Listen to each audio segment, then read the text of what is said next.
Dude, do you want to lose? New Year's Eve 2012, right?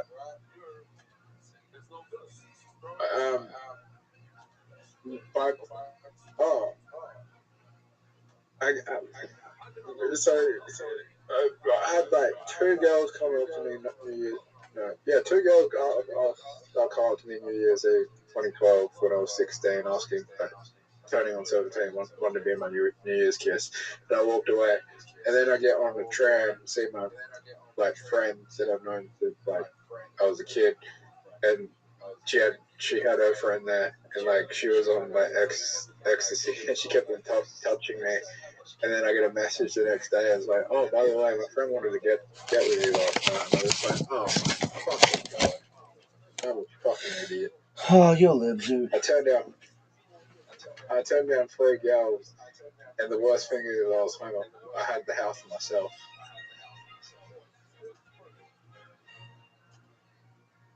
All right, dude. My question for you is this: Is not could you have gotten your dick sucked on New Year's Eve 2012? 2012. My question to you is: Are you ready to lose? Dice party. I'll play one game of Dice Party with you, and I'll play one game of bullshit, and then I've got shit to do.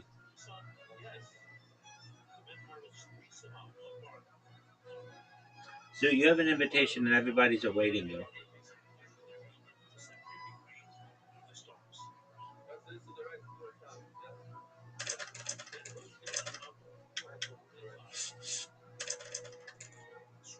I just rolled so many threes. Not really. Unimpressive. Unimpressive roll. Rabbi. What up, Zoot?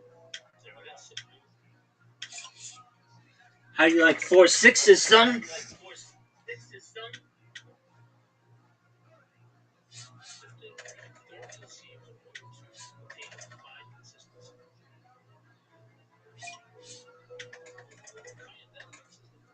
Would you rather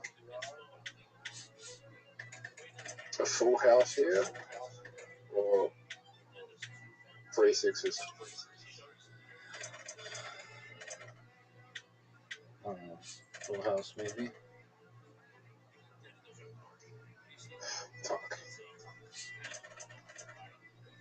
Fuck.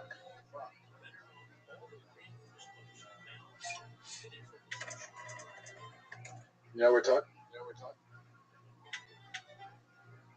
No, we're not. Yep. Give me a 3, baby. Did I tell you Mark Ryan has a new business? Who the fuck is that? Royal Comedy Fat State Farmers 2014. Okay, what's his business?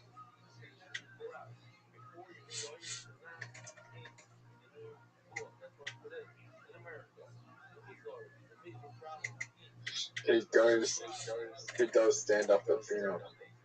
Are you serious? Yeah. Does it work? That's his business. Does it work? Think he's getting bookings? That's hilarious. Do you think that's a bad business? Or I think it's fucking brilliant. That guy's amazing. Why? Fucking You brilliant. think that's a good business? Yep.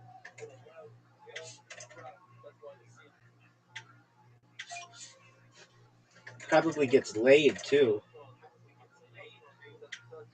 Yep.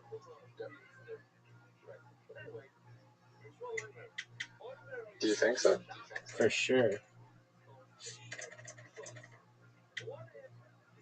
You got a wife.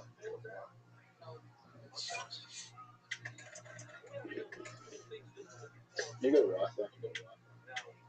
No. Look at this, Zoot.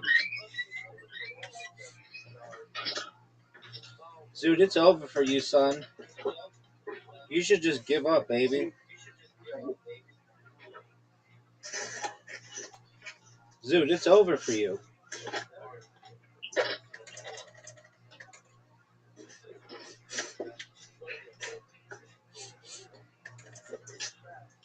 Zoot, you should just give up. It's over. Zoot, this game is over. Zoot, pick something.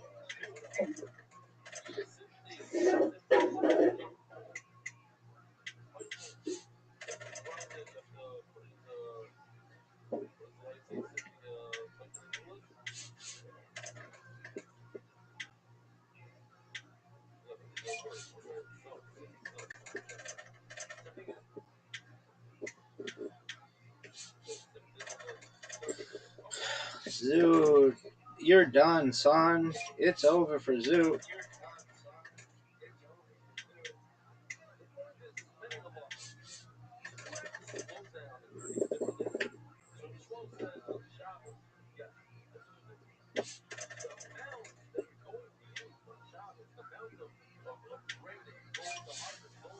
Zoot, you're losing by 101.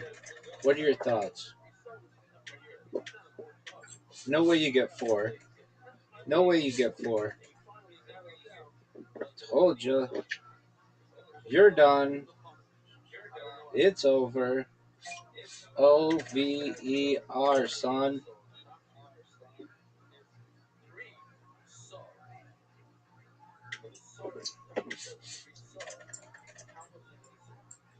One, two, three, four. Look at this, son. This might be the largest blowout in the history of this game.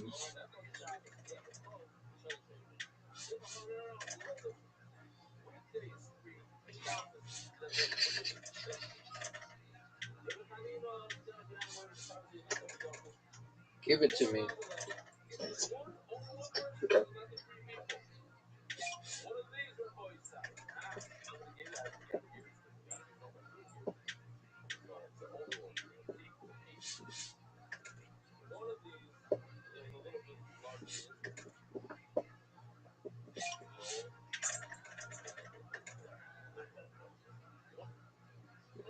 Three, four, five, six. Oh, I don't need any of that shit. I just need a 5. Give me another 5.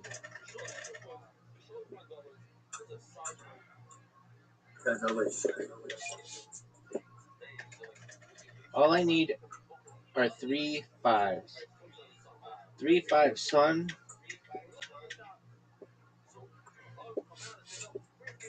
Oh, you just missed the bonus.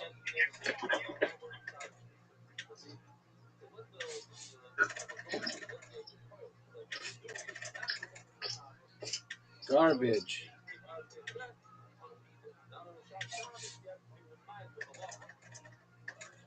Oh my god. Full house, Zoot. Yeah, kind of useless.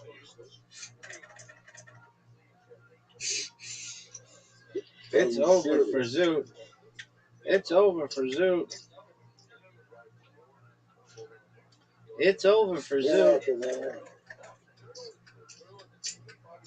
No way, for the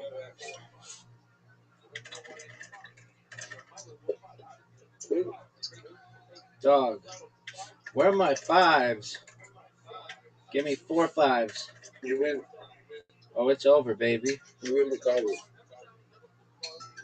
Game over. Champion. You didn't get a bonus. All right, well, I got the win. Scoreboard, baby. All right, now bullshit, and then it's over. Then I've got shit to do, son. Can you pick it up? Zoot, let me know when you're ready. Maybe charge me card. Okay, we'll charge your fucking phone then. What happened there?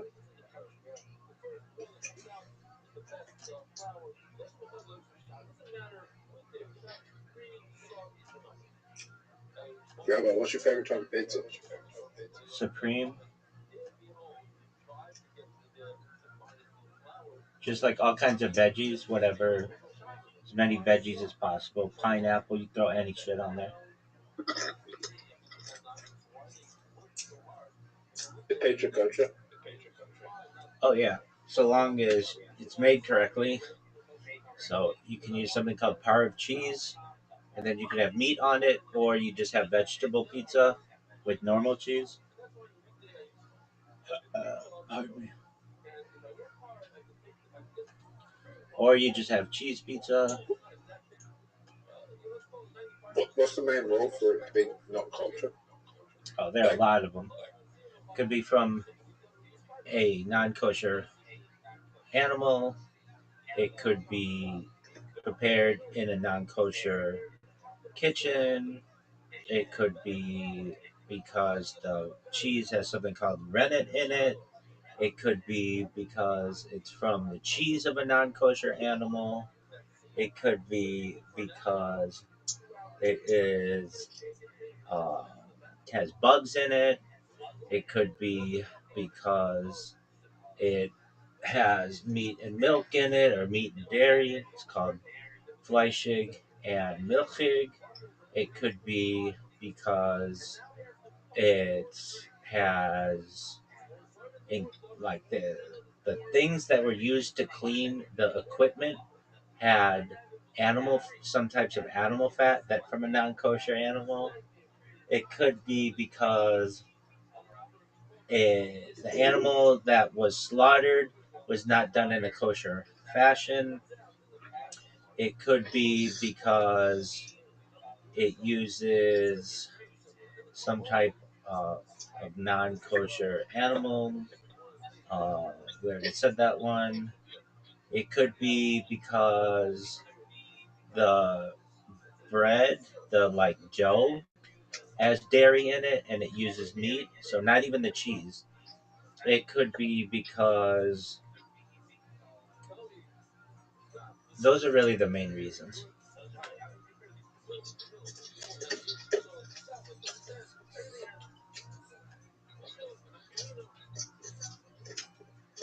Okay.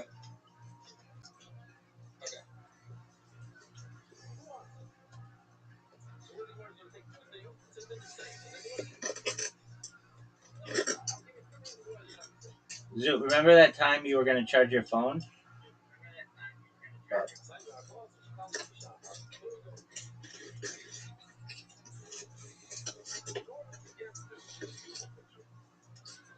Zoot, remember that time you were going to charge your phone?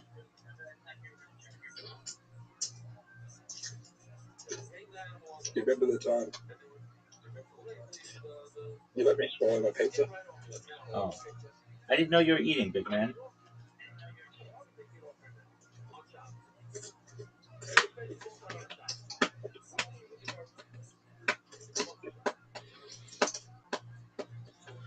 The world's last one.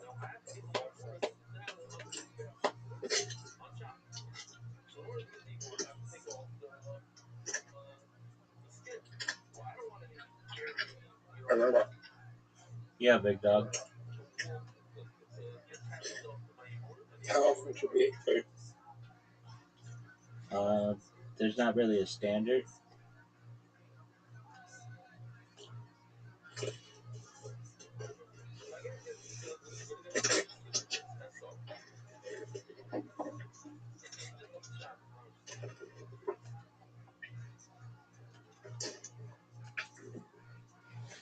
Zoot, are you ready to hear about the fighter and the kid, son?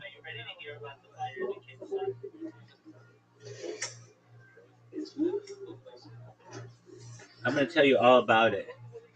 So, the fighter and the kid originally had a studio in Southern California. They moved to Austin to be closer to Joe Rogan. Joe Rogan wants really nothing to do with them. They moved their studio into a storage space in Austin so that Brendan Schaub had room for all of his cars. But Brendan Schaub is now having to sell his house and all his cars. So they moved their storage space studio to the third floor of the same facility. This facility has windows and they cause all kinds of light. And there's black mold in the studio, and there's pipes on the studio, and I heard Joe Rogan's they're trying to cancel Joe Rogan for a joke that he did like 20 years ago. yeah, I see that. Are they gonna get him? Did you say what it was? Yeah, on that 16-year-old video. Yep. Do you think they're gonna get him? To cancel him? Yeah.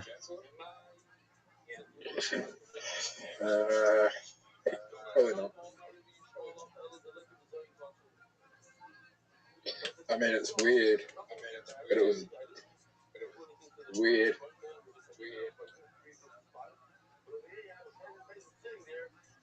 Yeah, I mean it's kind of a different situation. She lied about her There's no way age. that. She lied about her age and her ID, and it was a different time then. And um, This was pre-internet. If that happened today, it would be like all over. You know, people would be losing their shit. But it's pre-internet. There's no way. Even though he said the joke, there's no way they can actually prove that he actually watched it unless he was in possession of it. yeah, And I doubt he's still. I doubt he's still in possession of those videos. So there's no way he can prove it. he wasn't probably in possession of them anyway. They destroyed them all. He probably watched it on the internet. Well, it's hard to go back that far and find his search history. No, it would be his search history. That doesn't matter. That her videos used to be out there, and because she said she was 18 at the time, it was considered like that was fine. I think she's a really pretty lady. I think Tracy Lords is a really pretty lady. Um, and how old are you? She's like 55 or something. And Dude, are you ready to lose? I mean, like you're just sitting here jerking yourself off, talking about some bitch who was on camera underage 40 fucking years ago when you could be getting your ass whooped in mini golf or in bullshit. All right, let's go bullshit. All right, are you ready? Yep. 3, 2, 1, go. Don't be late, Zoot. Oh, we're in. It's so much. But yeah, if that happened today, people would be losing that shit. Yeah.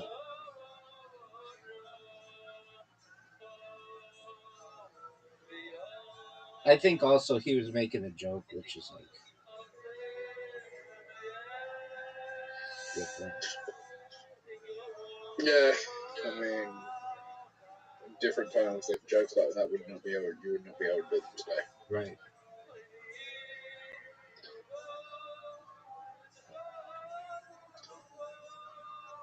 Right, bullshit.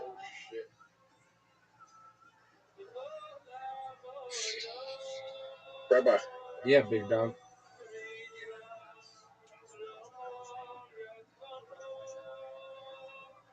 I pretty much got every number card. Are you proud of that? I only have one duplicate.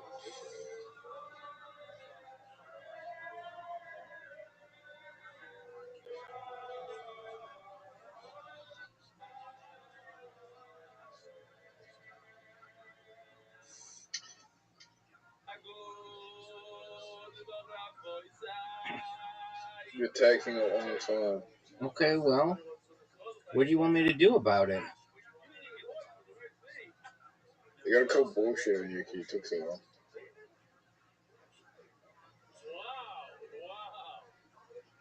Wow, you were bullshitting though, were you?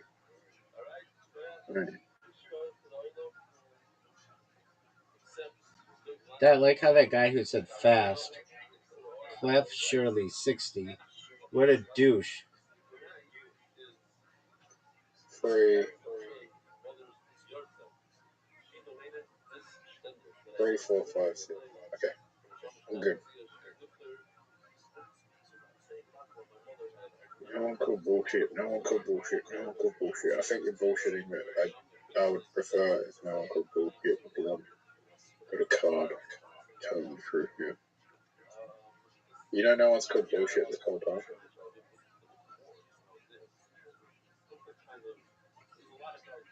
Why would you call bullshit when I tell you I was telling the truth?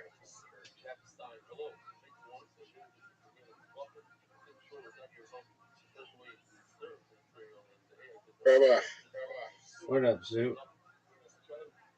you know you're telling the truth? How's that? Because I memorized most of the cards you played. Okay. That I played. So I know that you got sevens. I know that you got sixes, fours.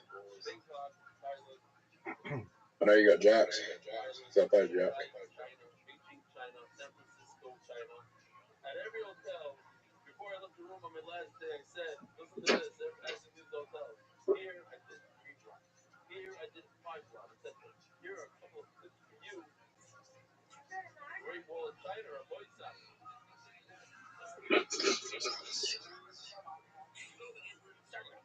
Of course I was lying.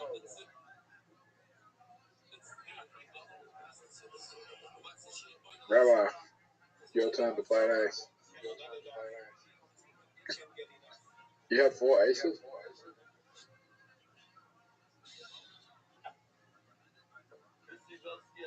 How was it meant to bullshit you when you had 4 aces?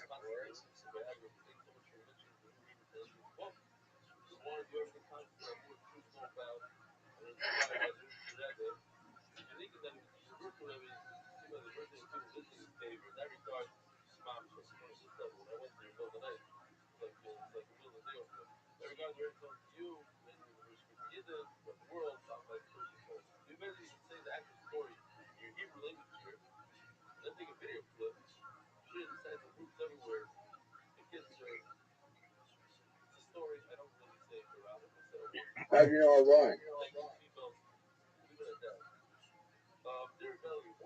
Rabbi, how do you know I was lying? Just had a feeling.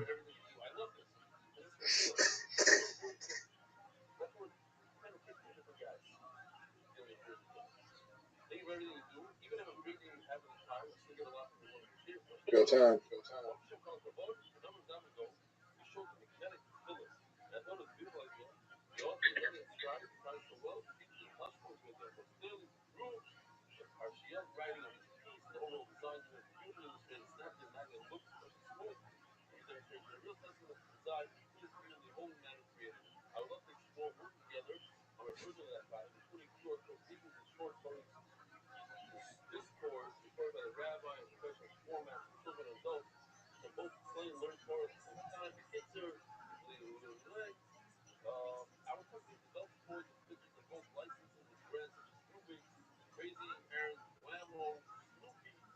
Rabbi, do you have any jacks? I don't know.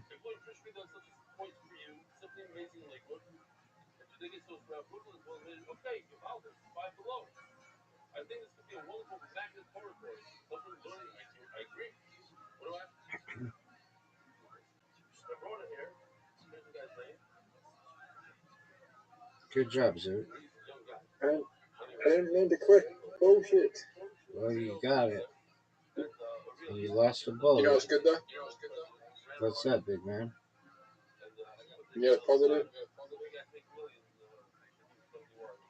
What's the positive? You know what the positive is? What's that, big man? If anyone plays the king, I know they're bullshitting.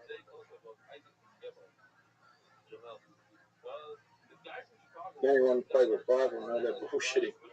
If anyone plays with 7, I know they're bullshitting.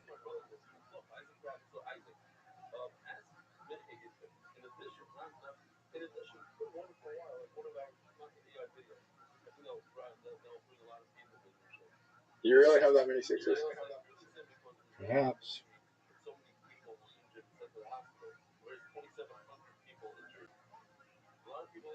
Oh, thank God you called him out. Rabbi. What up, baby?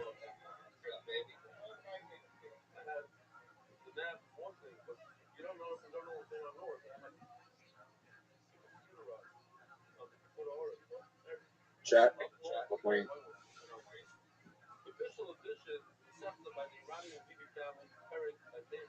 Fuck, why did he call you out? Why did you have to lie?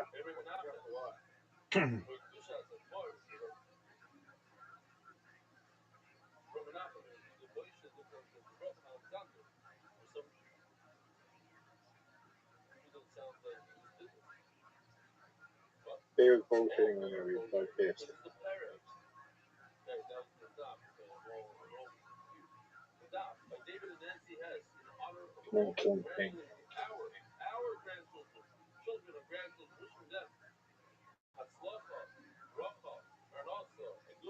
Rabbi, Yeah, baby. did you lie about that ace? Who knows?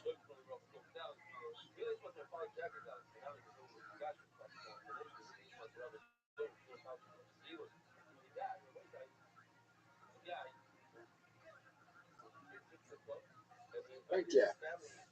Fuck yeah. Children. Why did you just say children? I don't know. But that isn't that a weird thing for you to yell out?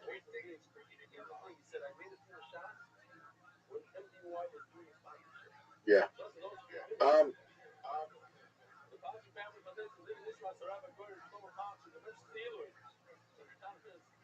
Okay. Okay.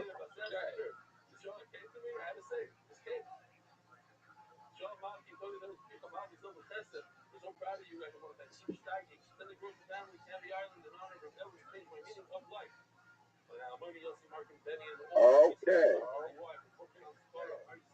Rabbi, Yo, dog. I have all the jacks, so he's bullshit. Why doesn't that guy call out anybody on bullshit? Why? Yeah. He hasn't called anyone bullshit the whole game.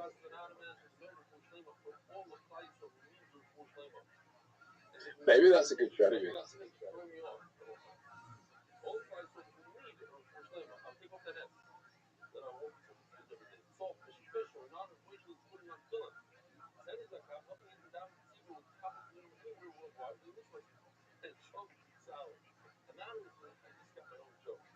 How did you know he's lying? Who knows?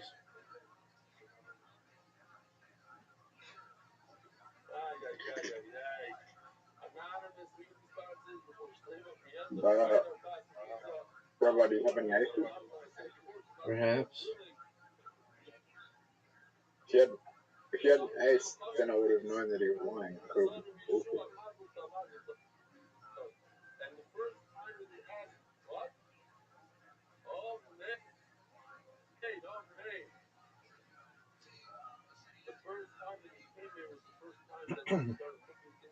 I think you're telling the truth. Okay.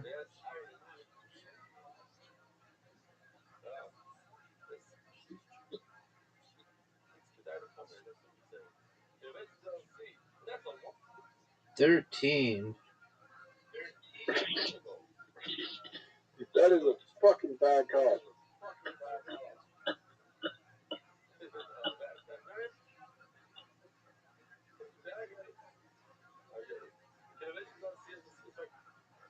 Do you want me to call bullshit on that?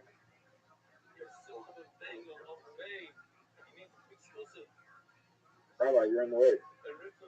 No, I'm not.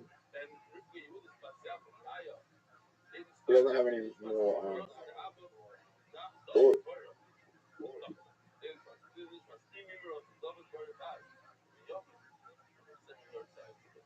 Rabbi, Yo, pimp. do you have any tens? Perhaps I have all the 10s. Because bullshit.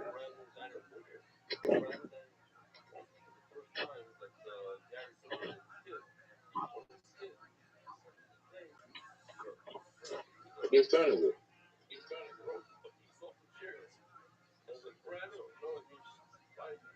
Ready? I have.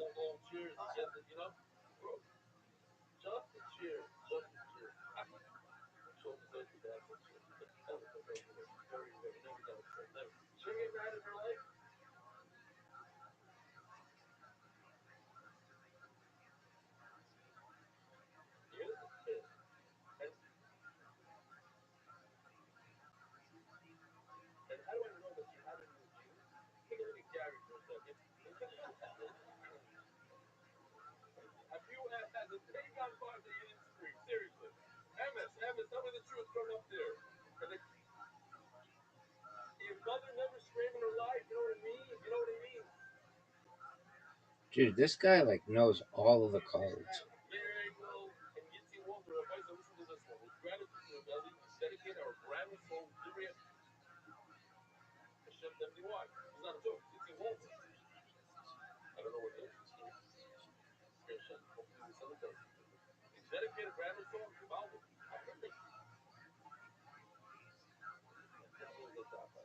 Rabbi, his line. You know how I know his line? No.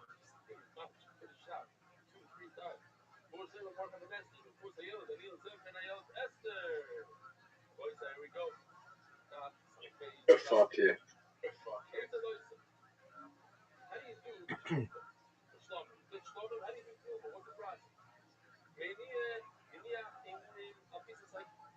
You know the good news for you is?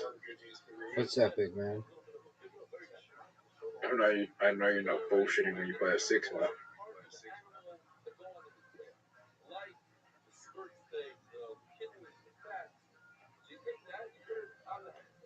Guy has not put bullshit once.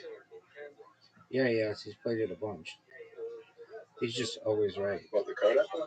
Yeah, He's always right. word.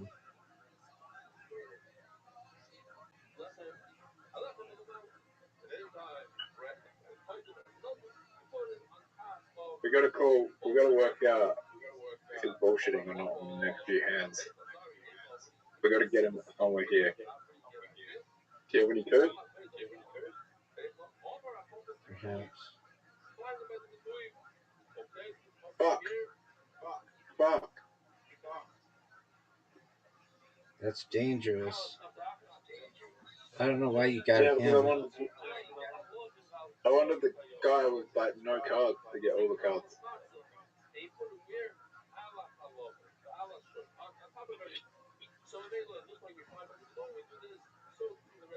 Alright, bullshitting. You got him.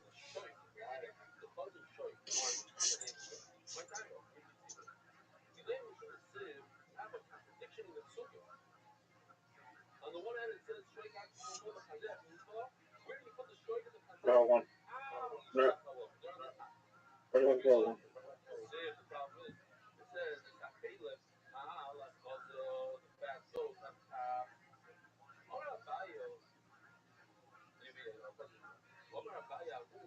Looks like we're winning. No.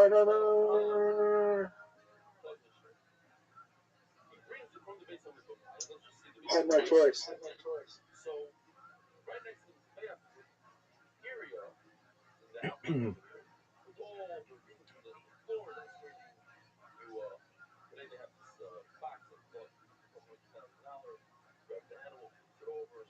Rabbi.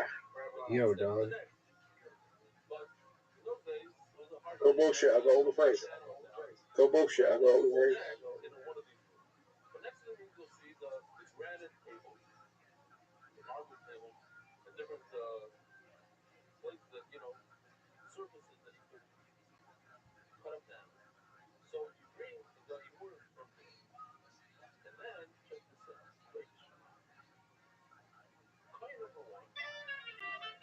He's gonna call bullshit on you. Why isn't he calling bullshit? Champion. The Western Pimp. Did you last name number, or you do bullshit? I was bullshitting. Why do you still bullshit? Why do you still bullshit? I don't know. What has he got to work with by not calling bullshit? It's like he didn't know how that worked, but he was an expert at it.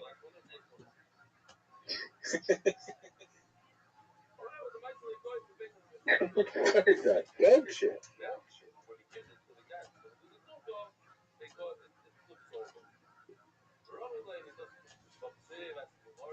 Zoot, are you ready to hear more about the fighter and the kid? I could not give a shit about the fire and the kid. But it's a Joe Rogan thing. Is Joe Rogan still the most popular podcast in the world? For sure, no doubt. It's like not even close. How many subscribers does he have? 20 million on YouTube alone. I thought he would have more. But his are like real subscribers. They're not as Mr. Beast bullshit things. Did you know James McCann's been on Joe Rogan 3 times now? Are you proud of that? Have you ever been more Do you think proud? Mr. Beast is bullshit subs? Oh, yeah. I think 95% of his subscribers are bullshit. I've never known anybody to like his content. Like we talk about Kill Tony or Joe Rogan. Like nobody's like, oh, did you see Mr. Beast just dropped a new video? Maybe you have to be like, I don't know, prepubescent to think this, but I just don't think he's that interesting. Oh, there was a time that I regularly watched new Mr. Beast videos, but not anymore. Why? Why? Yeah.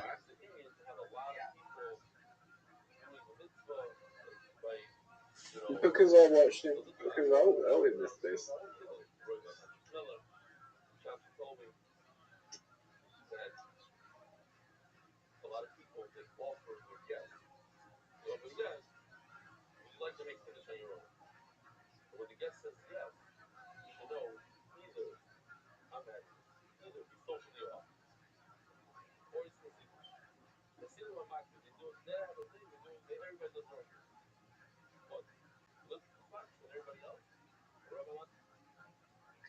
I remember when Mr. Beast had like 30,000, like 2 million subscribers.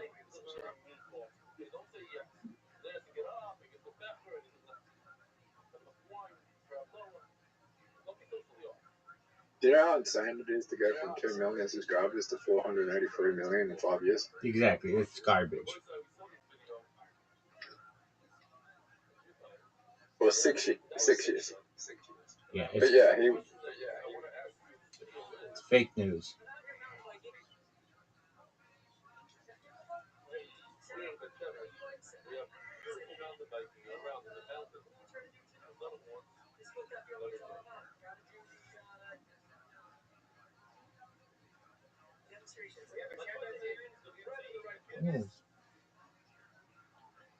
I think the problem with Mr. Beast is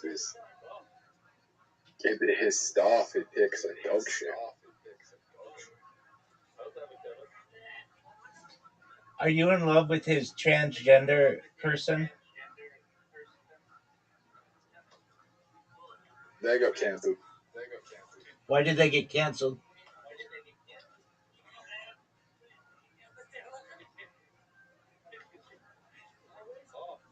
Alleged child grooming. Oh.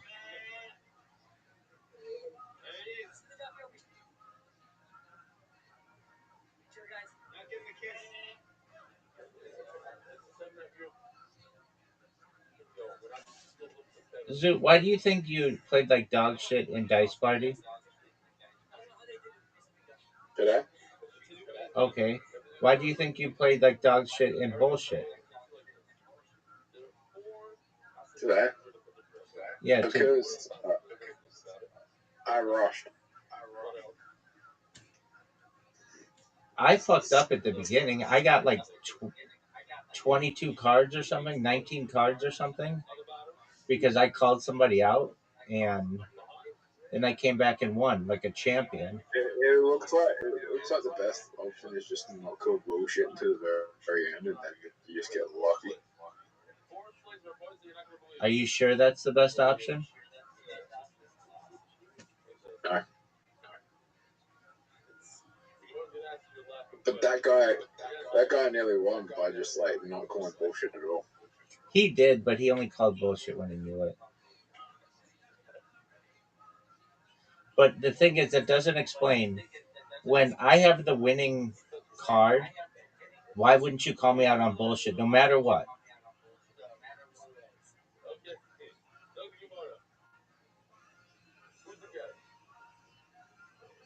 Especially when you got three bullets and everyone else has like zero and one. Right. It's an amazing strategy, though. If everybody uses their bullets and you haven't, you can just go and bullshit and just put down 4 cards every time.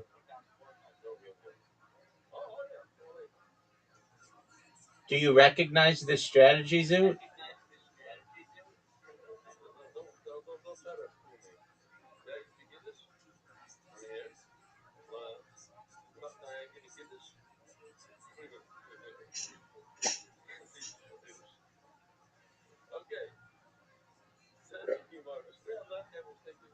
Zoot, do you recognize this strategy? Yeah. Are you proud of this strategy?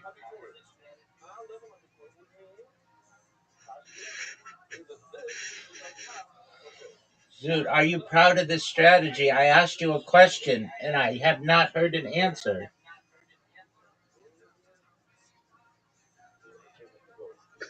No. No or no? Or no?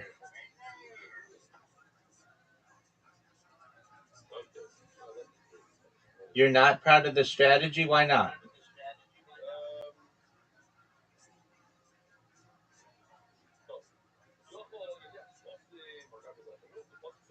Zoot, why aren't you speaking English? Because I'm not. Why not? Zoot, Because I stand up.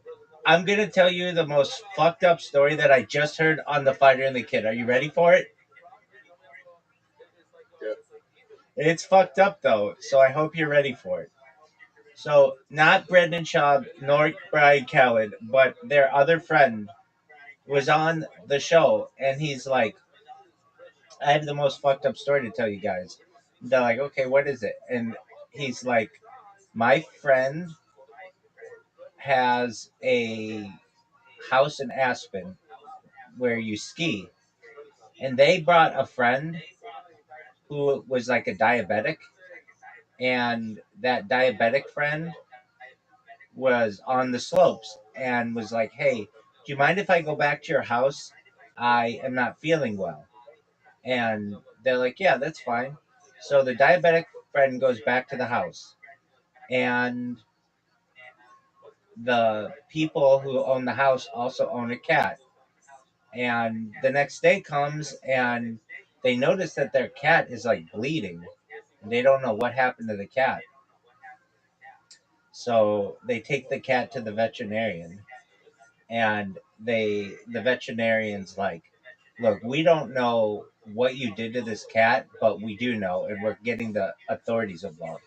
And the people are like, what are you talking about? We don't know what you mean. And they're like, this cat's or internal organs have been like rearranged, and the only way that that happens is when somebody fucks the cat. Meaning the guy who had diabetes went back to their home and fucked the cat, and he lost the uh he lost the ability to he lost guardianship of his children. Isn't that a fucked up story? Yep.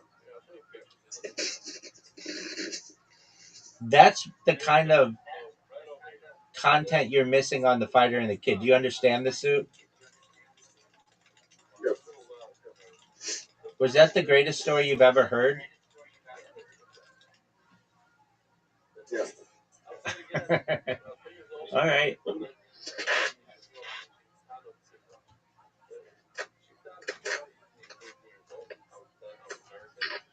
Zoot, who do you like more, Brendan Schaub or Brian Callen?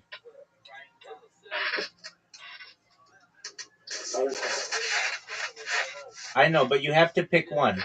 Just like you say to me, what do you like more, Harry Potter or Star Wars? And you say that I have to pick. Brendan Schaub is the one that hasn't heard anyone, has he? That's correct. The other one that's up there.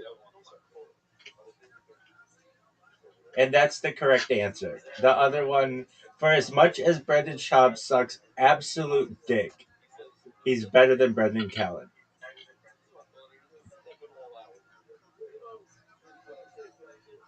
Who do you like more, James McCann or Shane Gillis? Shane Gillis by a landslide, son. That's not even close. Have you met? Do you want to meet James McCann? Not really. Maybe someday, but not today. You think James McCann would love you? Dude, James McCann would be fascinated by me. I've only spoken to James McCann for about 30 seconds. I know, but you didn't even know who he was before I told you who he was. Yeah, I did. You did not. You're such a fucking liar. You are so full of shit. I remember when I said to you, "Hey, Zoot, do you like James McCann?" You're like, "Who's that?" And I'm like, "He's like an Adelaide comedian." You're like, "Oh, really?" I know every World Comedy National finalist that I've met. How many of them met? You didn't know who he was, dude. You didn't know who he was. You didn't know who he was. You didn't know who he was because I even was like, hold on. You didn't know who he was because I was even like, he was on Joe Rogan and he was talking about Adelaide and stuff and or something like that. And you're like, who?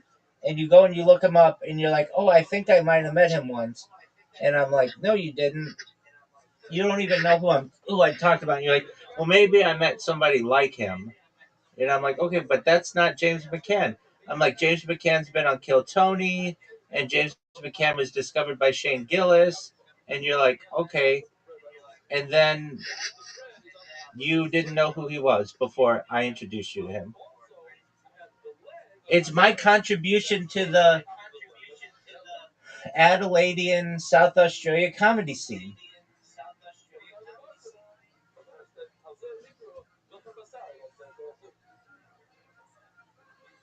But you definitely did not know who he was before I told you.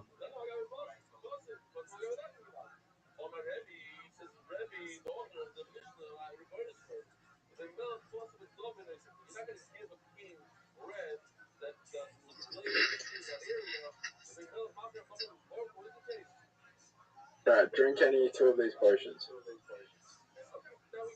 What do I have to do? You can drink any of these two potions. Time travel anytime. Unlimited money, time travel anytime, teleport to any place. Look 50 years younger. Speak every language. Read minds. I'm choosing teleport to any place and time travel anytime. Yeah, for sure, dog. No doubt. I mean, if you can time travel to any time, you just got unlimited money because you know Exactly. the information. If you can teleport any place and any place, you can rob a bank. Like you just got unlimited money. Yeah, not really. There's not that much money in a bank, but the investment opportunity for time travel is huge.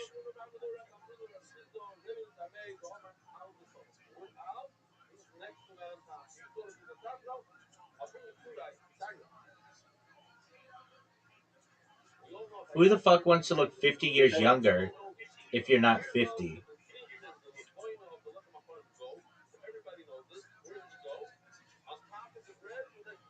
What? So I'm going to look negative? Yes. That doesn't make any sense. They should say look 15 years younger or something, 10 years younger. I just kid. Who would want to live? Only if you're 70, you want to look younger. Exactly.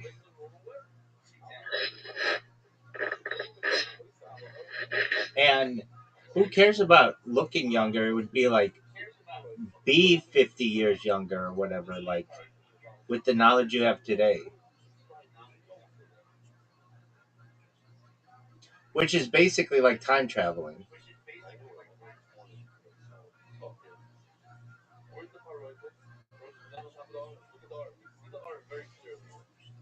Zoo, You're like, Zoo, do you like that I introduced you to James McCann?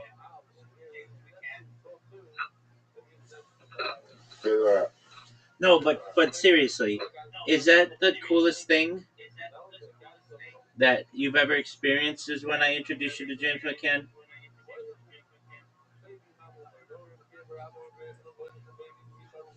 it's fine. Do you love James McCann? Uh, Do you think you'll ever open for him? yeah, I don't think you will. I think he'll open for you, Zoo. because to say he hasn't already opened for me. I'm just saying because you would tell me immediately. You'd be like, Rabbi, remember that guy you told me about? And I'd be like, oh yeah, James McCann. You'd be like, yeah. You'd be like, he just opened for me. I'd be like, oh tight, Zoo.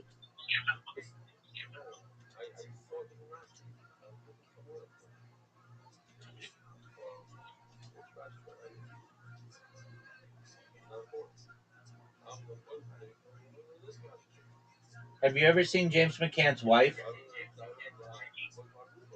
No, Doesn't he have 4 children? yep.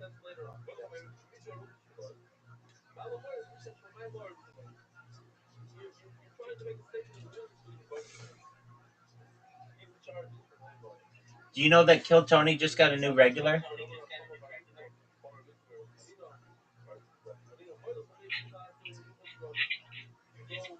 What's her name? It's a him. His name is Pat O'Neill, and he's very funny. He has a funny joke. This is his joke. So shout out to Pat O'Neill. But his joke is this: uh, children are starting to take puberty blockers, or as pedophiles call them, preservatives.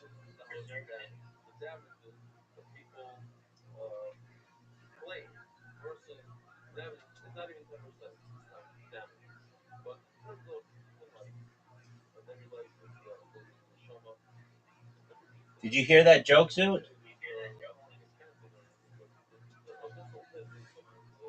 Zoot doesn't even get it.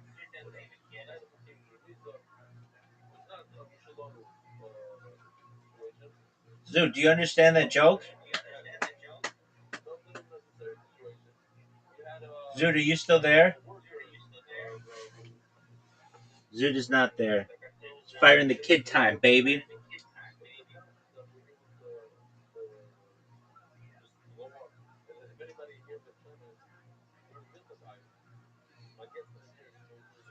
And it exploded inside of his bum. I don't know if you survived that. He was pulling the shards out. Oh no, he's dead. Yeah, I guess dead. That's like, what was the one with the horse? Do you remember that, Mr. Hands? Well, when you treat your shitter at the top tier breed. Oh, dude, when he's light on that horse's big dick and he's all. this older woman was talking about all these things that they were finding, like from the bathhouses when guys would come in with all kinds of shit going on. And she goes, when you treat your asshole like an entrance and not an exit, bad things are going to happen. Can you Google if Mr. Hands is real? I'm pretty sure that's real. That dude died. He died. That guy died. Yeah. That's 100% real. How do you get a horse for that? Oh, you just get the horse hard. No. Like who's like, hey, can I borrow a horse? Well, I think it wasn't even his horse. He was just. That's what I'm saying. Getting fucked by that horse. But what do you say to a? He was like a wrangler. Did you go to a farmer like, hey, we need a horse for a video? I think he had access, and then that's why they set up the camera. At Marathon gas stations, every stop is the start of fun. Like the awesome fuel savings you can get with Why would Marathon want to Rewards. Join fucking Marathon sponsor Rewards this? today. Start earning rewards on every gallon of gas. You can redeem rewards at any time, saving up to $1 per gallon. And don't forget, Marathon stations are packed with all the conveniences you need to stock up and live life on the go. Marathon, where fun runs on full. Available at participating Marathon locations. Terms and conditions apply. See marathonrewards.com for details. Listen, dude, I need auto parts, okay? But I'm a novice. I need to make sure they're in the store or online. I need maybe my brake light fixed or a quick service. I want to be in my car when they change my battery. Your one-stop shop, O'Reilly Auto Parts. I was just there this morning because I need transmission oil, Brian. Okay, Because I'm putting a new trans in my truck. Okay. It did not come with trans oil, so I had to go buy O'Reilly Auto Parts. They had it in stock. I had to buy 7 freaking bottles of it. They had it all ready to go. It's a lot of trans. Yeah, man. Oil. So whether you're a car expert or a rookie, you'll find employees at O'Reilly Auto Parts are knowledgeable, helpful, best of all, super friendly. All right, stop by O'Reilly Auto Parts today. Visit them at O'ReillyAuto.com/fighter. That's O'ReillyAuto.com/fighter. That's why they've set up the camera. It's real. Oh, they got the name of the guy? Boeing engineer. Get out of here. What? I mean, Jesus Christ. Speaking of colon, perforated colon. I was about to say, that's up in a chin today. The footage often titled Two Guys, One Horse. That's Mr. Hands. And they took a class. So at the time, bestiality was not illegal in Washington State. At the time. It was not illegal. I'm glad they clarified that. The state passed a law making it a Class C felony. Yeah, so it wasn't so you could fuck a horse or something else or have it fuck you. Just the video was often mistakenly thought to be staged or fake video due to its absurdity. Yeah, dude, the internet was crazy back in the day. Yeah, you can watch like the Pearl beheading videos. I never watched any of that. There was that Albanian serial killer that would get people with the hammer and just come after them with the back of it, and they would show the whole thing. What? Yeah, it was crazy, and like YouTube was insane. Where they take it, it's like a dull knife there and cut the guy's head off. Yeah. Wait, I actually had nightmares. An Albanian serial killer? Yeah. What was it? He killed people on camera? In the woods. He'd find people in the woods with a hammer, and you'd watch it, the hammer in, and just the way you'd pull a nail out. What? Yeah, just pulling the skull apart. Look that up. Never heard of that. Yeah, some dark shit back to that. You know what's crazy? It's still out. YouTube used to be so crazy. Now I got flagged for one time for just saying the word terrorism. Oh, this again. On this show, if you're bringing out Mr. Hands, 2 girls, 1 cop, like sometimes you just gotta say fuck it. Yeah. Do you know what it was just called? Albanian serial killer with a hammer. Hammer.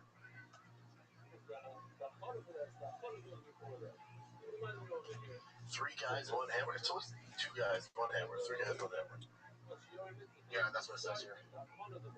Today we're going to be talking about the infamous 3 guys, 1 hammer serial killer curse from Ukraine. Oh, it's Ukrainian? It was one of those close enough, different type of white. Awful. Well, it's a whole thing, but it is real then. Mm-hmm. And they filmed it documentary style. Like Blair Witch Project shit? Yeah. And you should be able to see that, and now you get flagged for using the wrong music on YouTube. I know. Yeah, they really tighten things up. Always happens. YouTube used to be Kimbo fighting videos, and the song "If You Blood, Throw It Up." I don't know if you remember that song. It was just like, it was crazy. Oh, you're right, Albania. Oh, it was Albania. Okay. Jeez. United States too. People. He lived in New York before he fled to Europe. Yeah. 1990 murder.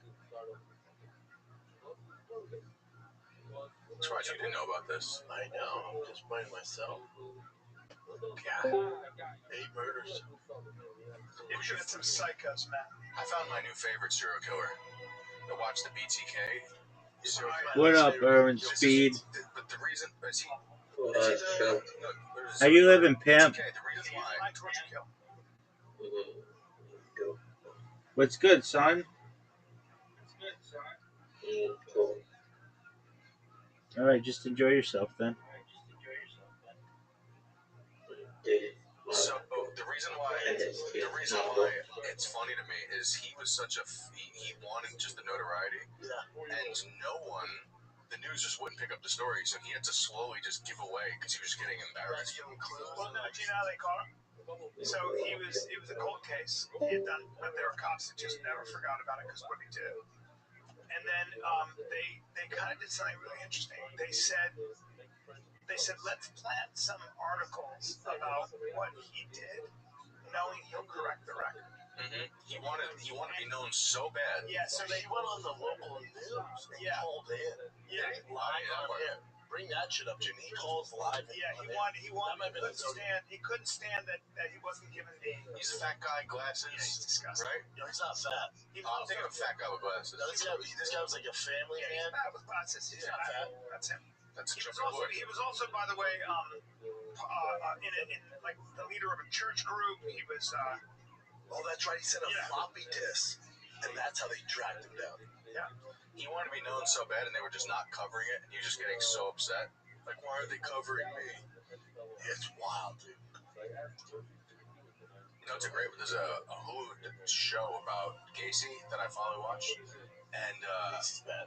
did you know that like he wouldn't identify as gay? He would bang dudes back at his place. Yeah. And then like when the court case happened, he's like, I'm not gay.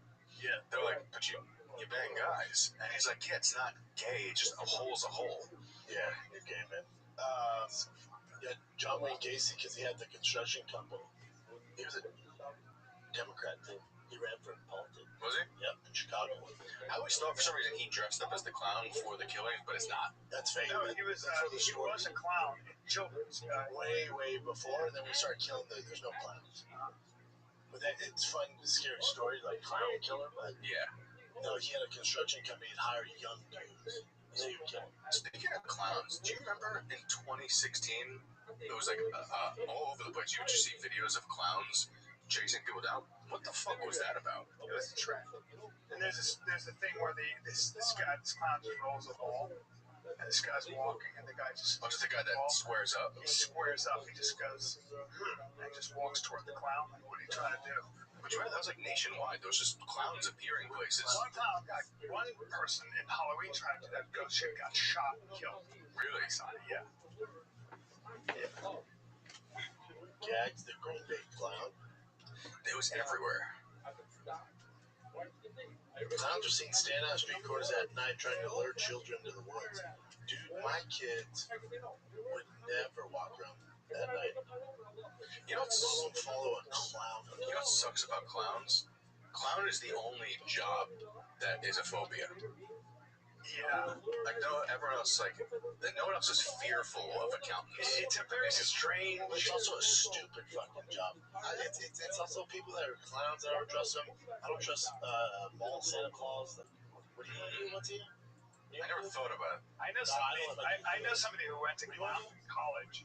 Once a year, you want to dress up and have kids on your lap? I never thought about that. Now you get the exception where he's a good dude. Maybe he had grandkids, an older grandpa. Okay. But he wants all the kids in town to sit on his lap. Once a year. That's a little creepy. It doesn't pay well. When you look at it from that perspective. Oh, we should become a dad. Nah, get the fuck out. So there was a Santa Claus in a Florida town. I'm not going to out him because I don't know, but he Is he a was pedophile? so interesting. Out him, dude. He was Santa Claus. Good guy. Santa Claus. You know what his day job The was? setup to this story is crazy. His day job was he was a coroner. Okay. And my little boy, who has very fair skin, especially when he was like 6 Where is this? This is crazy. he looked at me and said, "This sun is really hot. Where are you from?" I was like, "We live in LA." He goes, "Okay, you're in Florida sun right now, and your child doesn't have a hat on, and he doesn't have any sunblock, and you're out here waiting in line." He said, "That skin on your child's head is as thin as a paper, this paper thin, and he will get sunstroke this fast. And he was Santa Claus telling me that. So he was like taking care of my kid, and I was like, and I knew that he knew how thin that was because he was a coroner and he did autopsies. So he was like, he knew everything about the body. You also don't have to be an expert. Don't leave your kid in the sun. Yeah. Yeah, Right. that might be good too. But he knew exactly how thin that this part of that skin is about this thin as a piece of paper. That actually goes back to all the peptides. When people like they're like, oh, this about this peptide, this about this supplement. It's like you're going in the sun. I wear sunscreen every day because like the sun. Call it all you want. The sun is more dangerous and causes more deaths every year than all the peptides, all the supplements put together. With the peptide stuff, when people bring it up, like, you don't take it. I don't give a fuck. I don't sell them. Don't take them. I'm not gonna lie though, this is what annoys me about peptides. Like back in the day, you had to like go on a forum on bodybuilding.com and trust some random stranger on the internet on what to take. And now, like, my friend will be like, "Hey, my mom's on HGH. Can you give her?" And I'm like, you have to work your way up to this. You can't just start knowing all the science. You need to go through a lot of trial and error. And also, there are peptides, and there are peptides. There are some peptides that do a lot of, if you take the wrong stack, you could be canceling out. It signals different pathways. Like you're creating angiogenesis on different, your pituitary is going this way, and 1,000 things. Yeah, you have people taking CJC and ipamorelin and tesamorelin, and you're just stimulating growth hormone the same way. What are you doing? But there are other things too, like that. Apparently, that melatonin thing that makes you darker. Melatonin? That's got a lot of other effects on libido, on other stuff too. That's why I stopped. Yeah, but you gotta be careful with that stuff too, because I took 4 days worth, and I went, "This is too much." Well, but I was getting dark. It's not just that, dude. It also stimulates like the hormone that creates melatonin. Well, the problem with that is that can also create melanoma. So because it causes you to secrete it everywhere in your body. So you can, and somebody got melanoma, some woman got melanoma really rare in her nose or somewhere where they don't see it normally after taking that. Yeah. So because I took 4 days, and I was like, "This is too much." Yeah, it signals a certain pathway. So fast. How dark It was. Yeah, I didn't go outside for a couple days because I was like, I'm gonna be. Yeah, I looked Dominican like for a short period of time, and my girl's like, "Don't go outside. You're gonna get more tan. You need to stop." Yeah. And it faded away pretty decently fast. Would you stop taking it? Yeah, there's a whole article about it. Take a daily shot. Yeah, you would do it daily, but like, it's also like you just don't need those kind of boners every day. You also don't need that. It was random too. You should be watching like fucking American Idol and just getting hard, and you're like, "What's happening to me?" Yeah, carry on. They got jelly rolls. So it's when I'm jelly roll. You're like, "Oh, what the fuck? I guess I really like jelly rolls." What do you got, Jen? Alrighty. Do you feel better after getting your shitter checked out? I feel the same, but a little bit more relaxed because you think of the residual propofol, whatever. There you go. Yeah. Look at this. Yeah, I saw this. I don't know why I just don't like this guy. Me neither. I can't stand this. Something about him I just don't like. He's rather autistic. He's a strange. You think he's a little spectrum? I do. Yeah. Yes. This is him talking about his girlfriend who's about her pussy. Yeah, I'm being super clean. Influencer and tech entrepreneur Brian Johnson does not believe in TMI because look at these tweets he posted. He starts off by announcing that he has performed on his long-term girlfriend, Kate, and he follows it up with a report of her vaginal microbiome. You can pause here to read the full tweet.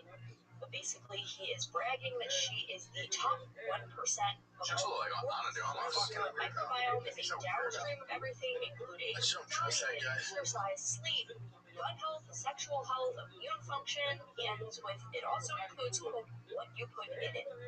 People were so quick in the comments to be like, "Hey, this is really weird." But Kate actually responded. You can read her full response right here, basically saying sexual health isn't talked about enough. She's grateful that her and her partner both take health super seriously. I will leave this one up to you, though. Do you think this is a little bit too much information, or are you happy to hear about it? You know what it is? That guy's just soft. Yeah. Yeah, he's just a soft human being. Is there any science behind that whole theory that like oral sex on a girl could give you throat cancer? Oh yeah, that happened to my boy, fucking Michael Douglas. I talked to. Is that what? Is that what? No. But I talked to a couple doctors about that. And both of them said this. They're both dermatologists. They looked at me and go, I doubt it. They said, well, here it says yes, oral sex can cause throat cancer. She said, I think you have to be at risk already. You have to have the predilection for this, but I don't know. So it's HPV is the cause. Which for guys, I don't think it shows, right? For HPV is trouble for women. Isn't like 80% of women have HPV? Yeah, it's epidemic. Yeah, look up if Michael Douglas has it. He did have it. Do you want throat cancer? Yeah. From this stuff? Ask how he got it, because we know he has it. Oh, there goes cause. Oral sex. There you go. There you go. Drink it in, boys. Even if that's not the reason, that's definitely a cool reason. Scallywag.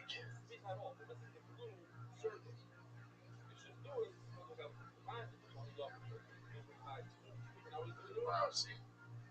Walnut-sized tumor at the base of his tongue.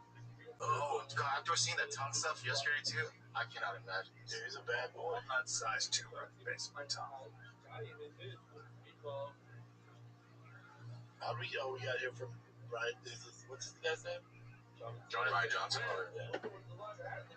I just don't trust that guy. I also don't want to look like nothing he does is inspiring. It's just the only thing I'll give him some. He's selling, I'm not buying. Well, he's just obsessed with longevity. He wants to live. But he looks like shit, too. He does, but what I'll give him some credit is the fact that like he's willing to be this human lab rat for everyone else. I guess. You need someone who's willing to be like the case study. He's not. He sold his company for $800 million or something. Yeah, forever. Yeah. But like he is the canary in the coal mine. Like he's actually literally doing. He's like one of those crazy engineered minds. So he's doing every little thing and saying, let's see what the science says. But they'll die at 80. It's not gonna work out. The idea of living forever sounds like. I mean, how do you sustain it, right? Like you have to. Your body just naturally is gonna break down, man. Yeah. But even if let's just say would you want to be alive forever? No. Would depend if I can stay like this. Yeah. Really? If I can stay like this. Like if Genie comes in, you rub a lamp, Genie comes out. Is that one of your wishes to be able to live forever? Or if you said that's the only thing I could do as a genie, my bad. If he was like, you live forever and I'll give you whatever, $1 billion. Because I don't want to live forever. If you live forever and you're poor, that's a. How do you get out of it? I could live. So you have no money, but you live forever. How are you gonna get out of it? If you're around forever and you don't develop the knowledge on how to come up with money, that's a user issue. I said you can live to 150, it'd be fun too, and you had money. You could master certain things, like you learn how to play an instrument. You can learn. You'd also get so annoyed by people. Could you imagine how annoyed you'd be? Dude, I would master an instrument. Piano. Look at my fingers too. Yeah. I think max 100's pushing it. After that, it's like nobody at 100's crushing it. That's the thing. Nobody from 85 to 100 is okay. How about that? I almost like after 75 it gets a little tricky. Yeah. This goes against a lot of what I do, but I have like a theory that the reason why your test starts to dip after a certain age is because you just want to get so sick of life. You want to get so sick of the. You ever just meet like an 80-year-old? He's like, I don't give a fuck what you have to say. I don't want to bang. I don't want to hear what you have to say. I don't have energy to work out. Yeah, I'm really into it. They say gray hair is an evolutionary thing to keep you safe from the younger males. Because when you walk into a bar with gray hair, you're not sexually competitive with anybody. It's really true. One thing I noticed as I got older, like when I'm like, whatever, you start getting gray hair. Young men don't look at you as a challenge. They're not concerned. They're not gonna pick a fight with you typically. You're like older. They're like, fuck that. They don't need. It's not the thing. If they see a young dude come in, now there's a whole thing going on. But with the older men, they're like, I gotta sit. They don't even notice you. I think it depends, right? If it's like a Gordon Ryan who was jacked out of his mind and for some reason gray, then that's a problem. Well, that's different. Yeah. But Gordon's also 30. Is he 30? Yeah. What? Gordon's very young. He's younger than me? Yeah. Look up the age of Gordon. What? Wow. God, 30. Wow. Well, look at what that gray beard there. Well, that's when he's on a lot of stuff, and what happens is it makes your face look way older. Wow. I thought he was like my age or older. Well, when you have gray hair, when you gray your hair like that, and you're doing all that stuff, your face is gonna look a little. Did he dye his hair that color? Yeah. Oh, okay. And your face is gonna look, it pulls all the water out of your face. Well, when you're super lean, you don't look as young. That's why, like, when you're bulked, you actually look a lot younger because you have a little bit of chub in the cheeks. The leaner the cheeks, the more old you look. Because, like, you see old people, like, especially, you can always tell someone's old, like, no matter how much work they get done, the hands, because the skin starts getting there, they get that, like, that old lady hand look. Yeah. What else you got, Chet? Oh, here we go. Let me tell you something right now. There is a supplement that raises your testosterone. Okay. That's the fad these days, man. And you don't know if it's good, if it's not, but that's why we recommend Mars Men, and the dudes are obsessed with it. Because if you're over 30, your test is slowly trickling down. Nobody tells you about what to do. One day you're crushing it, next day you're wondering why you feel terrible. And your body makes testosterone, yes, but a lot of it gets locked up and can't be used. There's a protein called SHBG, which would be sex hormone binding globule. That's why Mars Men is designed to help free that stuff. Yep. They free up your locked testosterone so your body can actually use it. No synthetics, no needles, just real ingredients that optimize energy, focus, and strength. All right? You're going to feel stronger. You have more energy. That wiener's going to be popping. It's made in the US of A, third-party It's testing. got 8 natural, clinically dosed ingredients: tonkalali, shilajit, vitamin D, zinc, boron, and more. Made in the USA. It's third-party tested. You get a 90-day back guarantee, so there's no risk. And pretty much, I'll tell you something else.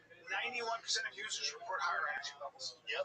So you guys can get 50% off for life, plus free shipping and 3 free gifts at mengotomars.com.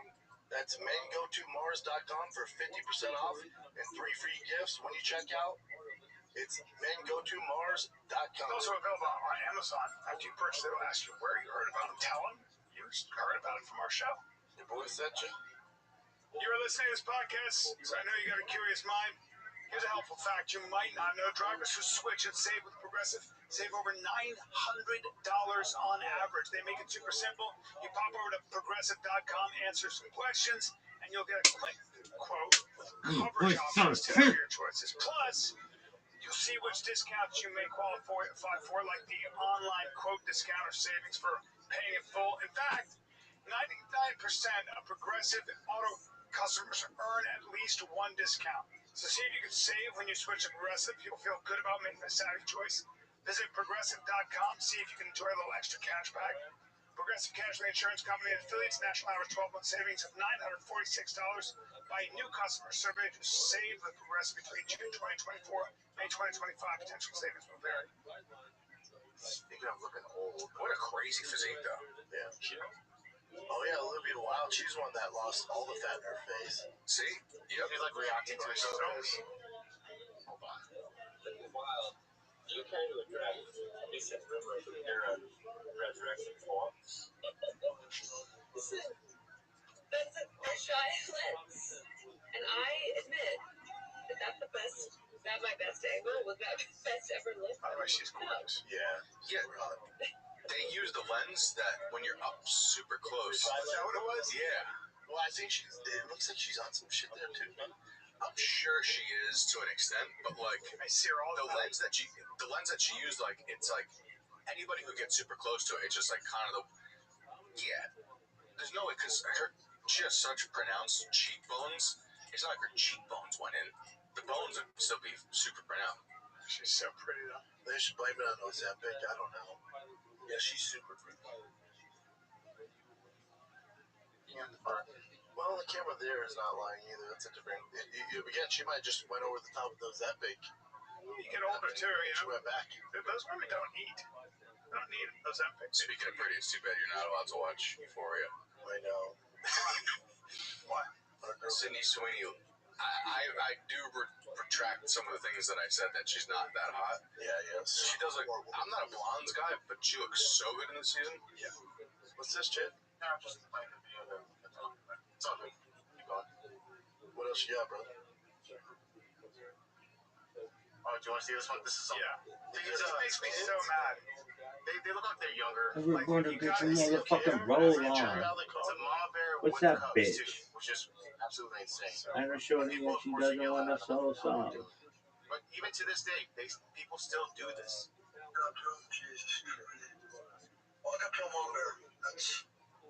That's smart. Look how close. Oh my god, these girls are so fucking dumb. Very well. Oh my god.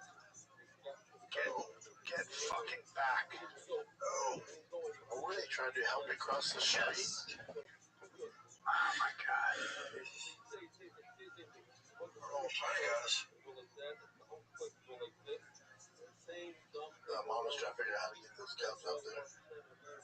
But the girl's like yelling, go. The bears are up.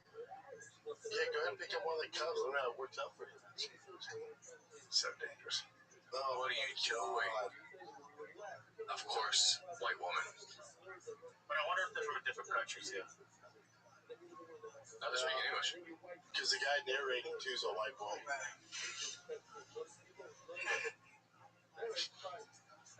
She's so dumb. Girl, you're so dumb. I just haven't studied much on beers. I mean, you gotta be Too much Disney. Everybody knows that Natural selection's a real thing. Mama bear with her cubs, you get back, you don't do that. Yeah, that's a great comment by somebody on there. The worst part of this is that if that bear attacked those poorly parented kids, the bear would be put down for protecting her cubs. Mm-hmm. It's crazy. Anyways, nothing happened, but that was pretty good. I have a current event question, and before I ask this question, I know you know a lot about mythology. What is Achilles? Is Achilles known for being very strong or anything like that? Yeah, you know the story behind Achilles? I want to know because of the question I'm about to ask. I hope it has. Okay. So Achilles, so you know why it's called the Achilles heel? Because Achilles was dipped in the river Styx, but he was held by his ankle as a baby. And the only part that didn't go in the river Styx was his ankle. So he's pulled out. When he's pulled out, he is immortal. He's immortal. He's immortal except for his Achilles heel. And when he's killed in Trojan War, he's shot with an arrow in his ankle. But he's canonically very. I knew about that part, but what I'm wondering is if canonically very strong, right? Canonical? What do you mean canonical? Is it canon like that? He's supposed to be very strong. Yeah, except for that one part. Yeah. Did you see who Christopher Nolan might be casting to play? Who's Christopher Nolan? Achilles? Okay, hold on, because Brad Pitt was a hell of a great Achilles. Yeah, he was great. They got a way more jacked person to play Achilles. Let's see if Chen can find it. I'll send it to you. Hold on. Let me guess. Let's guess. I want to see who gets the best guess. Okay, now hold on. Are you being facetious when you say Michael B. Jordan? It could be Timothy Chalamet. Hold on. That's a good pick. I'm gonna send it to Chen. I'm gonna see who thinks they get a little closer to it. Hold on. It's Hollywood. Is it Lizzo? It's gotta be Lizzo. It's gotta be Timothy Chalamet. If it's a woman, I'm gonna freak the fuck out. It's not Michael B. Jordan. It's not a woman. Oh! It's the girl from June. That's a great guess. Okay, yeah. I don't need to. Yeah, you got it. What? It's Elliot Page. I fucking got it. Crushed it. You're joking me. I just sent it to Jen. You're joking. I knew Hollywood would fuck it up. Elliot Page, that tiny little. I think they go with fatties. Show the picture. There's no way. I'll tell you what movie I'm not seeing. Give me a second. Let me put this in my computer. Oh, have the mighty have fallen. If this is not true, it'd be great. It's a troll. There's no way. No, well, you never know. Hollywood's fucking batshit crazy. They're batshit. They can sell each other on this. She's 5'4" and 105. She's 5'1". 5'1". That's why I was wondering how strong canonically Achilles is.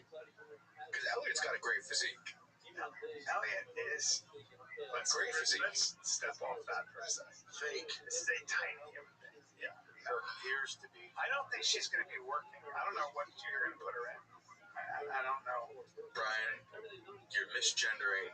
And No, it's I don't wrong. mean what. I'm sorry, he. Whatever. Okay. But what this Have you seen Elliot Page's physique? Yeah, but it's not going to work out. It's just not going to work out. After a while, I'm telling you, Hollywood does this. When push comes to shove with all that money, they go like this. They go, Can't make money. who's going to buy? Yeah, they Who's can't going make to buy money. this person? That's Elliot Page is the next Batman. I would actually pay to see Brian versus Elliot Page celebrity boxing. Would you do? Would you? But I wouldn't. God, what a shame.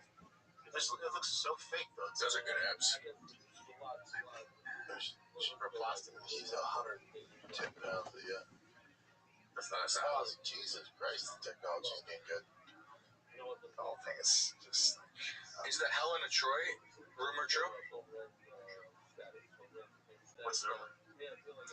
The actress.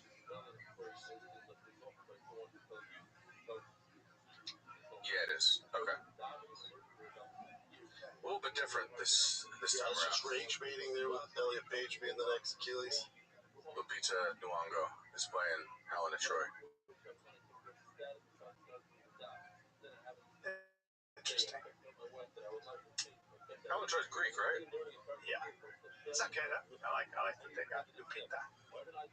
You know, Helen of Troy was, she had the face that could launch 1,000 ships, right? How's Lupita look? What's that? Did you see in Troy, that actress, super good looking? Yeah. Helen of Troy. Yeah. She was the one who started it. This is a crazy woman chasing down a kid with an electric bike. Of course, it won't play right now. Give it a sec. Good God, trying to run over a child. What the hell? It could be seen hopping a curb appearing to try and run over a child on an e-bike. Okay, well, that's really weird. What the? I think that woman should be shot. Like, if you have a gun, I think it would be Did the accepted. kid get away? Yeah. He got away. That woman was found later because someone saw a woman trying to break into their house. So she was trying to break into the house and they arrested her there. So she's got to be. And she was drinking DUI as well. Yeah, well, okay, that's not going to work out. Should we try that fighter game? It's up to you. I'll just show you guys this one real quick first. So this certain Secret Service agent was masturbating outside of a hotel. He was working at like a Cadillac Championship event. Interesting. Okay. Oh, they're going to show the video of him peeing. That'd be cool.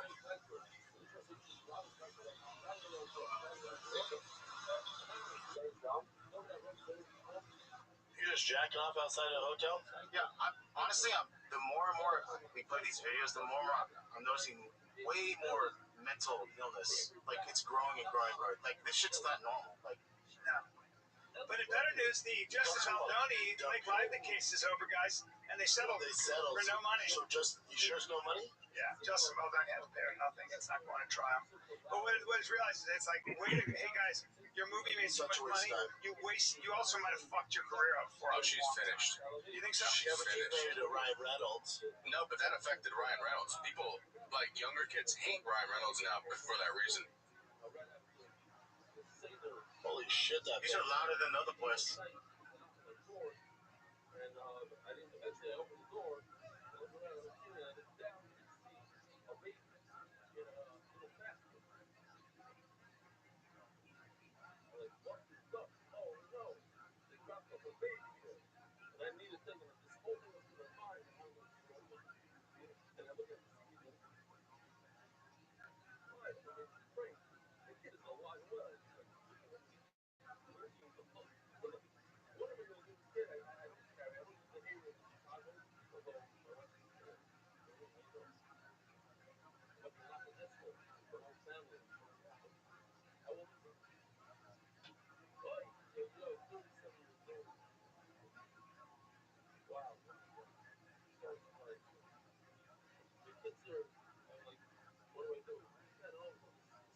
thank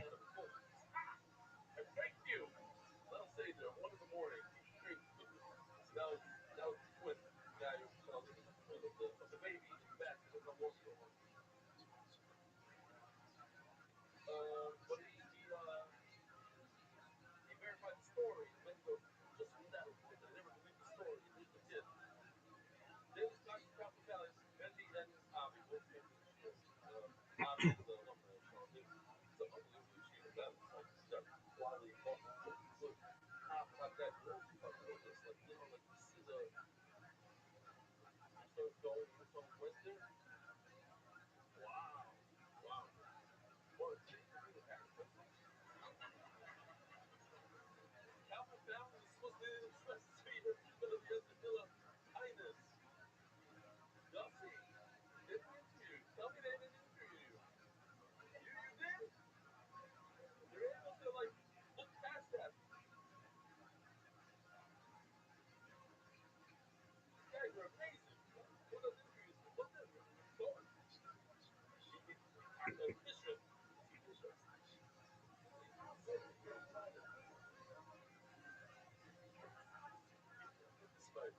Calvin Valley's gonna do this about Sierra's gonna get together.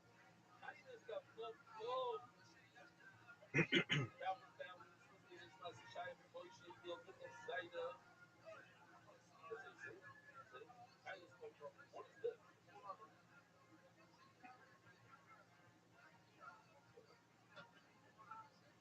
Oh, thank God it's not so low. Oh, your family are good. No, it's not. It's the same family. Never heard. But you both say tennis pop up. What's tennis pop up? The person, the Calvin family, that's the person that died. Okay, I'm gonna switch a little bit. Anonymous, Julius Mas, David Avril, Benner Schlemmer, Stephen Olshon on his yard site. Yoda Jordana, Narelli. In memory of Mayor Elitsko, whose first yard site today, claiming much. So I had an idea for a game we could try. So I saw this kid on TikTok. He goes, pick your best fighter, where it's fighter IQ, wrestling, jiu-jitsu, striking, and body type. And you could use anybody of all time. I thought it'd be great if we all pick those categories and we put it into ChatGPT. Who chooses the best fighter, who would win? Good. Problem with that is you could just say John Jones. Yeah, I wouldn't even pick John Jones. No. With fighter IQ? No way. He's got a pretty high fight IQ. There's better ones, though. I'm going to say Mighty Mouse by a lot. John Jones got a high fight. You think John Jones has better fighter IQ than Mighty Mouse? No. I think Mighty Mouse is the best fighter IQ of all time. Very different weight class, though. 205 to 125. It's just different considerations. Just different considerations and how cautious you have to be.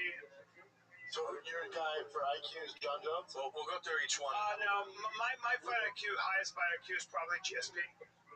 Good choice. Yeah, I'll go GSP. I'm going to go Mighty Mouse. I go GSP too. Okay.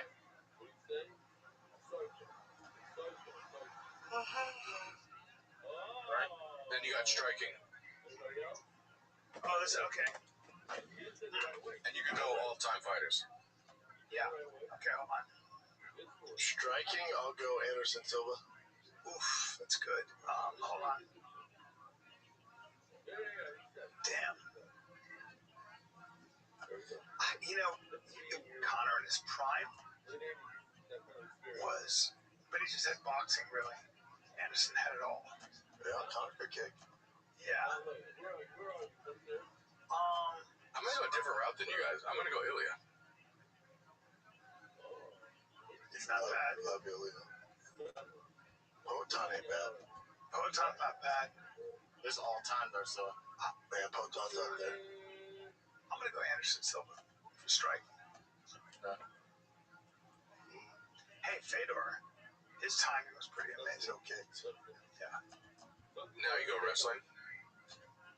I'll go Khabib. Yeah. I will go actually. I'm going Hamza. You can go Hamza. I'm gonna go, even though he never uses it. I'm gonna go over barrel. Ooh, that's a good one. World champion, dude. I watched Ankalaev beat his ass, but who was yours, Nick? Mine's Hamza. Yeah. Jiu-jitsu. What you got? Oh, Damian Maya. Yeah? Probably. or Jacare. I'm taking Jacare. Yeah, I'll take Jacare. I'm going to go Charles. Oh. What's they were saying for MMA fighter? You're going pure jiu-jitsu. But in MMA. Yeah. I'll go Charles Oliver. Really? Yeah.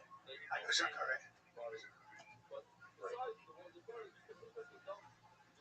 So Brian's wait, I'll do different than Brian because me and Brian can't have all the same shit. I'll do Verdun.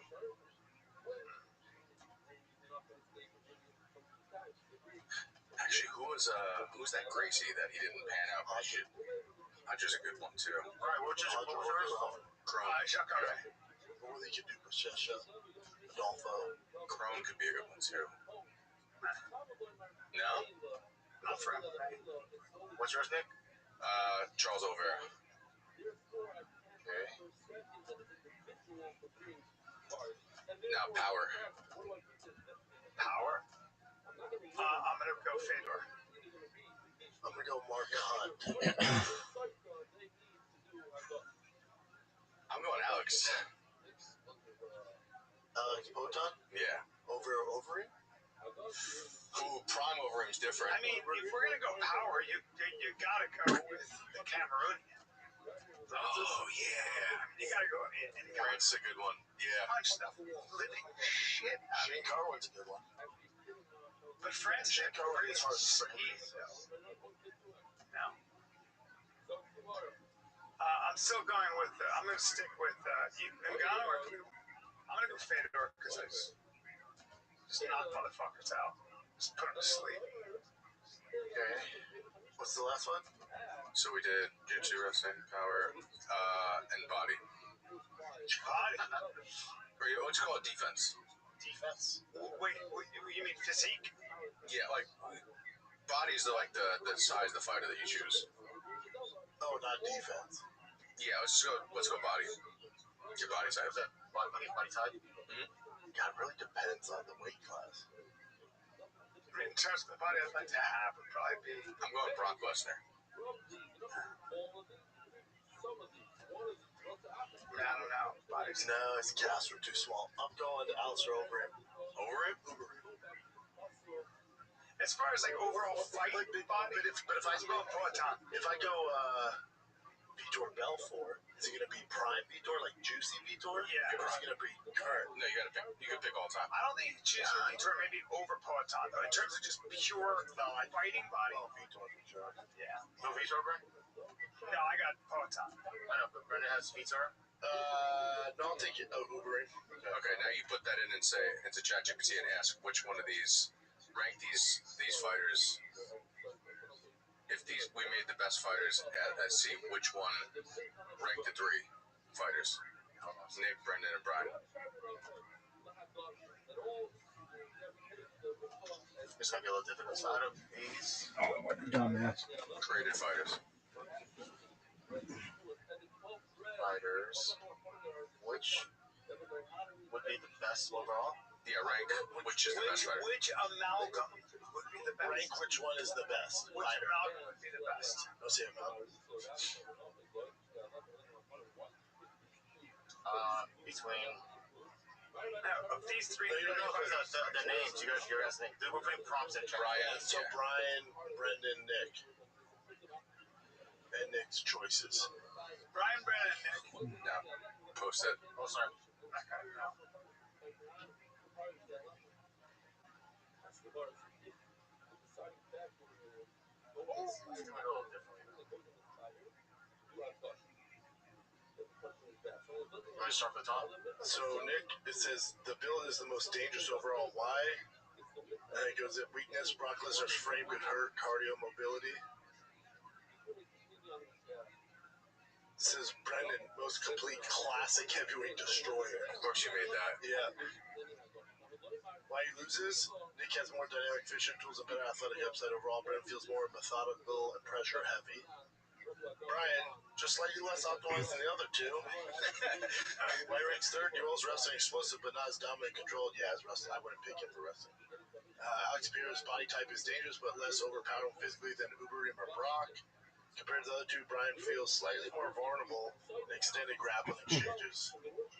Yeah, the reason why I would have picked Hamzat over So Yoel it says overall, Nick, high ceiling, most terrifying physically. Brendan, most balanced, reliable. Brian, elite striker, finisher, but dumb picks. That says this is what we define as a casual. Oh, interesting. I don't see it. I don't see that. I do not see that. We really usually see these kind of picks in the UFC video games. No, By casuals. no, I think you're reading into this. You know the problem with Yoel's wrestling compared to He never Hamzat? uses it because he's afraid of gas. Yeah, it's just he never uses, but he's also a freestyle wrestler. I don't think he's ever used I don't think freestyle translates as well as sambo, and because freestyle is a lot of the way you get points in freestyle is like rolling, like alligator rolls, which is like takedowns are pretty crazy, but yeah. it's like, But he's not a takedown guy. no, ever. Never used it once. I can't think of one person he took down in that. He took down AJ, but May took his guy down. Yeah. Did he fight Luke, or is that your boy Luke? No. Yeah, they fought. Did they fight? And Luke was getting the better of him until he exploded and hit him. Luke said that it felt like he was hitting cement. Yeah, he caught Luke. How early on did Tim Kennedy fight him? Yeah, that was a great fight. Tim got the best. Go down, Jim. 2014. 12 years ago. Damn. How do you feel about that fight? Was it? I think Tim won that fight. Yeah. I think you were all gassed. And it You was think that was cheating? Stillgate's because people are trying to say that Tim grabbed his glove. And they both did those things. Nah, it was fucking cheap. It was a dirty game all the way around, but the Stroll gate is fucking crazy. You think that gave him? Is that enough time to? Especially a guy like that, it needs that extra time. Because every time it needs a problem. And Tim had already gassed out. Like he had adrenaline dump. He won because he thought he won. It was over. The idea of him gassing out is so crazy. Why did you do that? He's got crazy, Max. Yeah, you look at his beams and his fucking problems. That's right. Would you put that as one of the biggest mishaps in UFC history? Stillgate? Oh, yeah. Because there's not many. I think if he wins out, I think if Tim wins out, it could be a very different story. You ever seen when Michael Chandler got the chair pulled out underneath him? In Bellator? Yeah. Yeah. And they called the fight after that? Yeah. I'm trying to think of anything worse than Stillgate. It's tough because there's not many. Right? They don't make many mistakes. Like, I will say, actually, there's one, and it's just, in my opinion, the worst stoppage of all time. Ben Askren bulldog choking Robbie Lawler. yeah, that's bad. Shane, go to worst mishaps in the UFC. The bulldog choke with Robbie Lawler was weird. Because, like, yeah, Early stoppage. Who's the other one that got stopped early? And I like Seth Herzog. Is it Seth Herzog? Really good referee. Herzog? Yeah, he's a great ref, but I think are you about to say the Magomed fight? remember that? Who did he stop early? It was a weird thing where it was like, oof.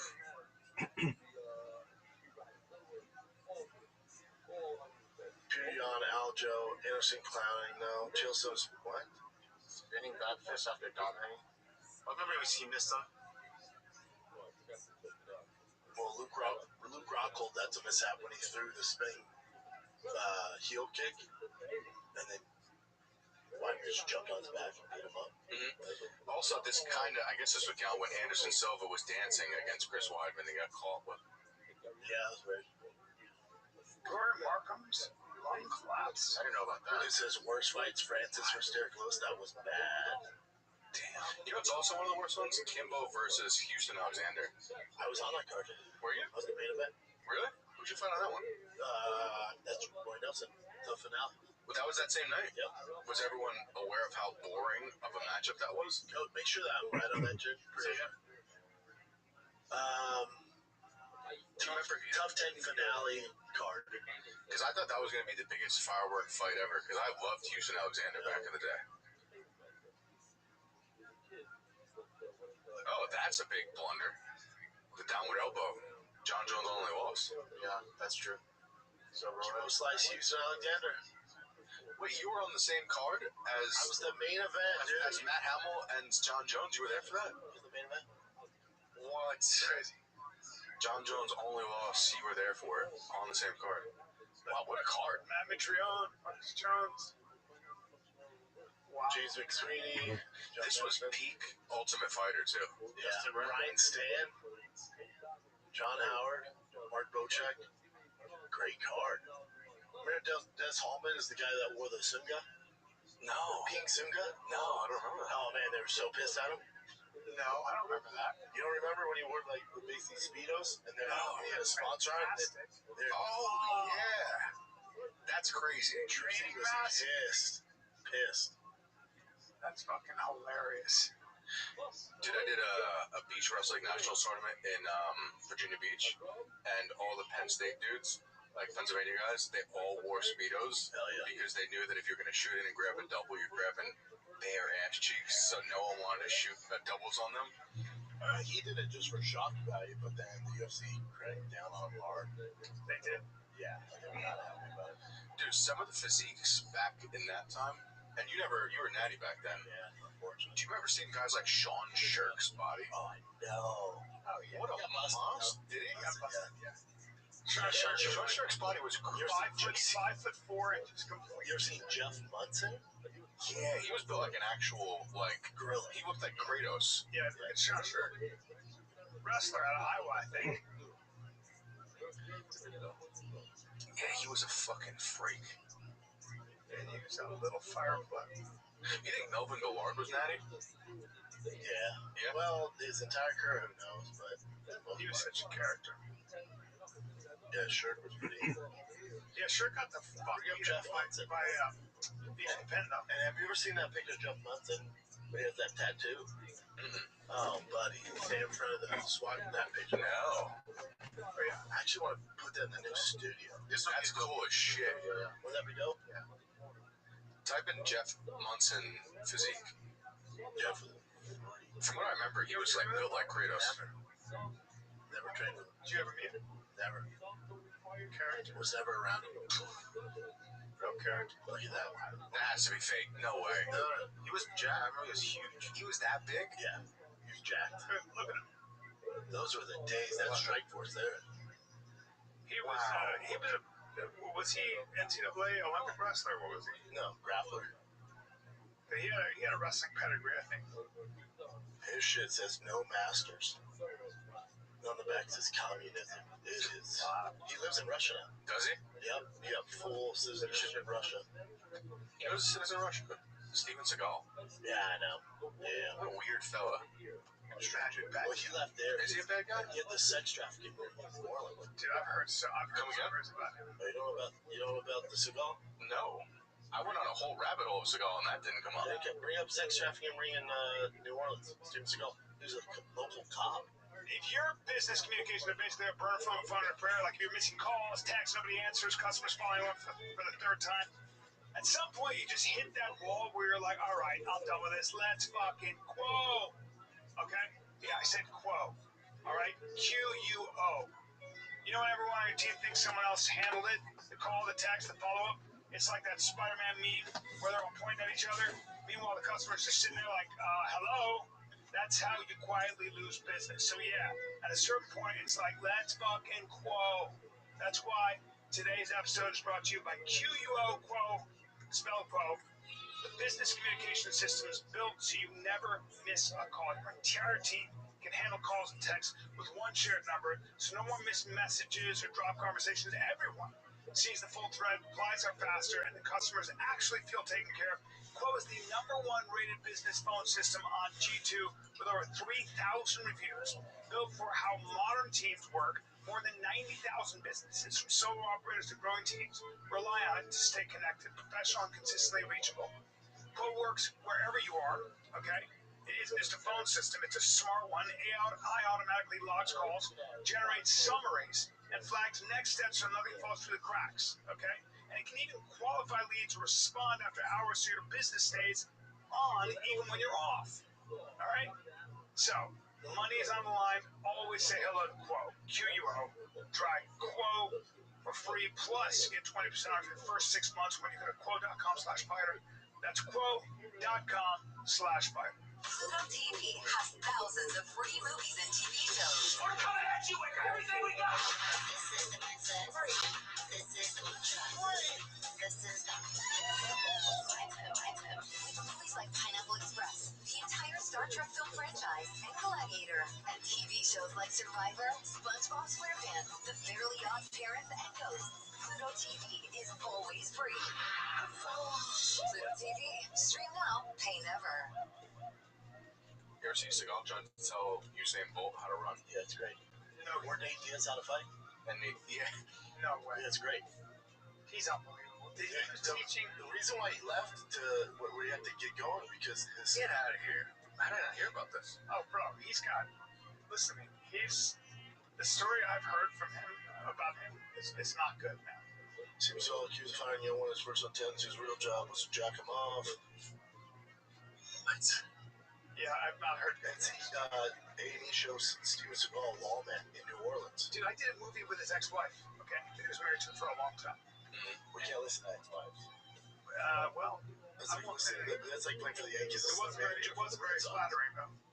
I know two people that worked with him on movies, and they were not flattering stories.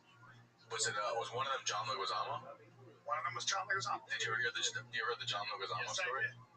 Yeah. John Leguizamo just questioned his simple. There's a video of him talking about online. John I guess basically just asked him about his fighting, and he fucking floored him. He went like this, hit him in the chest with his elbow. Really? But it was John, and then there's a woman that I know.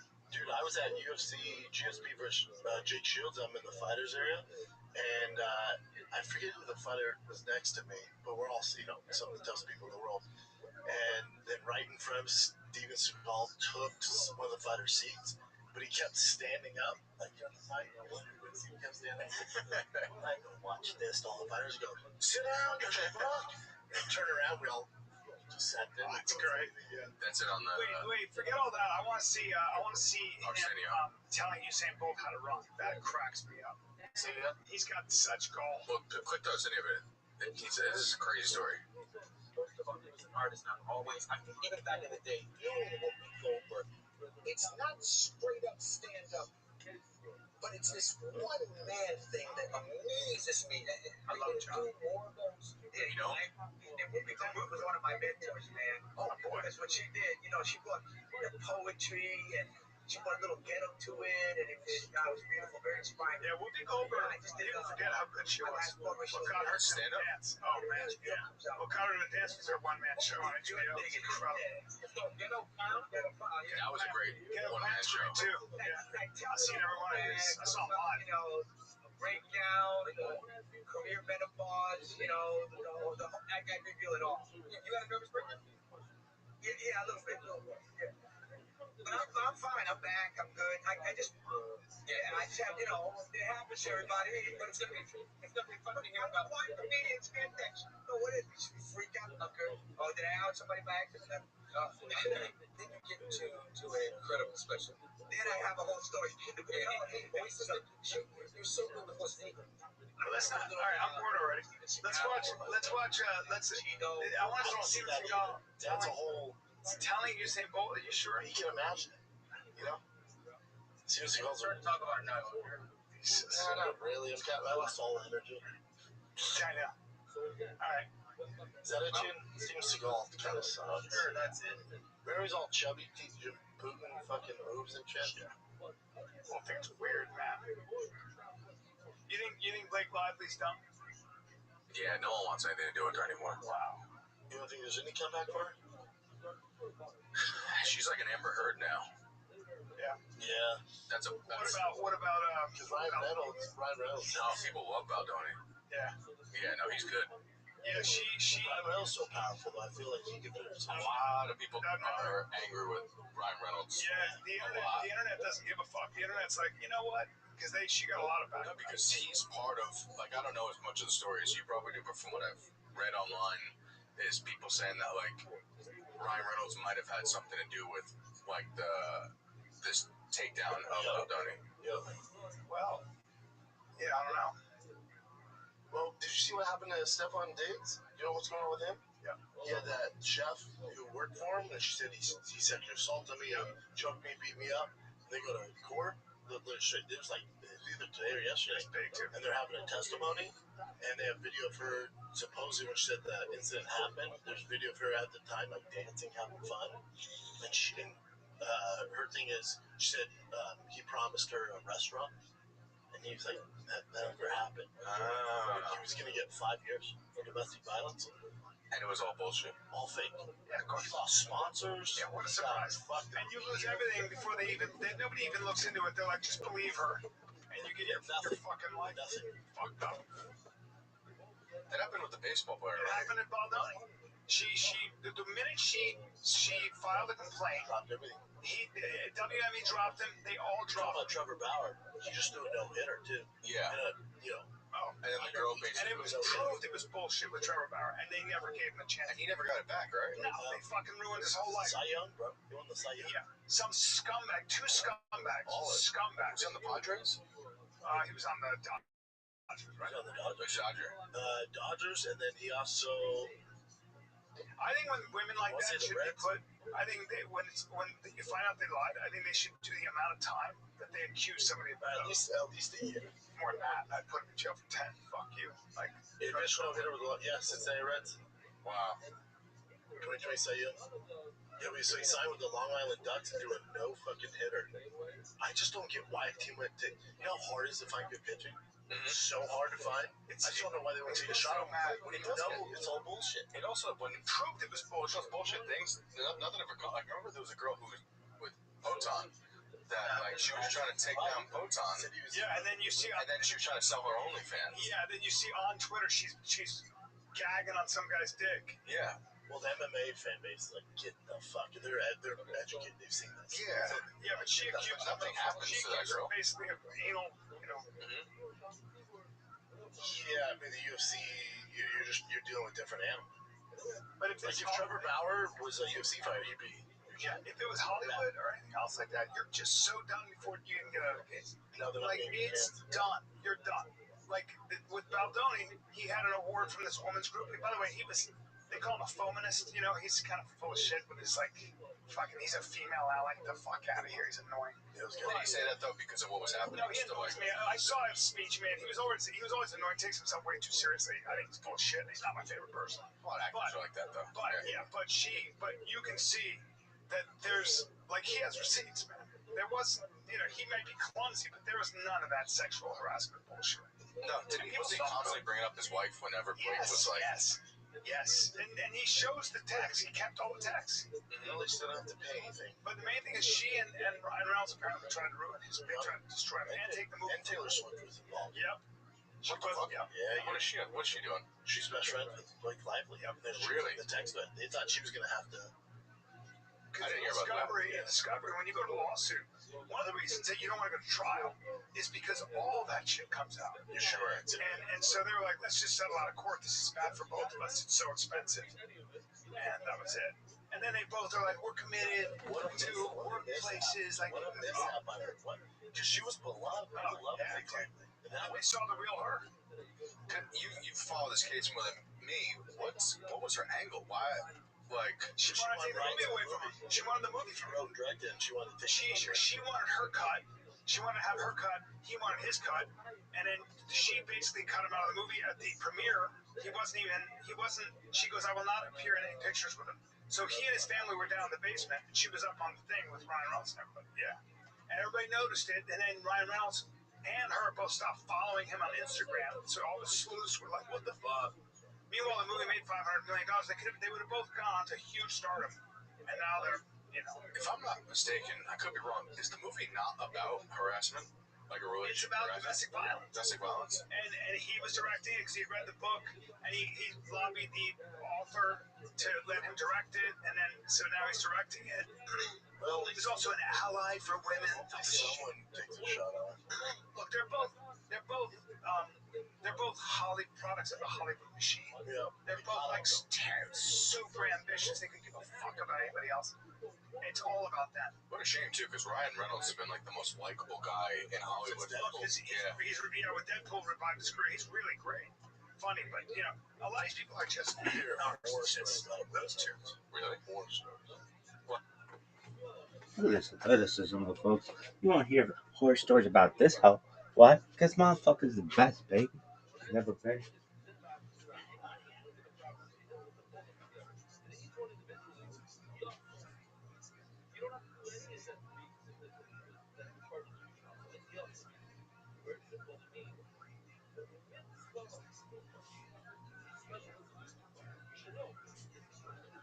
This athleticism.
to the kite. When the kite comes to your left, first one, second one. But the kite says no. What's important to you might not be important to him. I want you to be mashing it. What's mashing? I want you to give it to him. So, my time there was the apple coming back. I was wondering where the their shop was started. See, half of them are trying to tell me. Se no, se vai só me pelo, era um dos já, vaca. Korean? I'm a lot of going to by the quarter, the supply is so too, but I'm a lot by the side, the slug is the order of Kansai. Okay, so why in the year, the Taka, wait, if you just read this word that so the time puts his hands underneath the hands of the owner, and he does proof as Iceberg.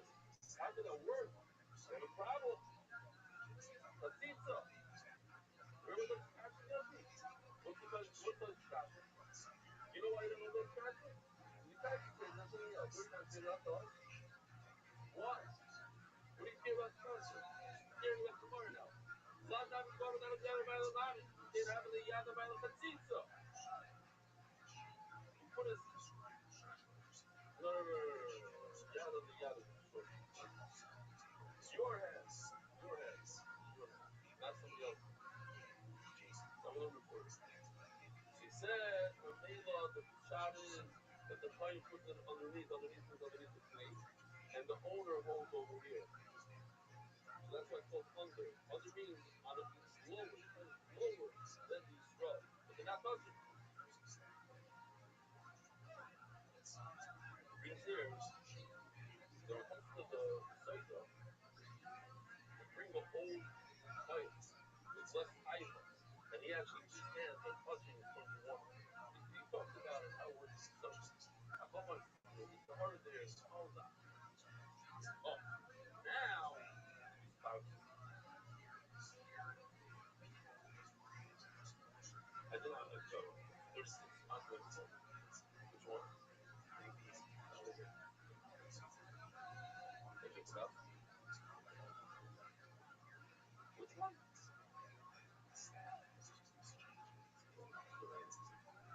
I tried this one.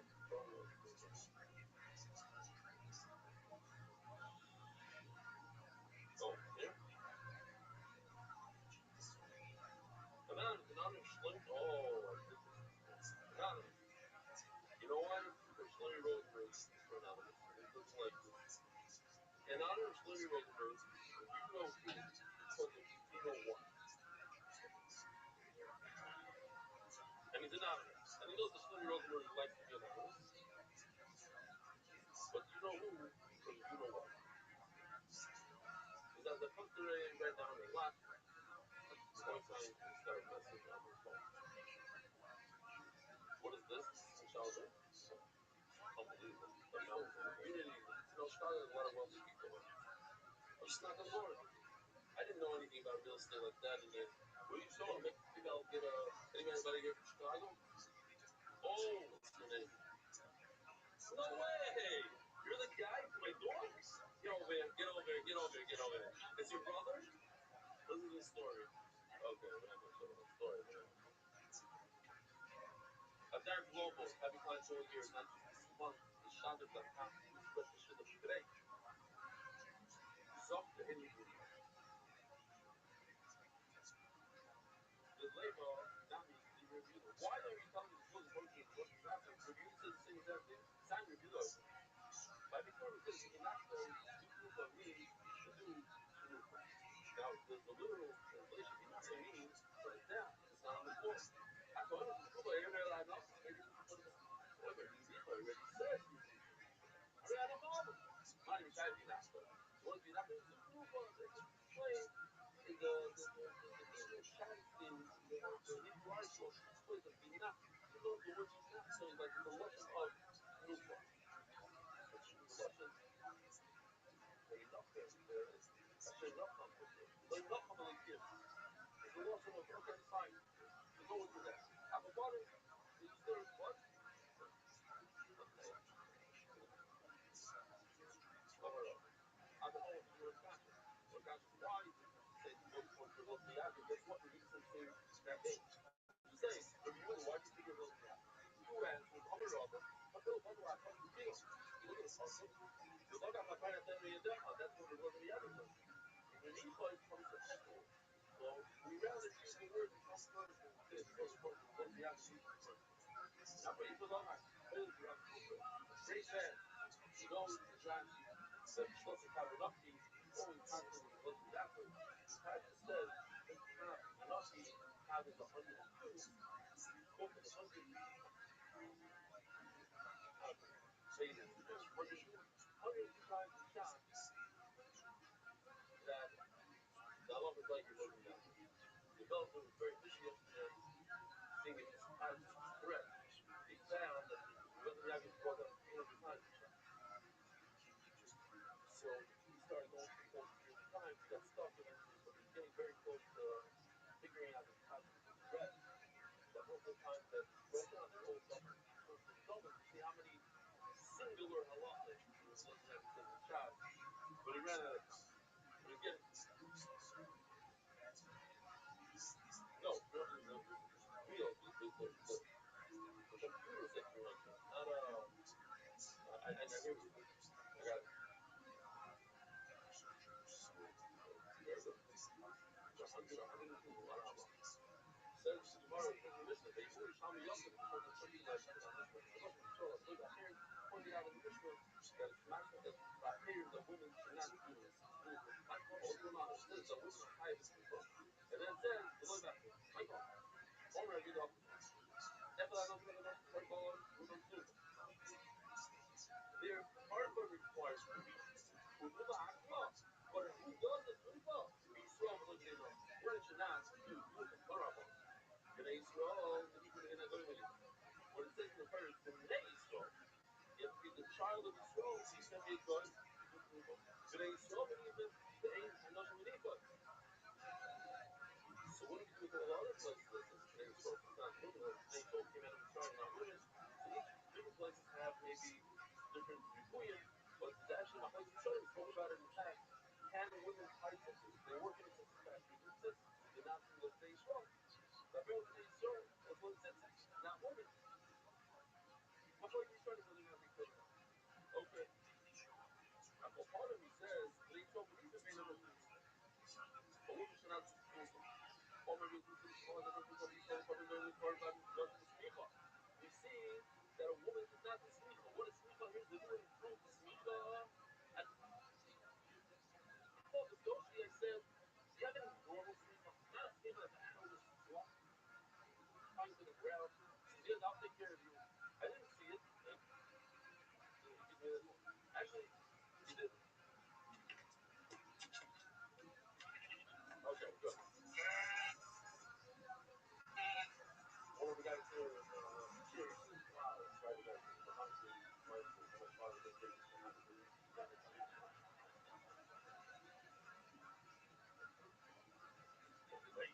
He's a farmer's party. He's like a Moroccan. He's like, you know,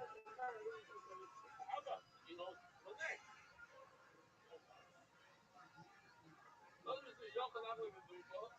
So maybe Lloyd, mommy calls the super that should have violent. I'm going to do it. I'm be honest. No, maybe you think that women don't belong with flowers and parts of the You say just like sneaker, women don't do sneaker. So if you were to sneaker, a woman shouldn't do that at all. Shouldn't do that at all on her part. Look, I'm going to do it. People for violence. Who doesn't even owner? That's why women doesn't do it. Not with the dudes, I think we can honest, but the sneaker, the man can do it. So even though it's owned by a woman, the car will take care of it. Okay, I'm not going to say, so what's in the possible Israel? They told me even they not going even. They told me even they not nothing in Israel. Now hold on. Like we look, let's get to the bottom of the story. Say in Israel, ain't no living in Israel. Here, Rabbi, this is part of the night. How do I know that they fit into this? Even though Israel usually does mean here, Rabbi. Okay, I'm not you. Anybody that reads with the carbon is included or able to play in the macro, maybe referring to the play, not this person. So he is whoever the other Vienna are very valid also. We know this is the person. Okay, what do we do? We have a point, we have an order. What do we do? Okay, this point, we have the other Tachas. He may valid, we made it because he already says something. Under, next to, we have a combination of players and these roles that do the Tuba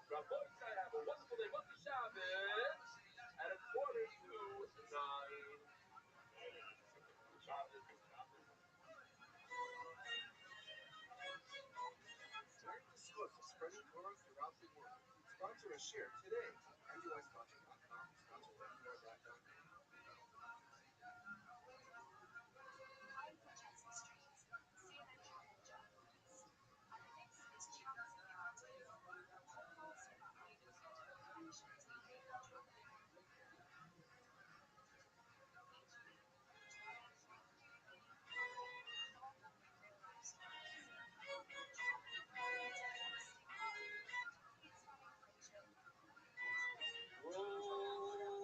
Morning, Rabbi side. Guinness Rothschild. I thought it was very special. The Hebrew guys left together to buy a gift that they only the Hebrew guys. For Yossi and his Chosma. Gift to the Yossi. Six gifts to Yossi. We got together, but nobody asked me when it's out. That's funny. We had a super slate. Well, look there you are.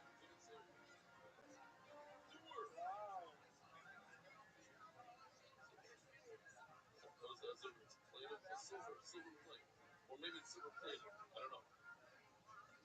Rabbi said, I don't know what to say about these doctors. I didn't like look into it. How many sold? Well, there's 11 left. So 3? Okay, it's better than none. He's our chef. We're gonna get there. We have to say AKA Bible Rabbi. Why?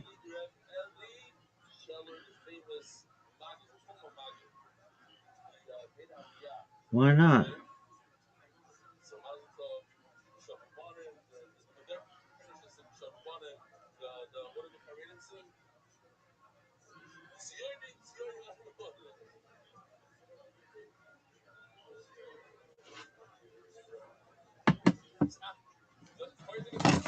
like a full circle story. I don't know what the story is, but it comes full circle.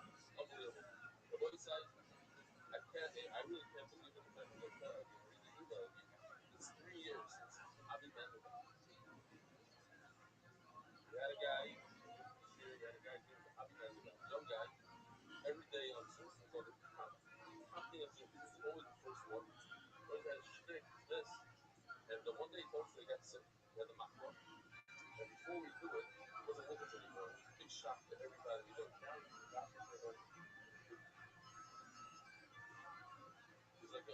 what? The show for an elbow restaurant. Different things, a different background. So here's an email from his brother. Dear Rebellion and your family, 3 years since that fateful night when I told my little brother that I would help keep up with God. I guess now, no, and I guess now, finish it. Back in 2020, I'll be asked to stop. Beautiful idea. I only told that. I little you know, just 3 years later, my little brother Abby was in a coma and didn't look good. Sitting at home watching milestone and realized there's literally nothing else I can do for him but learning. So the thinking I was helping him, I sat down to learn with everyone.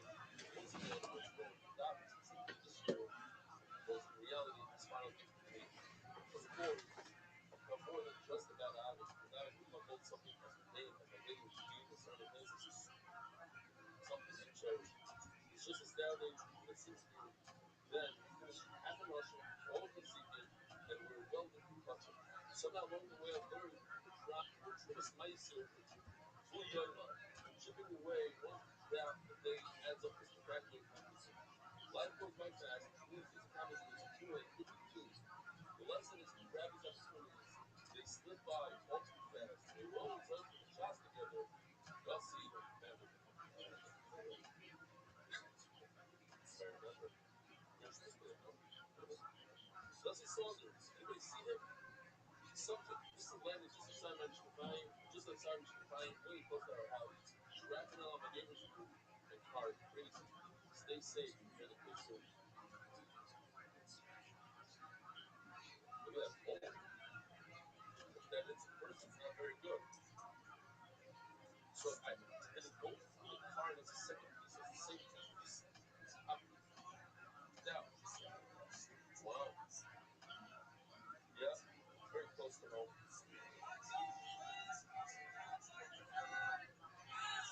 I don't know.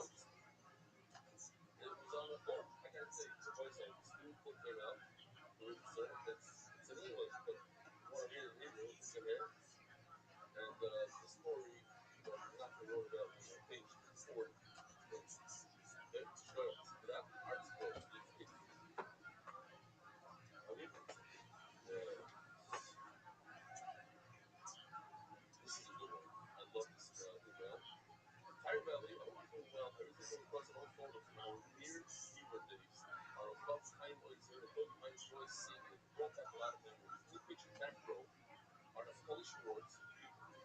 It's really hurt when all of a sudden. I didn't know. I didn't. This is 35 years ago. This is a friend, 35 years ago, is reaching out. And the person that told him, I mean, I was the youngest guy. I was maybe 18 years old then. And he taught me some stuff about life. I remember different lessons that he gave me watching.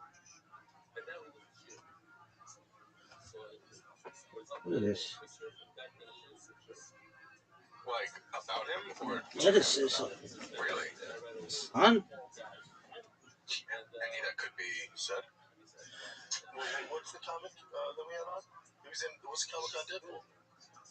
Oh, T.J. Miller. T.J. Miller. Yeah. Ask T.J. about it. Yeah. Oh yeah. Well, T.J. said he didn't want to do Deadpool 2 because of Ryan, right? He's so mean to him. Because T.J. had all the funny lines. He didn't like it. He was getting the shine. Really? Yeah. Because Ryan wants to be the funny guy. Yeah, I mean, I was in Hollywood a long time. Yeah. And you've heard some whispers. I don't like to say much because I don't know him. I don't want to say much. I think he's really good in Deadpool. I think he's really funny. So I like his he's movies. super talented. So Ryan Reynolds, I'm not going to say anything bad about him. And when you work in Hollywood, there are always people that are going to say shit. But my guess is something. I have an opinion, but I'll keep it to myself. I just don't care about them. Yeah. No. There's no reason to care. I love TJ.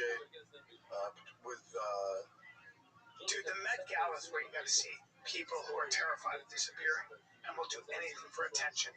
The Met Gala, please bring up the different outfits. Bring up Heidi Klum. She dressed as a statue. Yes, and then bring up Lena Dunham. It looks like somebody shot a chicken with a shotgun. Bring this up. It looks like somebody shot a chicken with a shotgun and freeze frame. There it is. What the fuck? Yeah, that's what happens to a chicken when you shoot it with a shotgun. Look at her. That's insane. The only outfit that I saw was, Sarah Paulson from American Horror Story.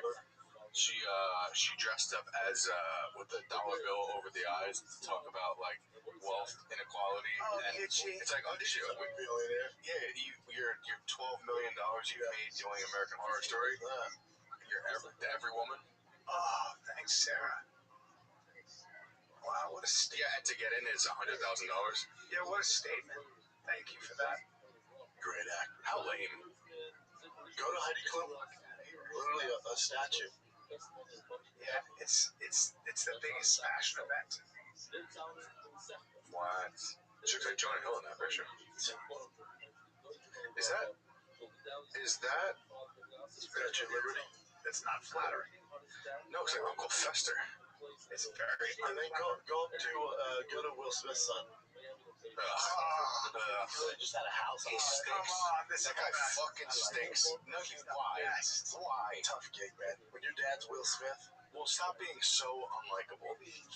What 2026 or what year? No, not 2026. Let me see him. Look at that, the castle. Oh, go the cat toys. 2025. Yes. He's fantastic. Go bottom left, second row, first one. Yeah, go that castle. I hate that. I fucking hate that. That's so sick. Dude, that's so why? What is cool about that? I live in a black house. What is that? I don't know. Dude, it's fantastic. His eyes are the windows of the house. Jaden Smith's headpiece stole the show in the Met Gala. He looks like such a fucking weenie. Yeah, if your friend, you would never hang out with him. Let me see that right there. He's been the most cringe person I've ever seen in my life. Wires all over his It's a tough go when your dad's Will Smith and he's fighting his gayness. Your mom and dad don't live together. The sisters are. But the sisters are fine. Yeah, awesome. And he's over. He's so cringe. So cringy. All right, let's get out of here, boys. God. Where are you kids gonna be? No leg days. We got a big episode coming up. We have Phil Heath coming up. That's coming out next week on the 12th. Go watch the Mike Israel one. The Phil Heath one is, I think it's my favorite one so far. And we also, I guess I could say here, we got Mike Israel to do stand-ups because he put us to our world. We're like, we're gonna put him to our. But let's see how you do stand-up. So we did a bunch of, we helped punch up, like teach him how to write a joke. And then he went up there. I don't want to give too much away, but you guys hearing that one? That's gonna be after Michael Hearn. Gotcha.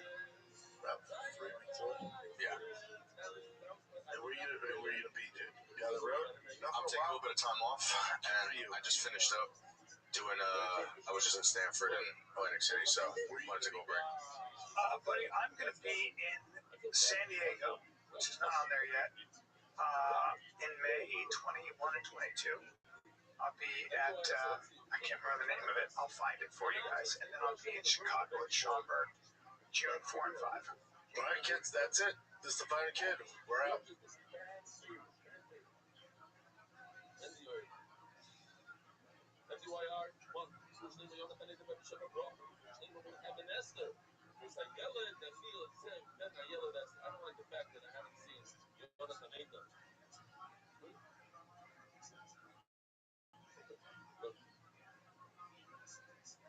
Hey, folks from Shelburne, Vermont. Yo, bitch, nobody cares.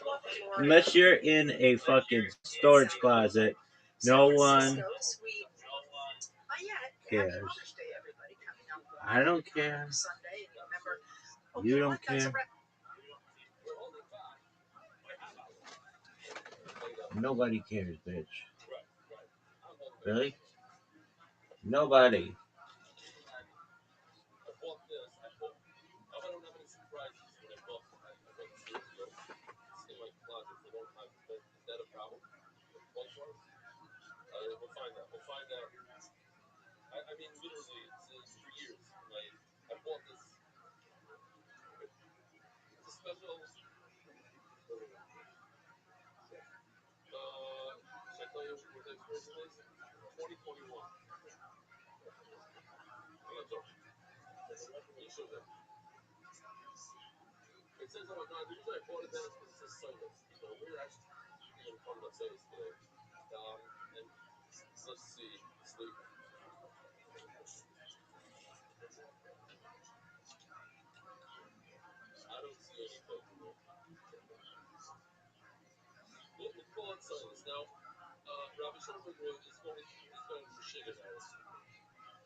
It's a fighter and the kid.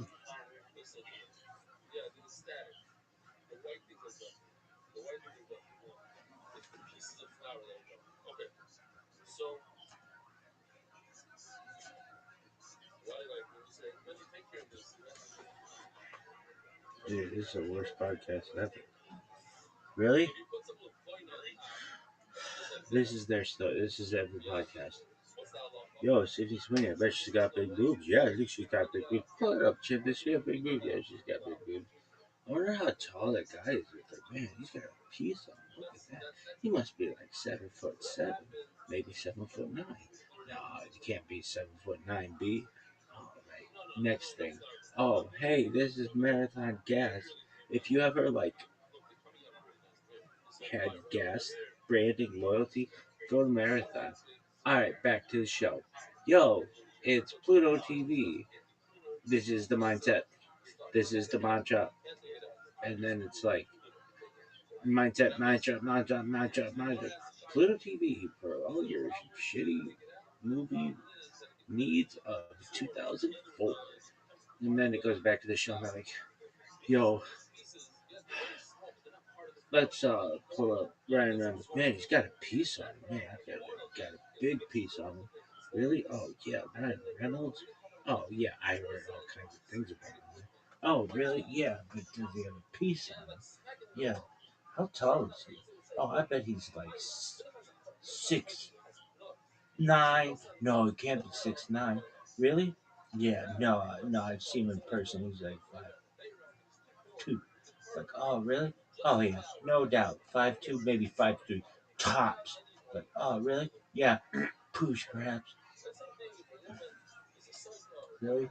Oh, it's the worst show ever. It's literally a show about who has the biggest tits and who's tallest. Really? Except they don't get into NBA players. They're like, oh, really? Yeah. We don't get into real sports. It's like stupid ass. Oh, I wonder who would win this fight. Hamza, what does ChatGPT think of this fight? Hey, let's not watch the UFC even. Let's just do ChatGPT fights. Really? Oh, yeah.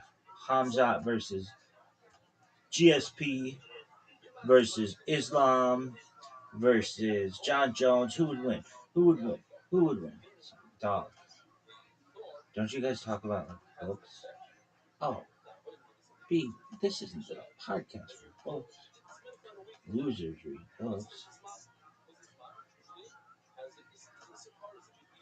What's the last book you read? It's like 92 types of Russian. Yeah, dog. Why? Because books are boring as fucking comparison to podcast. This is the mindset. This is the mantra. Mantra.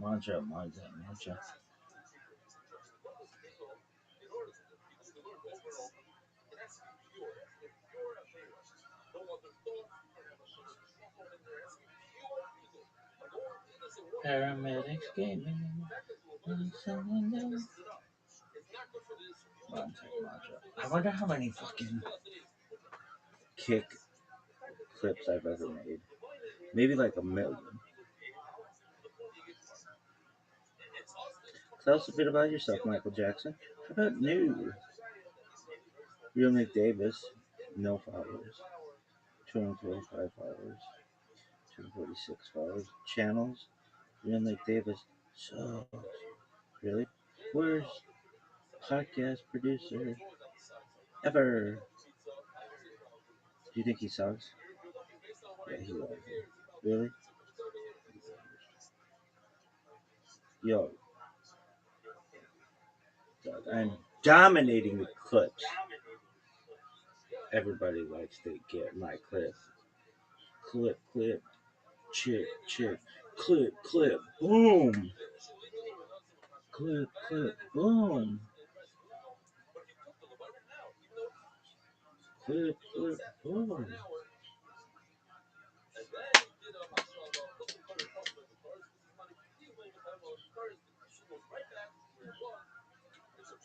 Clip, boom.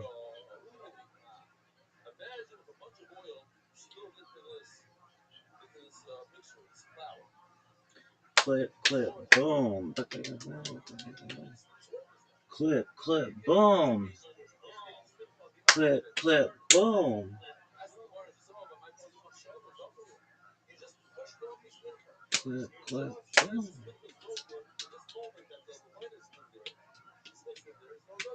Clip, boom. Bing's Reel is amazing because it's finally starting to figure out that I'm alive, baby. That motherfucker landed dead, son. Yeah, but he had dinner with Martin Luther King Jr. Cool story, bro. Where is he now? Really? Yeah, no one cares. Where is he? No, no one cares. Why? It's just a thing. Cool story, bro. Where's Martin Luther King Jr.? And his temp got bombed, right? Mine's still going. Digital bitch. Is it? I've got 2,800 people in this bitch who are locked and loaded. Really? Dog, are you fucking serious? This is the worst. I don't want to dive in 6 minutes because it sucks. Really? Worst shit ever. You think dominating is the worst? Yeah, I do. Is it really? It's up there with the worst shit ever. But it's like you're connected. You got like Kavana and everything. Sucks. Why? It's boring as shit. Really? Dog. I didn't want to get into it with you. With whom? Everybody. Oh, this rabbi doesn't like to daven? No rabbis like to daven. Really? Any rabbi who tells you they like to daven is fucking lying to you. Oh, I like to daven. All right, asshole. No, you don't. Really? You gotta be jerking it in your bed. Guaranteed. Really? Ain't no doubt. Listen to this, motherfucker. Hey, this is Rabbi coming to you live from the 2016 LA Podfest in Beverly Hills, California. Fancy. Get up for Kill Tony, Volume 4, with Tony, the motherfucking Rich Graham, Hello. Wow. Wow. Listen to that roar. This is exactly what I thought was going to happen. No, don't fake it. I want the podcast listeners to know exactly what's going on here. Don't you overcompensate for what's happening. What are you talking about? I want them to hear and feel the empty chairs. No, don't audience laugh this yet, Brian. Too soon, too soon. Giving a thing here. I am in love with what's happening here tonight. A lot of people would panic. They go the 300-seat room. There's like 7 people in there. 8 of them are comedians. You gotta wait here, Brian. Gotta hold off a little bit. We're gonna start all that in a second. There's more sound guys than there are audience members in this room right now. This is bigger than sound effects. This is bigger than. Dog, I love davening it. Like, I wake up in the morning. Oh, I don't have to do shit. Except 3 fucking. years ago. We did this show 3 Model years class. ago. There's hundreds and hundreds of people in the room. 3 years later, here we are. What have we done? 180 episodes? Yeah, we just got up to 180. And look what we have become. Look, you know what it is? Is that I think I have an idea. Is that maybe because we do a free show every Monday, sort of like talk to a bunch of people here. Thank you. And now here we are. This is a real live show. This is as real as it gets. Like, you know, I, as we all know, have a pretty good life. Awesome times all the time. I am embarrassed to the comedians that got chosen for tonight. First of all, let me acknowledge that. But you know what? When in Rome, we fucking roll with it. And that is what podcast festivals are all about. Am I right? Rolling with it. I walked in today, Brian, and I wanted to see the room that our show was happening in. So I walked through the back door, and it turns out that it wasn't a comedy podcast. Not the first time. Okie dokie. For you second graders listening to the show with a wild sense of humor, that one was for you. And I was like, who the fuck? How are all these people watching a podcast? It was just people talking into microphones. You forget that there's more than one category of podcasts. There's like 20 different categories of podcasts. This was like drama, and I'm like, how are these people watching this? And I'm like, I'm going to see what this is. 20 seconds later, I was locked into position. Just watching this lady like read a script. It was awesome. Right, that podcast was before us. So I'm describing for the listeners of the show. We are at a podcast festival. We are the third show of it. We are at the absolute end of the night, which I thought was going to be like rock and roll shit. It's like Nirvana shit right now. It's dead as fuck. Nirvana, like third string cover band. And, you know, here we are. Ryan J. Ebelt is here, house artist. He draws every episode. He draws every single episode. He has a blank sheet of paper in front of him, an entire huge art set. He drew the poster, the Kill Tony poster, which is up in my living room, framed and awesome. I love it. So why don't you get one too? Phil Tony posted it. RyanChayFelt.com is where all those prints are available. I wish you could draw an audience because we obviously can't. You know what I'm saying? He's like our courtroom artist. You know, like he pretty much draws what happens to it. Tonight he's gonna be, because I'm pretty sure someone's gonna get shanked up here. This is an interesting vibe. We normally do this show every Monday for free at the Comedy Store here in Hollywood, California, at 8 o'clock. So if you guys ever want to come there, be our guest. It's sold out every week, but that's why, you know, this episode's extra special is because you're going to get to see us really, you know, in the zone which we were in years ago when we absolutely started it. I mean, the first few weeks of us starting our podcast, it was exactly like this. There was like 4 audience members and like 8 comedians that signed up to do it because they sort of realized what it was and that people were listening with headphones and shit. And it's all, we just moved to the main room of the Comedy Store. We had like, I think, what would you say, about 200 people on a Monday? 200, yeah. And now we're here, closing out a big Friday night. I'm excited about it though. I'm pumped. So here's the deal: is we're gonna bring up the band. They normally get the audience all pumped up. Pretty sure that's gonna be easy tonight. So let's just get into it. They are the Kill Tony Band. It's a special duo tonight of Jeremiah Watkins and Joel Jimenez, everybody. Pat Reagan's not here tonight. He had a gig. Oh. Can we get the music a little louder? No, it's not. It's Friday night.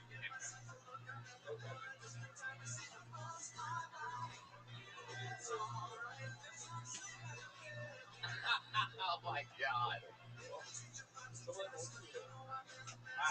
Fuck yeah. It's just like a real rock and roll video.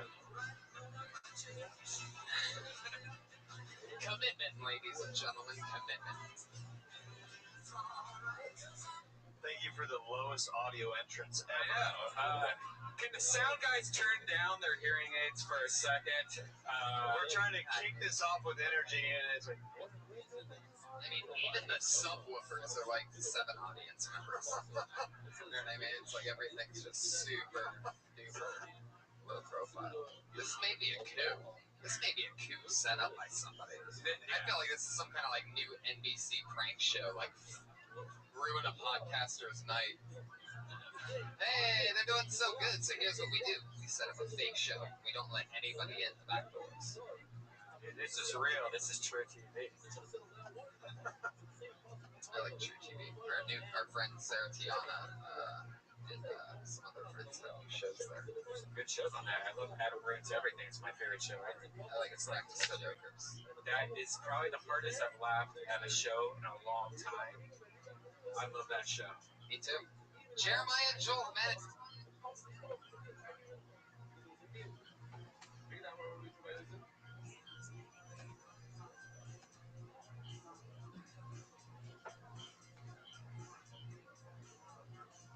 What's up, big dog? You chewing your toenails or you got a fucking top? Calm down, bitch.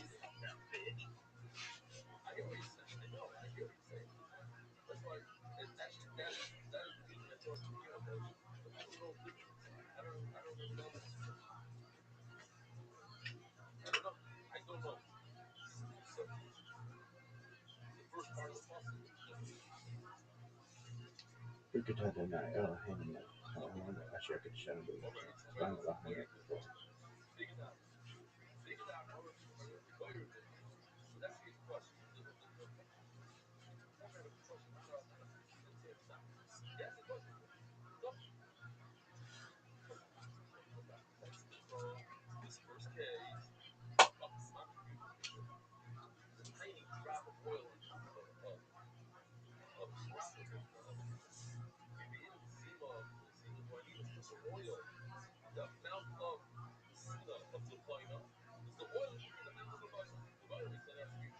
We could have a night. Oh, hang on. I wonder. Actually, I could show you. I don't know. It's before.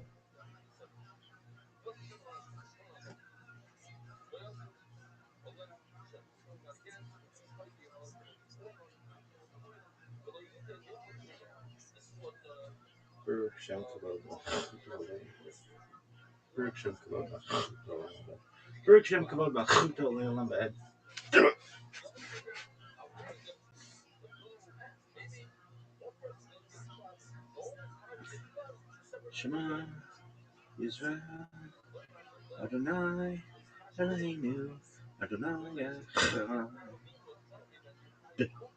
Baruch Shem Kavod Malchut Olam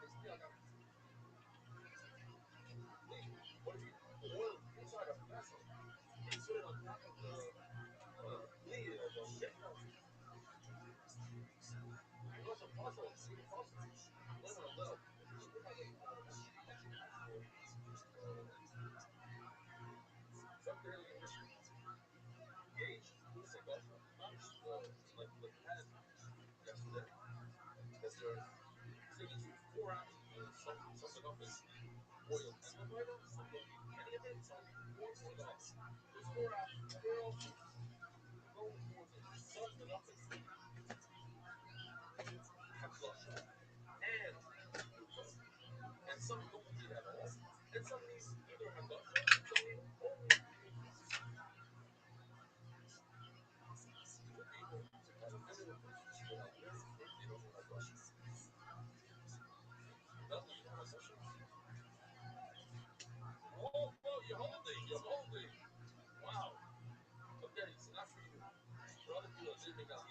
Jimenez, Joel Jimenez, famous for stealing the show, getting basically a standing ovation on Monday night. Jeremiah Watkins from Roast Battle fame is the Wave, part of the goddamn Comedy Jam. So many great shows. How you doing, Jeremiah? How do you feel about tonight? I'm doing great. I think we're going to power through. This is going to be a magical evening.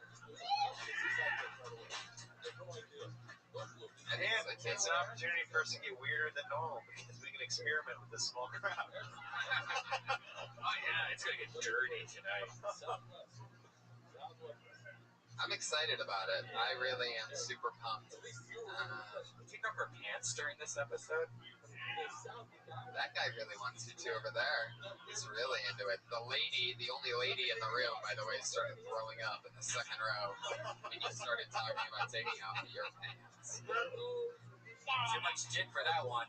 There's some internet troll back there that really wants to see you take your pants off. I've heard it. By the way, I was complimenting your joke backstage to Joel. Your Ryan email joke. Maybe you can draw an audience because we obviously can't. Guys, that should have gotten an applause break.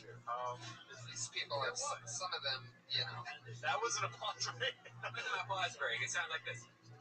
Yeah, it's all very light. Yeah. It's very light. So, what do you think? Should we bring up one of tonight's guests, and the other one's coming up? He's going to be here in like 10 minutes. How do you guys feel about that?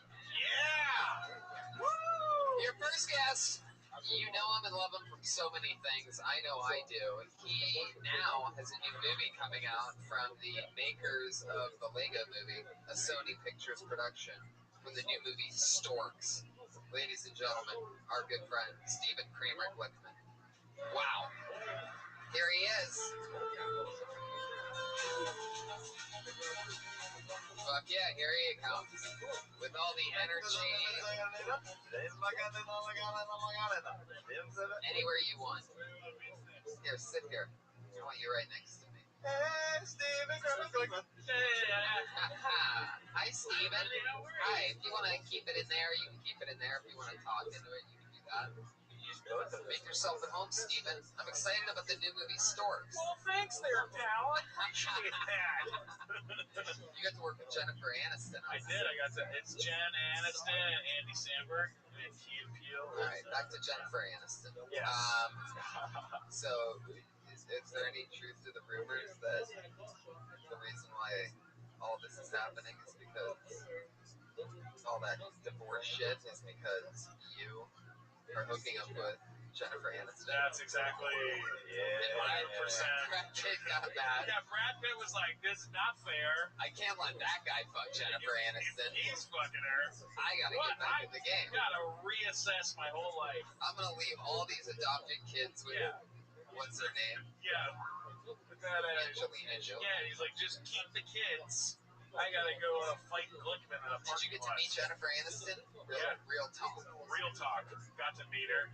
Very nice. How short was that hello before she got hustled off into her trailer? I want to know, like, how, like, really short. How short are we talking? Because I'm guessing it's like 3 words or less. It was a minute. It was about a minute of conversation. 3 words in 1 minute. Just as it was like a, "Hey, you're great. Oh, I love it. I love it. Bye." That was it. It was like that. Yeah, it was fast. But I got to spend 6 hours doing press with Kelsey Grammer, which was fucking insane. And I got to spend an entire day with Andy Samberg, which was also insane. Oh my god. It's crazy. Kelsey Grammer. Highlight of hanging with Kelsey Grammer? So ridiculous. You guys watch Frasier DVDs? We threw them at each other. No, he was just so weird and cool. Like he would go, "We're gonna go in there and we're gonna talk to these people and we're gonna make a difference. Or not. Who cares? Either way, we're getting paid, right, buddy?" Like that. It was like that the whole time. Oh, I fucking love that. It was so great. And then we had to do these interviews, and every time they'd ask us the same question, like, "What's your favorite part of the movie?" He would go, "My favorite moment in the film was when the boy turns to his father and he says, 'I won't always want to spend.'" I'd get a little teared up, and his eyes would tear up, and I'd go, "Okay, buddy?" He'd go, you take this one, and then I would answer the question, right? And then 10 minutes later, we move into another room. We're doing international press with somebody else, and they go, "What's your favorite moment in the film?" He goes, "My favorite moment in the film is when the father turns to the son." I'm so sorry, I'm kidding. He got teared up 5 times that day. Oh, like my God. He nailed it in front of he's a real actor. He's a real actor. Wow. That guy is. How awesome is that? It was story? so impressive. Like watching him, and he's like right here, and he's just tears in his eyes, and you go, "Oh." Right, the first I just saw him do it. I just saw him do that 10 minutes ago. The first time you felt that, the 5th time you're like, "This motherfucker." That's exactly. I was 5th like, time you do your interview, you're just like, "Oh, yeah. am I making it yet? Oh." My crying face. Dude, if you cried, it would go so viral. I didn't hear about Kelsey Grammer crying. Yours would end up being a meme. Yeah. That's one weird thing. We see so many open micers that you see the guys that are actors that they're not really comedians, where they're almost acting like comics. Does that bug you, or is that like a Kelsey Grammer thing? You're like, "Oh, that's adorable." I think it's really funny to watch somebody try to be somebody else. Like I think it's always really funny. But especially the last time I did Kill Tony, there was this guy, and he put on this whole act. Do you remember this guy? And he was wearing this t-shirt. He was this black dude. And he was like, "Yeah, I'm from the streets. I'm from the hood. You know, I've been living on the street, killing it." And then you're like, "Really? Where are you from?" And he's like, "Well, originally from Santa Clarita, California. I grew up there, and I tried very hard." And we're like, "What are you doing? What is this character that you're doing?" And then he would try. You kept giving him other chances to try other material, and he just kept going back to this character, and it wasn't working. And then after the show, I saw him downstairs at the Comedy Store, tears in his eyes. And he's in front of all his friends. He's like, "I think I'm just gonna move home, man. I don't know. I can't do this." I was like, what do you expect? Imagine going on Kill Tony and you're just pretending to be like, you can tell if someone's fake, you know? Oh yeah, we can all tell. That's great. I'll see right through it. Tonight's an interesting show because over the last couple weeks, randomly on shows, we've tried to pick a mishmash of different comedians. Most of them actually some of the most talented people on the show, and so that's gonna be fun. Some of the fun people that we have to talk to because we couldn't just invite every comedian here to sign up for it. Or else this place would be fucking packed, you know what I mean? But instead, we've limited it to. We should have done that. Actually, looking back, we should have probably just had like our bucket of comedians be all like headliners. What we should have done is we should have had. No, that'd be absolutely terrible. What we should have done was we should have invited everybody and just had them wait on the sidewalk, and then there would be like a 45-second delay before they're on the show. Not on the show. And once they're gone, once they're done with their time, they'd have to get back outside of the hotel. If we made like some kind of like deal, just had like 50 people waiting on the sidewalk. But instead, we booked a bunch of actual funny people, and now you almost feel bad having to try to do stand-up. Yeah, we should have trapped some more people in this room. Maybe we should just do like a special interview edition of Phil Tony where we just go straight into meeting them. We should probably explain the show for the people. There's a lot of people out here that have no idea what we're talking about. For these people? Yeah.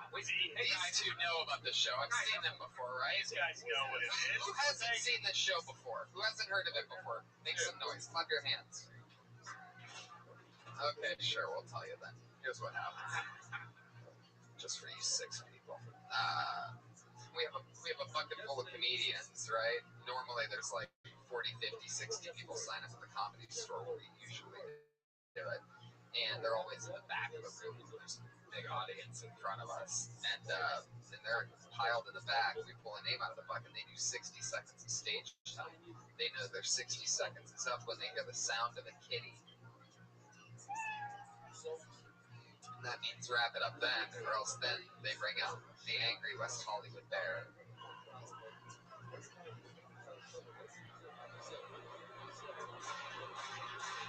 Thank you so much for the sound, guys, for really turning this part up a lot. Can we make it any louder? Is this really? Are you guys even hearing that, or does it sound like you're? They're back there. Are you guys sleeping? Can we make his soundboard Turn it up a little louder? Voices are great. You guys are nailing it on voices. Can we just get that board up a little bit louder? Maybe even a little more. Dog in a well. That's nice. This is our. This is how we check our soundboard. Is we put a dog in a well and we have a different podcast happening. Hey Tony, can I? There we go. There we go. There we are. We're there. Great. Thank you guys. Put your hands together for the sound guys. Great job, guys. It's a thankless job back there. We love you. Thank you. Literally, no one thanks them. Thanks for making it comfortable. Tony, can I just say it's a dream come true to perform in the ballroom finally, and I'm glad that I can do it under these circumstances. I completely agree with you. Nothing makes this situation better than high ceilings and deep empty sides. You know what I mean? Oh, that's cool. Win in a ballroom. Have a ball. You know? It's like Chill the minutes. We might have to, Joel. We might have to get there, but we have to build up to that. Build up to it. He got addicted to that ovation instantly from last show. He's like, "You want to see my dick? I'm ready. Let's do it." Any sign of our second guest, Josh? Yes. When he's here, will you just give me a light from the back of the room? What do you think? Should we just jump into it? Yeah, let's do this. You guys ready to start the show or what? I'm gonna pull a name out of the bucket. Let's do this thing. I'm gonna pull a name out of the bucket. But how about this? Should I get a drink? I'm allowed to get a drink. Go get a drink. Go get a drink. Go get drinks for us. Brian's getting everybody drinks, obviously, guys. Yeah, of course. This is like an awesome Thanksgiving dinner in here. I feel like this is what the Laugh Factory's free Thanksgiving dinner is like. You know what I mean? Like all the homeless people go in there. There's like a half a show going on. Everybody's like broke and hungry. Have you ever seen that show? You do Yeah, get. it's very I know uncomfortable. you probably serve people because you do like everything. You're like such a good guy. I'm a really nice person. Steven's like one of those guys that does like make-a-wishes and shit, and like brags about it all the time. Yeah, all the time. I held a dying baby today. What do you do? Well, Kelsey Grammer asked me funny questions. What is your go-to porn, Steve? What's my go-to? I can't even imagine. Yeah, can we get any truth from you? Yeah, like real shit. Or are you gonna tell us that your favorite porn is that you hit movie stores? Hang out. I like bird shit. Store porn? Any movie that's I'm a POV. I'm a POV fan. Wow, POV really? guy. Wow. And recently, the headset. Oh my god. The 3D thing in the middle, where you virtual reality. Oh my god. I'll tell you what.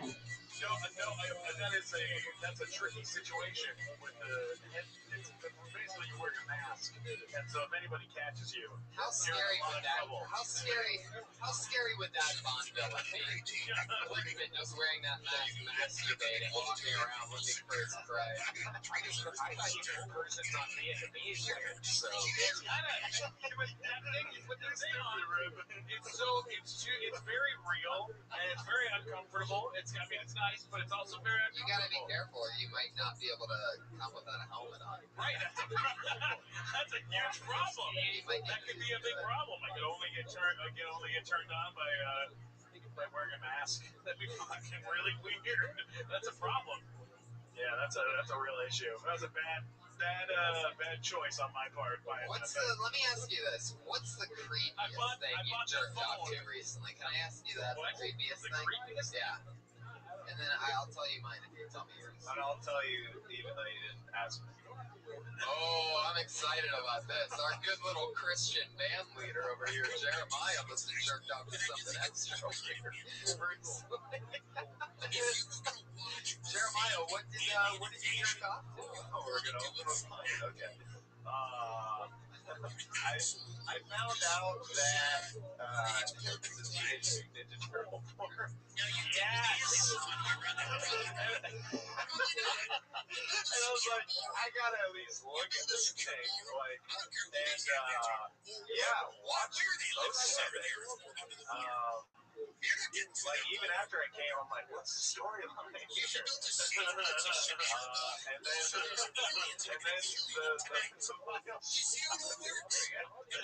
final shot at the end is April O'Neil just jerking off all 4 Ninja Turtles and green things. Green ooze, secret of the ooze. How'd they make it green? Oh man, well it wasn't. The turtle things were fake. It wasn't like. Wow. Was it like Michael Bay CG Turtles? Like what? It's better not have been Michael Bay. I'll watch that. For sure. I'm not into Bay porn. No, it's like these costumes where there's a shell around their actual penises. And there was some machine that was squirting a paint gun of green. I'm gonna use this when I get home. It was incredible. But Casey Jones really gave it to April the normal way. Oh. He put his hockey mask on. It's like, and you're just slow stroking it. Well, yeah, I'm just like, what is this exactly?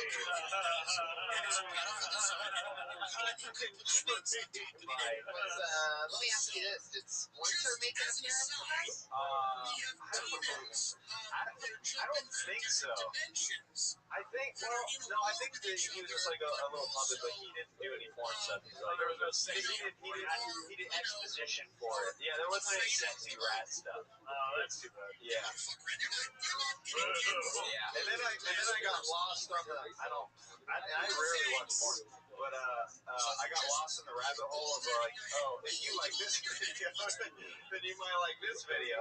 And then it was just the girl who starred in Teenage Mutant Ninja Turtles naked reading, and I'm like, what is this exactly? That's what did it. I don't know. Was watching. It was just weird that there's a section of fetish where there's, I guess there's porn where you just watch porn stars read, and you're like, yeah, they can read. I was watching one where it was one of these VR porns, and you're having sex with this. We get it. You watch VR porn. It's this blonde lady, and you're real into it because it's everywhere you look. You're like in the room, right? You're right there, and then right in the middle of it, the phone rings, and she answers the phone. She goes, "Hello? Yeah. No, I'm not doing anything. I'm good." And I'm like, "What? What's happening?" It was like, wait, it was too real. It's too real because So you're like, hey, actual, I'm right here. I'm here. I'm inside of you. Like it was just nuts. It's like I'm not doing anything. Sure, yeah, no, come on over. Can I tell you what I don't understand about virtual reality porn? Is like, I mean, all right, so you're fucking a chick, you got 360 degrees. What else are you gonna look at in that porn other than the chick you're fucking? Like, who's gonna stop and be like, you know what? Let me check out this closet for a second. You know, just like there's nice closet space. And sometimes you look at furniture, you go, that's a nice table. I wonder where they got that table. Just jerking off to the table. Oh, you fucking dirty little table. That's a nice IKEA table. It's a little weird. Let's start this shit. Let's do it. You know how it works. I pull a name out of the bucket, they get a minute. So let's just do it, shall we? All right. Let's pull a name out of the bucket here.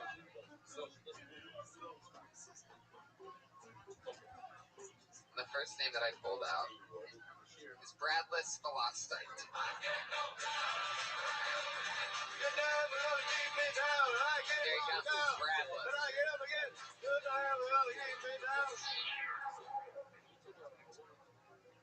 My name is Bradless. I'm black. I'm from Miami. I'm gonna say nigga a lot. Y'all white niggas cool? Fine. We as black men are less threatening when we carry whole food bags in our hands in public. Like a white lady gotta look at you and be like, I bet you that nigga listens to NPR. It's like, wait, don't tell me. You got a Brooklyn in your bag? Nah. I'm an ignorant person. I was 32 years old before I realized Hall & Oates was a white band. I got VH1 Classic. I was like, who are these white niggas singing my favorite black songs? I'm an ignorant person. I get most of my news through hip-hop morning radio. If Charlamagne the God doesn't say it, I don't fucking believe it. You know what I'm saying? That's how I do. That's how I found out about ISIS. Like, is that a mixtape with Future or a terrorist organization? I don't fucking know. Fuck yeah, 55 seconds. Bradless. How do you say your last name again?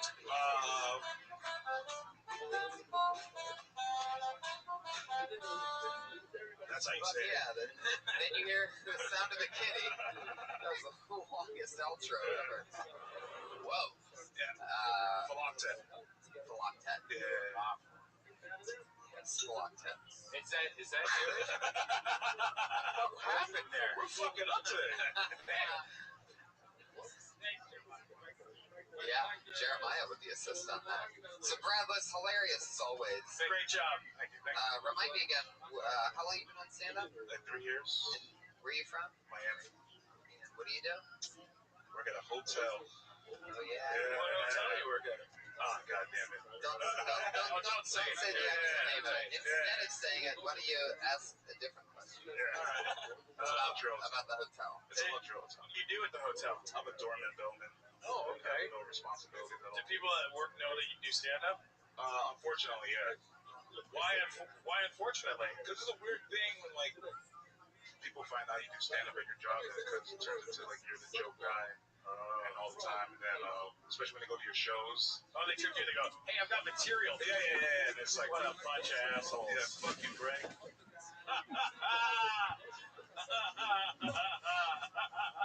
You work the night shift? Yeah, sometimes. You ever see any crazy shit? It's not like you don't have to name any names or anything, but like anything like drunk people. Or... Well, a few months ago, a couple left, and they left the bag in the room. And so I left the bag in the room. And cocaine. Dope as fuck.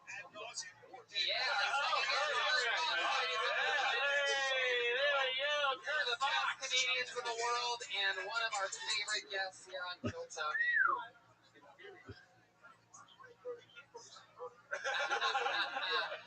Yeah, Chris, let me fast forward. Sorry I'm late. I've been here. I've just been watching in the back. I was watching the momentum build, and when it was ready, I slid in. I love that. So good. I'm glad that you Just be made here it. the whole time? If you want to move, if you No, want I to like move it. it. Okay. Sometimes you want leverage. It's Go almost ahead, like get back to the cocaine. I I'm like pretty sure these are the podcast. These are the podcast Emmy Awards, by the way. This is pretty much it. That's a good idea, actually. A lot of people I'd like to thank the 7 people that were in the room that won LA Podcast Festival. Best live podcast in the world is something that I think we've always chased and always wanted. And do all your jokes again, my friend. yeah, Bradley's killed. Difficult thing. Kirk, how was your ride here? Welcome to the show. Good to be here.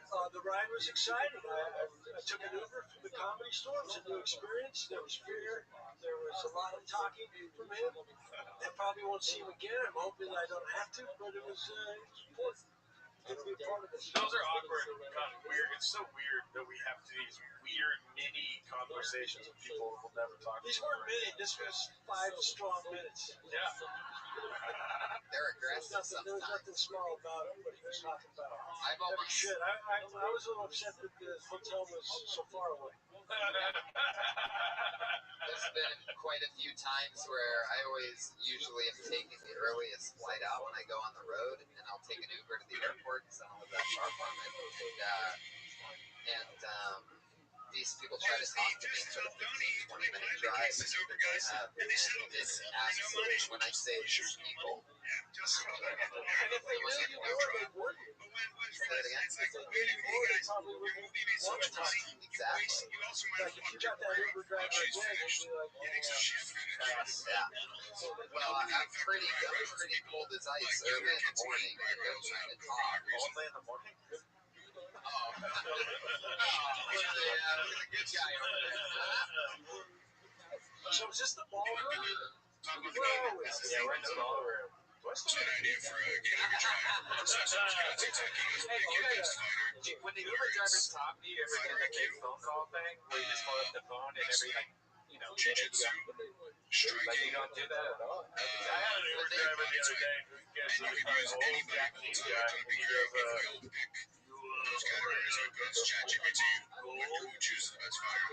go, yeah, I've played the game. He goes, it's not just for kids.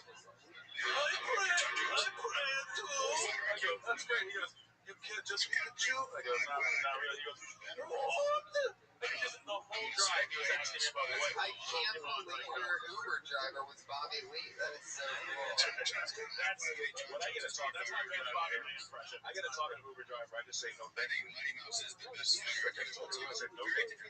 they say that? Yeah. Then you probably have a bad rating. Yeah, they rate the Customers, right? Yeah, they rate the customers. They won't pick you up if you're a certain level, just like you won't accept them as a driver. It's fucked up. Like you'll be stranded on Sunset just because you won't give. No.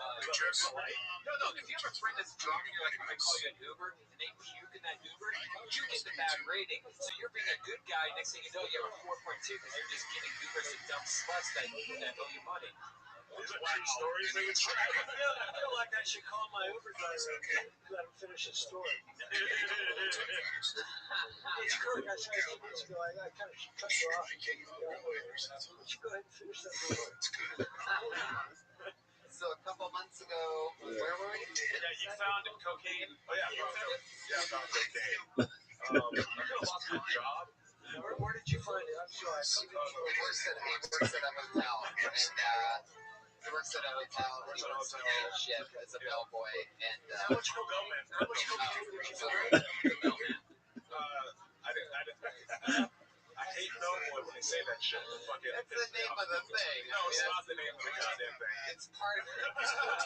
says Feldman on my schedule.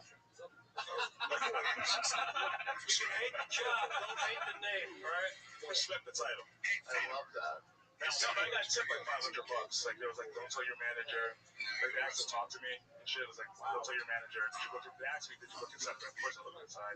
He didn't look inside. And then I got $500. I shouldn't be saying these fucking stories. Why do you keep on doing it? You've done it like 2 years. Don't say that. Don't say that, or else you're gonna have people listening. Do you have like a guy at your work who takes his job too seriously? Oh shit, yeah. I got a dude who's been working there for 20 years. He's been in real estate for 20 years. He's a bell grandfather. That's great. You gotta talk about that guy on stage. Thank you so much for this award. Who do you want to thank? I want to thank the Academy of Podcasters and the Golden Pony, Tony Hinchcliffe, as well as Red Band. That's the porno. Bradless, keeping in this theme of ridiculousness, what's the weirdest porn you've watched and sort of enjoyed at the same time? Grainy interracial. What was the first word? Grain? Yeah. Grain? I'm just picturing her right now. She's kind of dope. Yeah, grainy interracial. Yeah. But it has to be. I thought you said grain, and I was like, but it can't be like, it has to be interracial. It can't be like a white grandmother and like a white dude. That's like an old, but she has to be like, yeah, she looked good. Did you stumble on that by accident, or did you hunt? Did you type in that in the search engine? Interracial. What happened was I was looking for a particular porn star, Gianna Michaels, and my keyboard got fucked up, so it was like, And it said grandmother. yeah, and then it said granny, and I said, I just went with it. You press G and you saw the things that popped up, and you're like, fuck Gianna. What is grandma about? My interracial was like a Hawaiian elderly woman fucking like, oh, it was like a man, platinum blonde, like older, like jet curve. She looked good too. They met at a supermarket. How old do you think she was? If you had to guess, throw out the true age. Don't go back 5 or 10 years like you're trying to do. 55. Oh, that's not. Jesus Christ, I'm like 10 years from there. No, but she looked like a granny though. Captain Grandpa porn over here. She looked like granny panties, everything. She dressed like grandma. Wow. So do you remember the storyline at all? Was he just like, hey, give me your purse? No, it's like those two dudes looking for grannies at the supermarket. They find the Can't granny. find grannies, but there's 2 girls in a 55. They find her, surprisingly. Take her back into the plot line is that he's shy because he has a huge dick. And so the director's telling her, when you see his dick, pretend that it's not you. It's fucking hilarious. He gets that dick. So wait, so is this like reality style based? Like, I'm about to have sex with my first grandma for the first time. I'm pretty nervous. And it's like behind the scenes stuff, or how is it like for the movie format? Like, what do you use? Just Reality. It's like follow him. What kind of camera was shot on? DLSIR. the one you watched. So it was 2 black guys finding a granny. One black guy, and there was a white dude who was just like off camera. So he was a cameraman. He was like narrating it. So he'd just be narrating the porn, and then Did it arouse you? What's of course, yeah.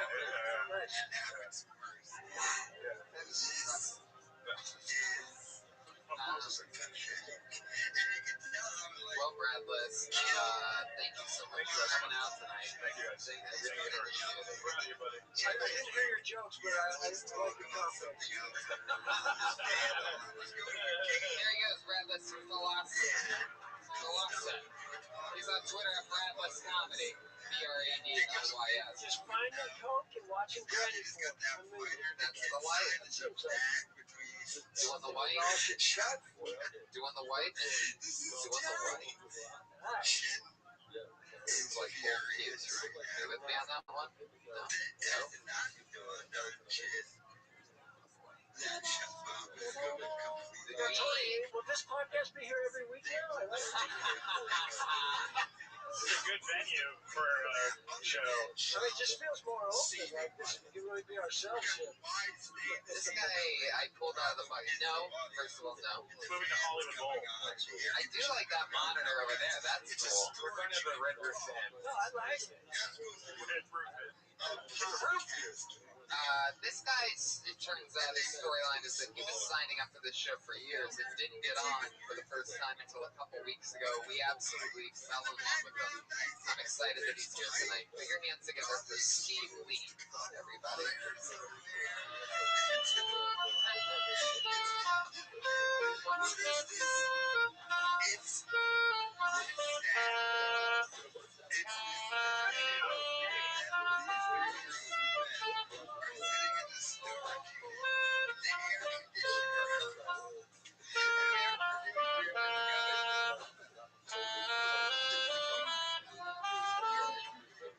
But yeah, Steve Lee, ladies and gentlemen. Put your hands together for Steve Lee, everybody.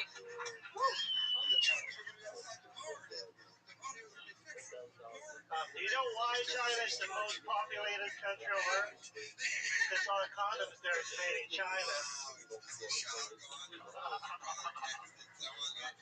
How about China? I'm from there. I came to this country when I was 17. I joined an exchange student program to learn about America. You know where they sent me to? They dropped me out in Kansas. And you know what I learned about Kansas? That's where they make white people, okay? Started my high school, never knew a minority kid. What does that mean? That means automatically I was my high school Asian student union leader. I was also my high school black student union leader. And for some reason, I was also of the Jewish student union. Because one time I explained to them what Hanukkah is about. I had like a thick Chinese accent back then, so I was like, okay. Hanukkah is when Jewish people celebrate Hanukkah in a Chinese restaurant. Fuck yeah, Steve Lee. Killing it.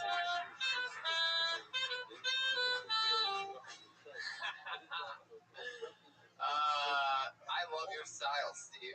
You're a bad motherfucker. We had a lot of fun a couple weeks ago when we met on the show. You're a blast. I'm sorry? I've seen you do roast battle before on this show. Roast battle was fun, right? No, dude, that was terrifying. Why? It was like the first comedy song thing for me. So it was like, shit, there's like famous people here. I got a little starstruck. Who was there that night? You? Oh. Wait, what? Who else, Steve? I was so nervous, I don't even remember, but like... All you remember is me? That means I'm like the most. Wow. No, He popped up his glasses, I'm sure. You don't remember I was there? Yes, I don't... Oh, I was there. Oh. I remember you looking at me. You would acknowledge me. That's one of the reasons I'm here tonight.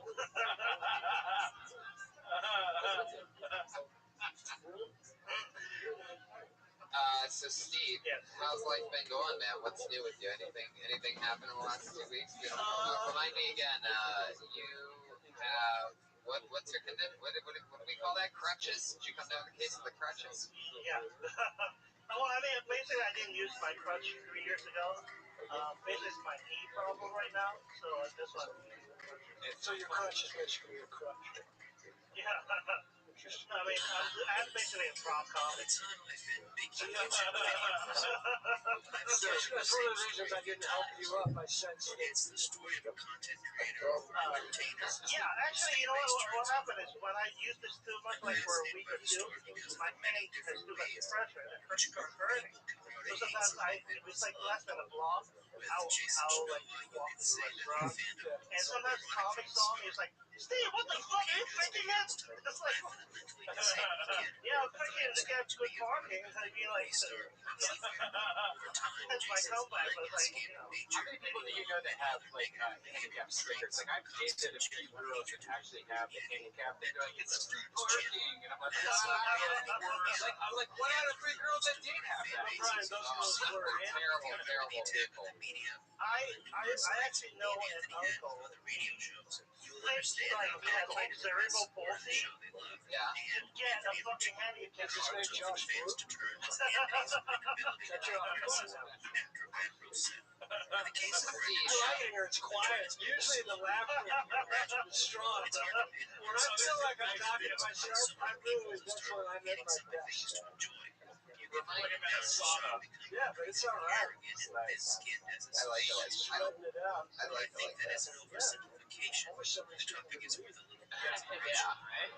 It's getting a little too good in here, guys. You want to show off a little bit. Steve, remind me again, how long you been on stand-up? 6 or 7 years. And what do you do for a living? Right now I don't have a job, but I used to do like video editing, product design for tech company, like back in the Bay Area. I lived in the Bay Area for a long time. Did you quit on purpose? No, the company right now. Are you looking forward to it? You lived in Kansas, right? I actually lived in Kansas for a year. Was it hard doing video editing upside down? Yikes. Jeremiah, you're from Kansas. Yeah, that's what. Oh, really? Yeah. Over Markle, I thought. I saw the District Northwest. Maybe China sure most of my friends went to south or west or. Jeremiah, I'm pretty sure Steve Lee may have a fucking sister. Yeah. Did you ever find Karen Precious outside of her bedroom door? I found him rather cerebral palsy. Yeah, even the podcast listeners can hear the 30 groans that just happened. I will take it, you sons of bitches!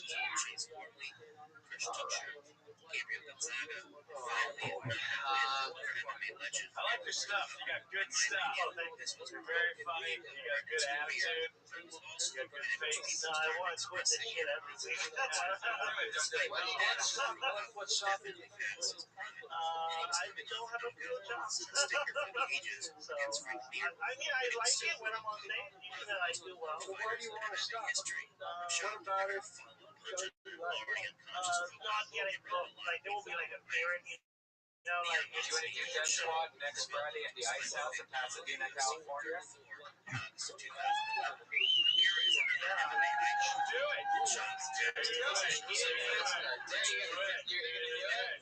Wow, there you go. He was actually talking to me.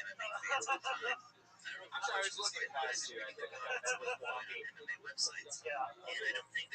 Hell yeah. There you go, doing the Ice House next Friday. It's a little Great job. almost be an NBC show with that little teardrop of a front storyline there. Just happened. Great job, man. Asian guy can't get Don't have doubt. Don't each week you shouldn't be thinking about this. You should be thinking about writing another joke.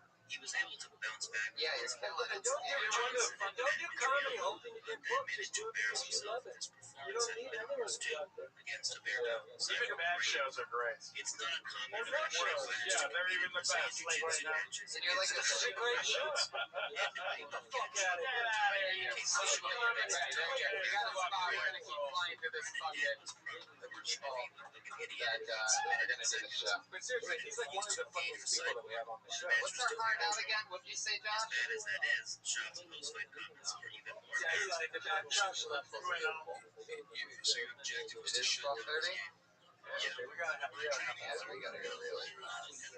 Oh shit, Steve Lee's still on the stage. Pulling a name out of the bucket. Steve, you are the absolute shit. I wish we had more time. Steve, I'm not sure that you needed my help. I think you just fucking played me. Alright, you got Steve Lee, everybody. Give him a hand. Or two. Good job, Snake. No more doubt, goddammit. Trump's 2 Island Street will be snapped in June of 2014. I met him because he drives the rickshaw Uber that I take. Against driver laws. It's a special one where it's handicapped people. Now, I've already been Hey, Robbie, I should have been nicer. It's comedy special video. The biggest bake shops defenders had We know this young lady, one of the funniest rising female stand-ups to see it. I want to make Seen her something a few clear. times for hands together for Nicole McMahon and everybody here she found. One of my favorite comedians is Anthony Jeselnik, and his act is almost entirely made up jokes about things that never actually happened. That is okay, because the lie is in certain When I was a little girl, I thought I owned the Sean, moon the lies he tells during the because my story of grandpa Smith told me Travis that he Brown bought it will be for me served for to my make Sean birthday, to make and that's why it story seem followed more me heroic, everywhere I went. and it's frankly pathetic. So my dad's a I know, right? What a cheap old butt. If you're looking for the perfect gift for a child, your lies cost nothing. I went out to eat the other day, and I was at this buffet style place, and I overheard this girl, and she was like, I want to get another brownie, but I don't want to look like a fatty. I was like, oh my god, you're not going to look like a fatty because you grab another brownie. You're going to look like a fatty because you're not skinny. If you're skinny and you're scarfing down 3 brownies, no one's thinking, oh my god, what a fatty. They're thinking, I wish I was eating this. the biggest one. That is, the way Shabbos painted the fight I as think the I'm going moment to he die decided he was early. done fighting. Like, I'm pretty healthy, but I think I'm just going to die being a dumb bitch in Los Angeles. I don't know what I'm doing. I'm going to end up in the trunk of a car. Fuck yeah, Nicole McMahon. You had me a trunk of a car. If you're familiar with Sean's story, introduced to the movie with Joe Rogan, you will probably remember the episode of The Fighter in the Can that took place after the Travis Brown fight, where Joe viciously tore Brendan down. I did. I killed him. I said something on the door. Yeah, he's really funny. Really? Well, I said she had me a trunk of a car. But, you know, when you say it again, each time it's going to get less. No, I like it. I like it. I think you'd be surprised. I thought you were great. You're funny. You're a little For Jeff nervous. Shine, Yeah, this is more nerve-wracking than, like, the whole wasn't an elite fighter, I don't know. wasn't committed to fighting. Oh, yeah, Didn't it's suggest always that he easier retired with bigger or crowds. suffered any brain Yeah, damage. yeah, I don't like Shaw. It's always I harder thought in the this was middle of the night. when I saw it in 2015, and I still think it was a dick move after watching it again. The knowledge hindsight provides. I understand the idea of tough love and wanting to be brutally honest with your friends when you It's think very they're making funny, a and the mistake. funniest people will But always aside from occasionally saying, you're a funny guy, you could do something else, this was a fucking crucifixion. Shaw said at the beginning of the conversation that he didn't want to talk about the fight on the podcast. Felt like he owed it to the fans. It's nice to get one class because that way That we didn't know stop there's Rogan one out from going there. in at him like a prison bitch with a coolie on What his do lips. you do for Anytime work? Brennan would try to defend himself, Joe would I come just back twice as graduated. I hard. just have a He even second brought out interview a for a Terry job Norris today impression. out here, so But when you start seeing the guy Terry back. How old are you? I'm 23. Currently employed. It's a day job, so it's the end of the night. and it creeps up on you slow. Do you need like some kind of like background to be a medical assistant? Especially Administrative? because you have the ability to do other Yeah, shit. just like You're funny, dude.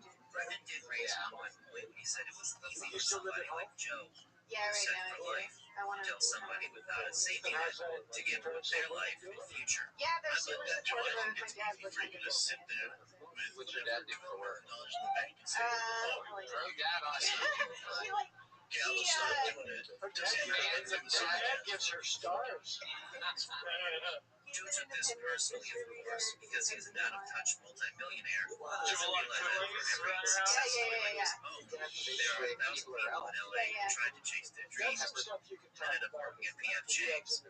Just believe that anybody can drop their soul-crushing 9-to-5 job I and do, start I a have, yeah, I podcast have about been boat about hunting. my One of those traits that I truly hate. about my dad. That is a rant for our future series. Was it about If I were to speculate, I think No, Shaw I mean, it still was about how resents he's Joe for bad. publicly humiliating him. Yeah. Which is probably why he grants Cal an special from the transition to my career. Yeah. This is a do you lie guys for always another have reason cookies though. at your Brennan didn't house? retire for nearly a year No, not after his really, fight not with Travis really. Brown. In Doesn't response to Joe Rogan, Brennan said on multiple occasions that he was going to be fighting. I bring his work home with me.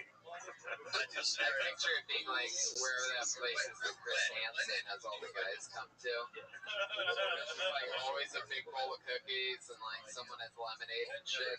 It's always cookies and lemonade, that combo. Pedophile's delight, they call it.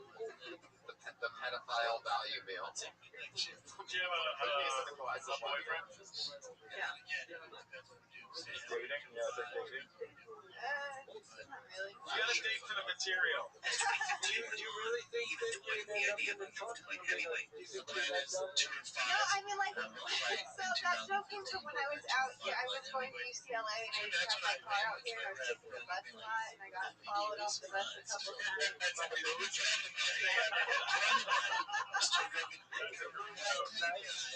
Was it your dad or your grandpa that did that? Or your Grandpa. Ultimately made Brennan retire from MMA once the deal with UFC What signed with Reebok. ethnicity are you? In the future, I'd like to make a video about the Reebok deal German. because it is universally considered one of, if not the biggest fuck up in UFC history. What's your favorite kind of porn? My favorite. Don't watch porn. So what do you masturbate to? Trees? Really? So what do you imagine it? Like, what's it hotter than hair? Just a little stick in you? Oh my god, Brian, I don't know what's happening here. It's you have your finger on the pulse of society at all, Brian. Fans alike. Brian The Lochte. Reebok deal would affect fighter pay. Oh. For the deal, fighters would have a variety of in-ring sponsorships, typically via patches on their shorts. Also, fans will remember some of the classics like Condom Depot and Tooth Wipes. Having individual sponsorships meant that fighters could make a ton of money, sometimes as much or more than they would ever earn from their owners. Jeremiah, what's your height? My trunk is full of golf clubs, so you're safe. Sponsors during fights and the fight week.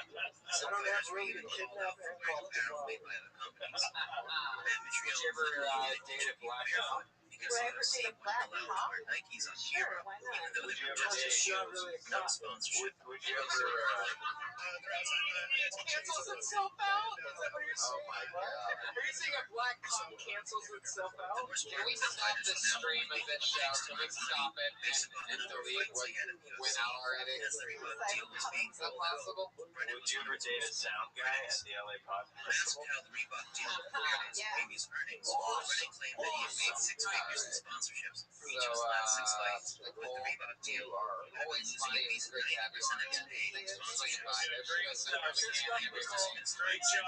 Beefsteak tomato Always flavor funny. and a now deleted appearance on Off the Record.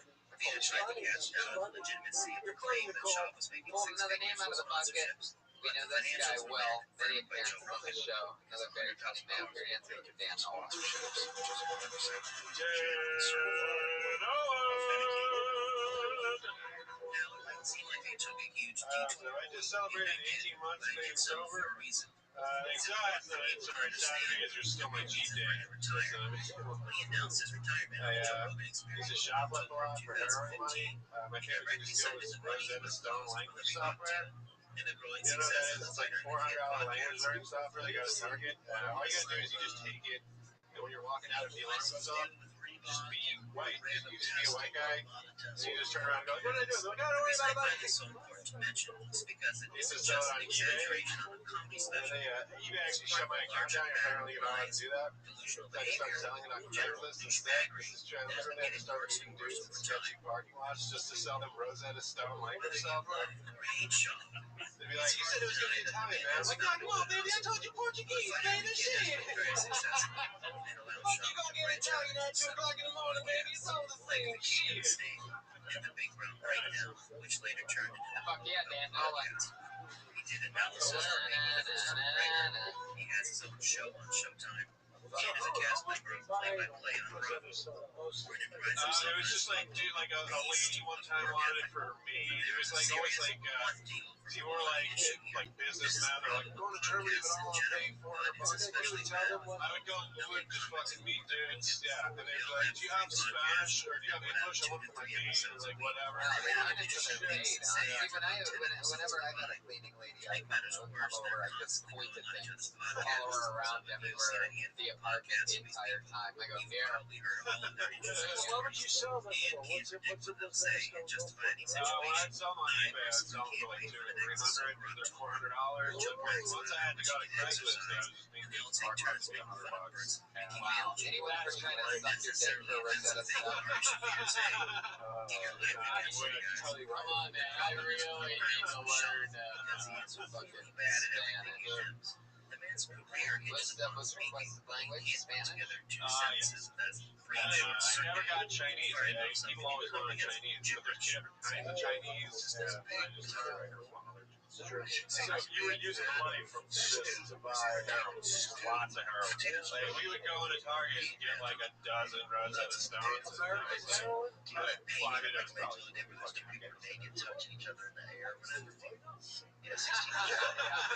American heroin. I've watched that TV show. I did this really racist thing that, wait, what? Besides what I call my dog, but I did this racist thing where, like, if I find, like, you're Japanese and I'm friends with you and you're Japanese, I go, can I try something for 5 minutes? And I act like I'm talking Japanese, and I'll say it, and they go, every, like, 10 seconds, I go, oh, you just said taco. Oh, you just said turtle. Like, I say real words just based off how it sounds. That's awesome. So you like friends someone like you do that. No, it's weird because like do you think that maybe we all have things like inside of us somewhere we can like talk Chinese? Yeah, you stole Rosetta Stones that you stolen for heroin. Let me talk to you about linguistics, Dan Owen. You think we can talk Chinese? I've used Rosetta Stones like dope. You think we all have it inside of us? Junkies about semantics. Time out. Zach Morris here. This is the part of the podcast where we find out Brian Redband is a sociopath. Try things like that. Time out. You didn't already know that, Zach Morris? Alright. Is there any Asian people here? I can show you. Like, if there's an Asian person here. Steve Lee was just on stage 10 minutes ago. Unfortunately, he fell down the stairs and died right after.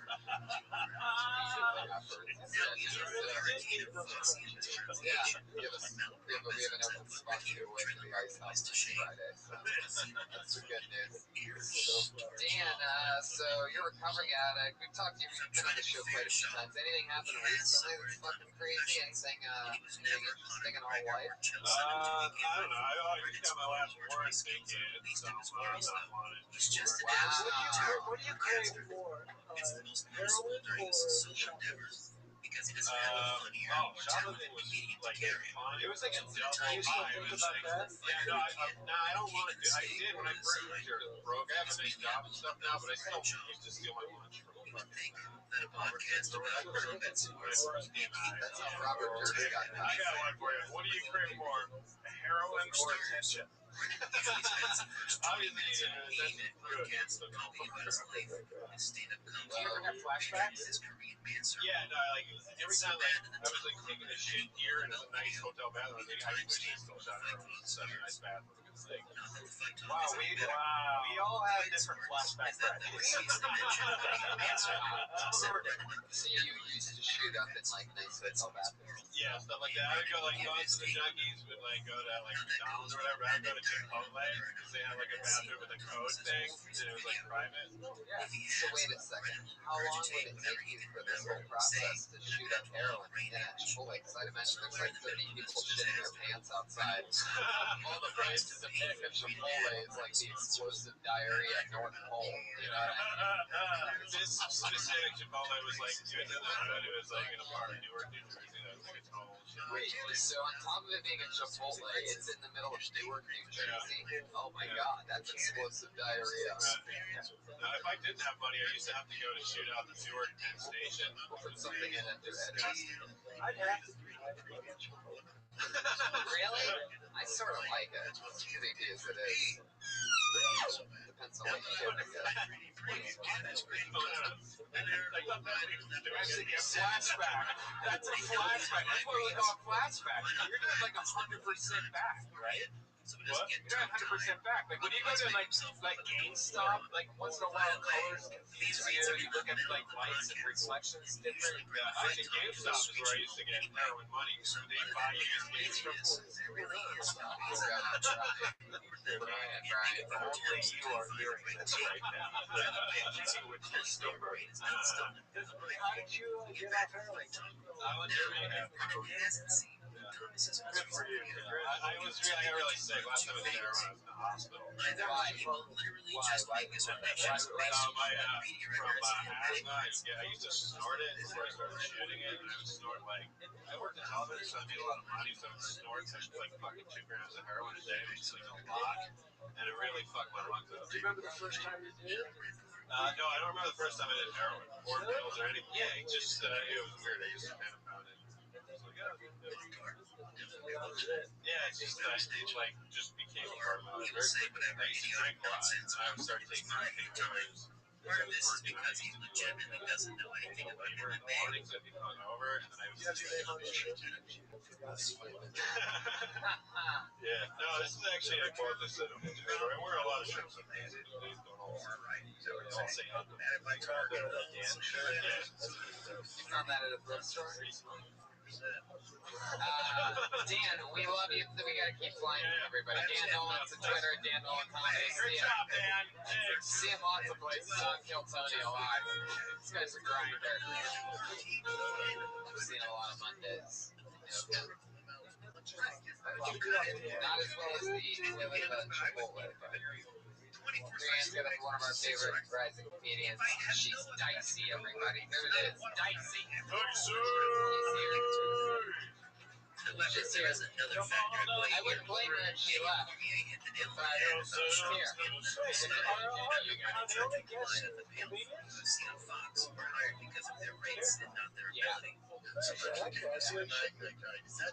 Dicey, everybody. There she is. Thank you. My racist white friend, she said, Mexicans are dirty. Like, there's clearly you've never had one before. They all smell like fabuloso and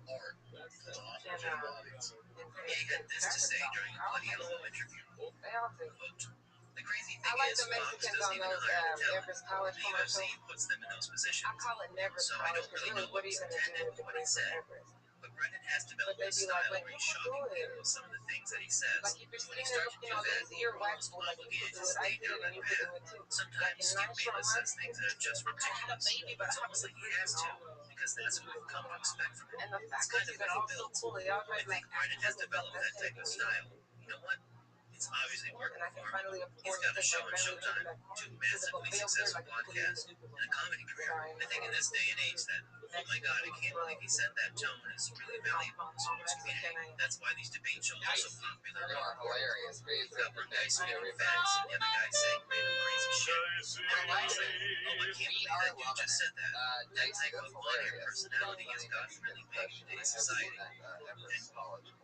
There's a reason they pay Daddy Daniel the big bucks to do commentary and analysis. He's an intelligent, insightful guy. Real natural It's right down Brendan's spot on. There are countless examples of shocking, violent, ridiculous, and sensational predictions. I'm going to blow my whole pre-fight analysis of the Mayweather versus McGregor boxing match. But some of you don't speak out about it. Like I got unfriended by a lot of my class this week, my high school senior class, because they post pictures of homies and their kids and shit, but they haven't said anything about people's kids every question. I have a friend that's married that got shot by a black guy. I don't hate all black guys. I didn't say I hated anybody. Oh, no, you just said you hate all blacks. No, I just You just sort of don't like them right now. No, yeah, it's not all white. It's all of them. It's not. Definitely not fat Jews. But all tops.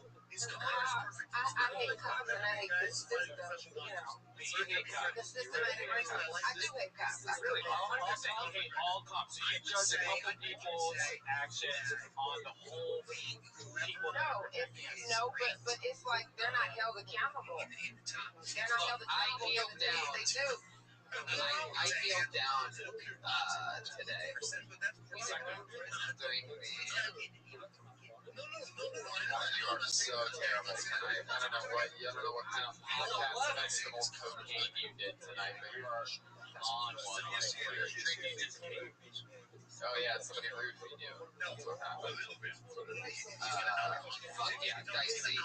Yeah, the problem with Neil Downs, the problem with the situation is that you want to, like, you constantly, like, every day, there's these horrible stories that come out every day, and you want to hate all the cops. Well, you just want to say, like, fuck the police, for doing this. But then, it's looping everybody in together, and then it's like, But a lot of but it's like, they need to go to jail for conspiracy, like I would if I knew that somebody killed somebody else. Absolutely. Didn't say anything about it. I would go to jail for conspiracy if I knew that, and they know what's going on, and they don't say anything. yeah. That's my problem. It's definitely not with all white people. If it wasn't for some white man raping my great grandmother, I wouldn't be here today, enjoying this yellow privilege. Can I say one thing? Can I say one thing that'll change your life? What? The passion you have for this shit, give that to your jokes. Okay. Because right now, you're twinkling and you believe in something, and the jokes, you didn't give it what I see here. So hate your jokes as much as you hate the premise. I love that. It really is true. Like, I mean, you're funny as fuck. You're a killer. But now you're like, yeah, I am. I'm a little fired up. I can't really think about a lot of things. It takes time to sink those two things. Passion. have you done any protests? You know what? No, I haven't. Because I'm scared. Yeah. Like, come to my house, I'll dress up as a cop. I can tickle you. I would like that. Oh shit. Damn. Dicey's into this. Yeah, I tickle her. Look at her. She's hot as fuck. You have a very good future in comedy because you're funny, smart, and attractive. So, like, I really enjoy your sense of humor. Time out. And you can do voices. Zach Morris here. Yeah, that's impressive. This is part of the night where Really tops in the audience. I think you just fine. I think there was a moment where all five of us were talking at once. I appreciate y'all having my back out there, audience. Y'all are a great audience. Y'all have my back. I appreciate that. No one respected my freeze. Yeah. After the fight, shot on Twitter. Dicey, I like your style. You did it again. Love your passion. There she is, Dicey. Everybody, she's on Twitter at Dicey Comedy. Dicey Comedy. Drive home safe. There's a lot of cops out. You gotta keep flying through it. Saying that he thinks public All right, here's a wild one. We met this guy for the very first. Tony, have you ever had problems with the police? You know, the police and I, they hate me. They hate me. They really hate me. I'm one of those guys. I was once hanging out with my buddy Maddox, or we were at a Whataburger in Texas, and we were doing a tour with our friend Steve Trevino many years ago, and we were opening up for him. We were at a Whataburger in Texas, and the cop told us that me and Matt had to leave.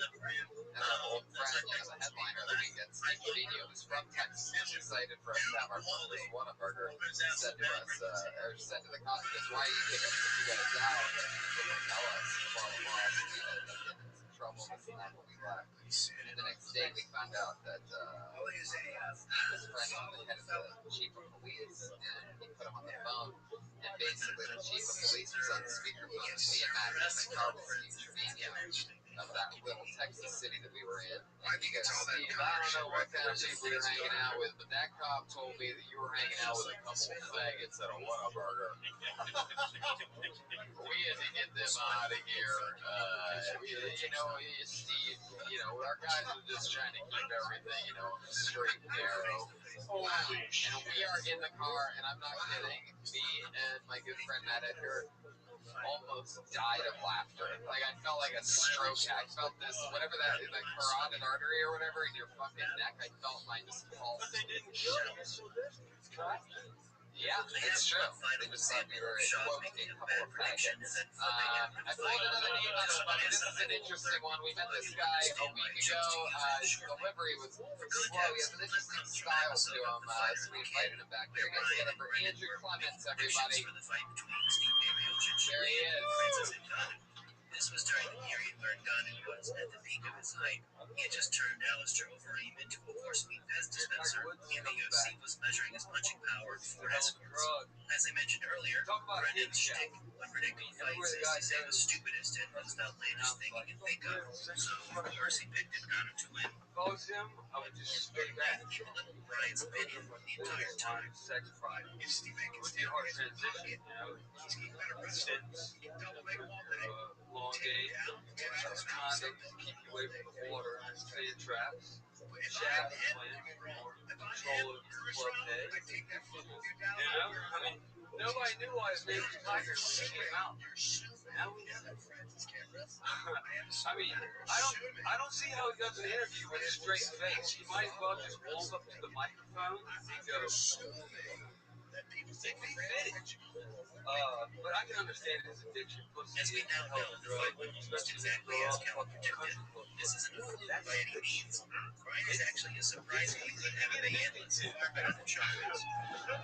Once you've had the best, you don't want the rest. But there you go. Okay, Andrew, that's your time. He did it, Andrew Clements. I like your style. You are both bad and good at the same time. It's almost mind-boggling. There's something so terrible yet something intriguing at the same time.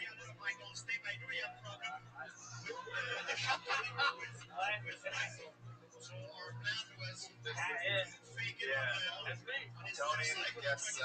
You're kind of a curiosity for me. I feel like you're like a real estate agent somewhere, and then this is like what you do to me.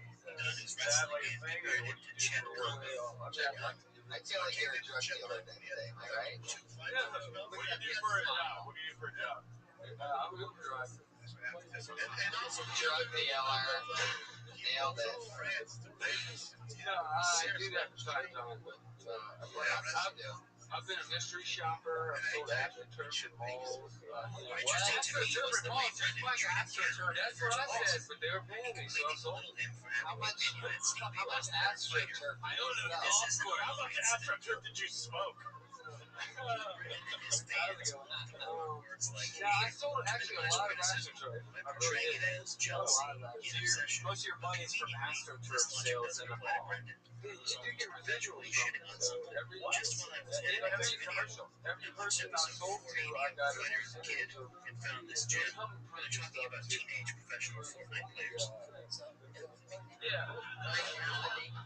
Your consumption of energy, watering grass, storing water, Andrew, what do you think the smartest thing you've ever done is? Well, one time I let somebody pay me to drop me on my head repeatedly. Is your name Andrew? Pretty good investment. Now, and one last thing. That's Andrew. One last thing. When we met you last week, one thing that really stood out to me was we had to move on, much like we have to move on now. But at the end of the set last week, I sent you on your way after you said it. You mentioned that you don't get brain freeze. Yeah, I don't. So, have you ever really tested this all the way? Like, what's the most icy or cold drink? Because it's just frozen always? I mean, no, I'm not always frozen at all. Lightly thawed, lightly thawed. I thought what you were thinking. I think maybe I just never drink anything cold or fast enough for my brain to freeze. But then I used to drink 44 ounce full growls from the slurping machines back in Louisiana. And I would suck them down in like 2 minutes, and people were like, holy fucking shit, dude. You don't get brain freeze. I've never got it. Here he goes, Andrew Clements, everybody, live from the LA Podcast Festival. Yeah, Dude, I can listen to that guy's voice. I gotta tell you, I was speechless just watching you, but I like you. But I think that's the shit we need to be talking about. Yeah. If I were you, I wouldn't try and tell jokes because you're not ready for those. There's some quickies. But just talking about who you are and what you've been through, your hopes and dreams. Whether it be saying he was What? too No, Get out of here. No, but I like the fact that. All right, so we need to go. We got 5 minutes. But I like the fact that you came back. That told me a lot about you. I'll talk to you after. I might want to marry you. Fans up your next comedian, Matthew Maloney, everybody. Jealousy, where the Wingster will try to satiate limelight by inserting himself into other people's Post-apocalyptic city. The streets are completely vacant except for shitting on people armies of bad vaccine warriors marching towards special names both ready to use Jason's another analogy. They finally meet in a city square where capable as an average person would be dangerous because he's a delusional, compulsive liar. wearing tattered rags, dirty, Brennan isn't that clumps bad, in his but hair, he is an example of what happens when an insecure, jealous bully is given success and fame, and his ego is allowed to grow unchecked by those around he him. dresses the He's the army kind of person who would act like an authority on something he read or watched 5 seconds ago. the cave from which Condescend you to other people crawl. about something he hasn't even seen. There will be no bloodshed Like if you watch that, for tonight. We are all eating good in the neighborhood. Hashtag. which covers a topic he doesn't understand. There you go. Exactly a minute. Matthew Maloney coming in, killing it. We love Matthew. Guys, We're going super quick on this one. Fire off something from Matthew. I'll just say I'd never been to Comic Con. I feel like I was. I've been turning to Brendan recently. It's funny, good. I'll give you a him about how funny he is. I love you. I think you're great. I think we can share clothes. You're like a relative I get to know, and I love what you're doing up there. I think it's really funny. The voice was ridiculous and hilarious. And I Much love less it. have a special I love it. showtime. yeah, you're the best. Do you ever have any hand-me downs for Success to his Yeah, I'll wear that for sure. That is because he has Matthew, nobody in his we're life. running out of time. We love you. You're amazing. There he goes. Matthew Maloney. Matthew E. Maloney on Twitter. Another new minute from Matthew Maloney. Follow him on Twitter. Matthew E. Maloney. And Andrew Clements at Article M87. That's Andrew Clements. We're flying through it, guys. This is a special, super duper fun episode. All the way through. Getting the energy, teamwork, connection, chemistry, everything. I mean, everybody was on their game tonight. We have 2 regulars on the show. They do a brand new minute every single week. They have to do an extra minute this week. So here you go. Here's one. Put your hands together for Vanessa Johnson, everybody. This is how we find ourselves at the point where his personality is centered around materialism and status symbols. I never know how to start this, you know, like, Japanese shoes, there's a lot of comics that start their set by going, oh, there's a lot of good looking people here. But you can't say that in Los Angeles because when you say there's a lot of good looking people here, everyone across like needs that. confuse himself as superior to It anyone doesn't work. as famous or There, successful. is anyone here from New York? People that are negative or I'm tired of meeting those people, man. Like, whenever you meet someone from New York, they always act like you're supposed to be impressed. As if they're rare. There's 13 million of you, like you're not rare. You're like the Papa Johns of people. Like, I'm more impressed if I meet someone from like Struggle Bus, Arkansas, you know, where the population is 50 and 49 of them are cows. You're the guy from Struggle Bus, like, oh my god, so nice to meet you. Why do you like pine flavored cheese? Boom. Another new minute from Vanessa Johnson. Guys, quick round. Thoughts on Vanessa Johnson? You're absolutely hilarious. I adore you. Can I give you one idea? When you come up, when you do that first joke, you said, I would love to say that. How did you start with Yeah. Oh, yeah. Don't say that joke again. Hey, what's up? I never know how to start this. A lot of comics say there's like people here in the crowd. But Like Brian. just I think he's a say, funny guy. yeah, you need to say something, just shit on everybody. Yeah, because these aren't good looking people. Right. These are podcast fans. Come on. Kidding me? Anything So ugly, we can only hate them. anything for Vanessa, Ted? Funny, smart, Let's do it. He did it again. Vanessa Johnson. Everybody, there she goes. You're one of the regulars. She's great. We love her. Just turned 21. Put your hands together for Allie McCoskey, everybody. Here she is. Thank you. I recently found out that I suffer from mental chillness. Self-diagnosed. Turns out there's a long line of mental chillness that runs in my family. My mom's mentally chill. My uncle, he actually he chilled himself. He just chilled himself to death. All he left behind was a note that said, whatever. I babysit these two little girls. They're super cute. One of them is actually like clinically depressed, and it's really sad to see someone so young be miserable already. This little girl wrote a song, and the lyrics were, "Every day I get bullied, this always happens to me, just over and over again." And I was like, you suck at songwriting too. Thank you. Allie McCoskey. Another new minute. Boom. Bang. Boom. How disappointed? What did you think? What did you think tonight was gonna be like? When, Oh, this is exactly what I thought. like audience-wise, like turnout and everything. Yeah. Well, just because I feel like at the comedy store it's such a thing there, Right. that it's kind of difficult. Benefit from being on one of the We major have a hard out. They gave us a hard out at 12:30. They gave us a hard out. Showtime. You He guys know jumped that? on it faster than John Ryan J. Jones jumps Ebelt out of the artwork. car Ryan after J. hitting a Ebelt. pregnant It's all available. RyanJEbelt.com. That's fucking amazing. What's that on the left? Oh, that's sweet. That's the stage. It's obvious that Brian is doing this to minimize the success of Brian's All special. the prints are available at RyanJEbelt.com. Phil Tony posted there. You can do anything. He's amazing. We love Ryan J. Ebelt. Buy the print.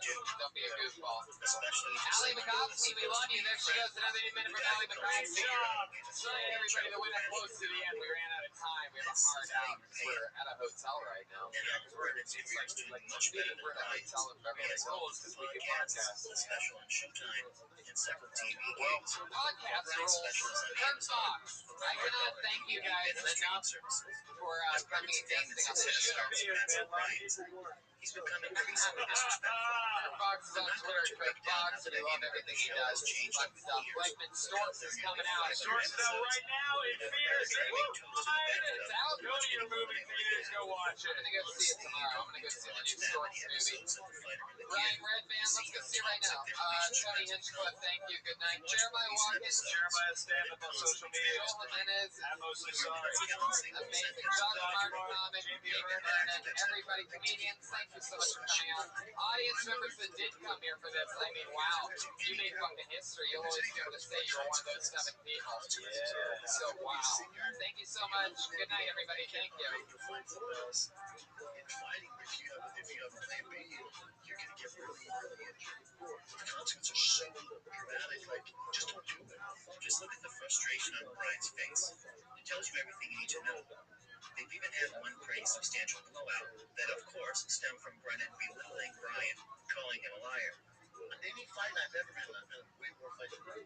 Never once has it settled. You've also been in, I'm saying you've also been in, you're talking about street fights. Yeah, I'm talking about street fights. I've been more, I don't think you've been in more than I've been. I know. I've been through a lot. Rich, what are you talking about?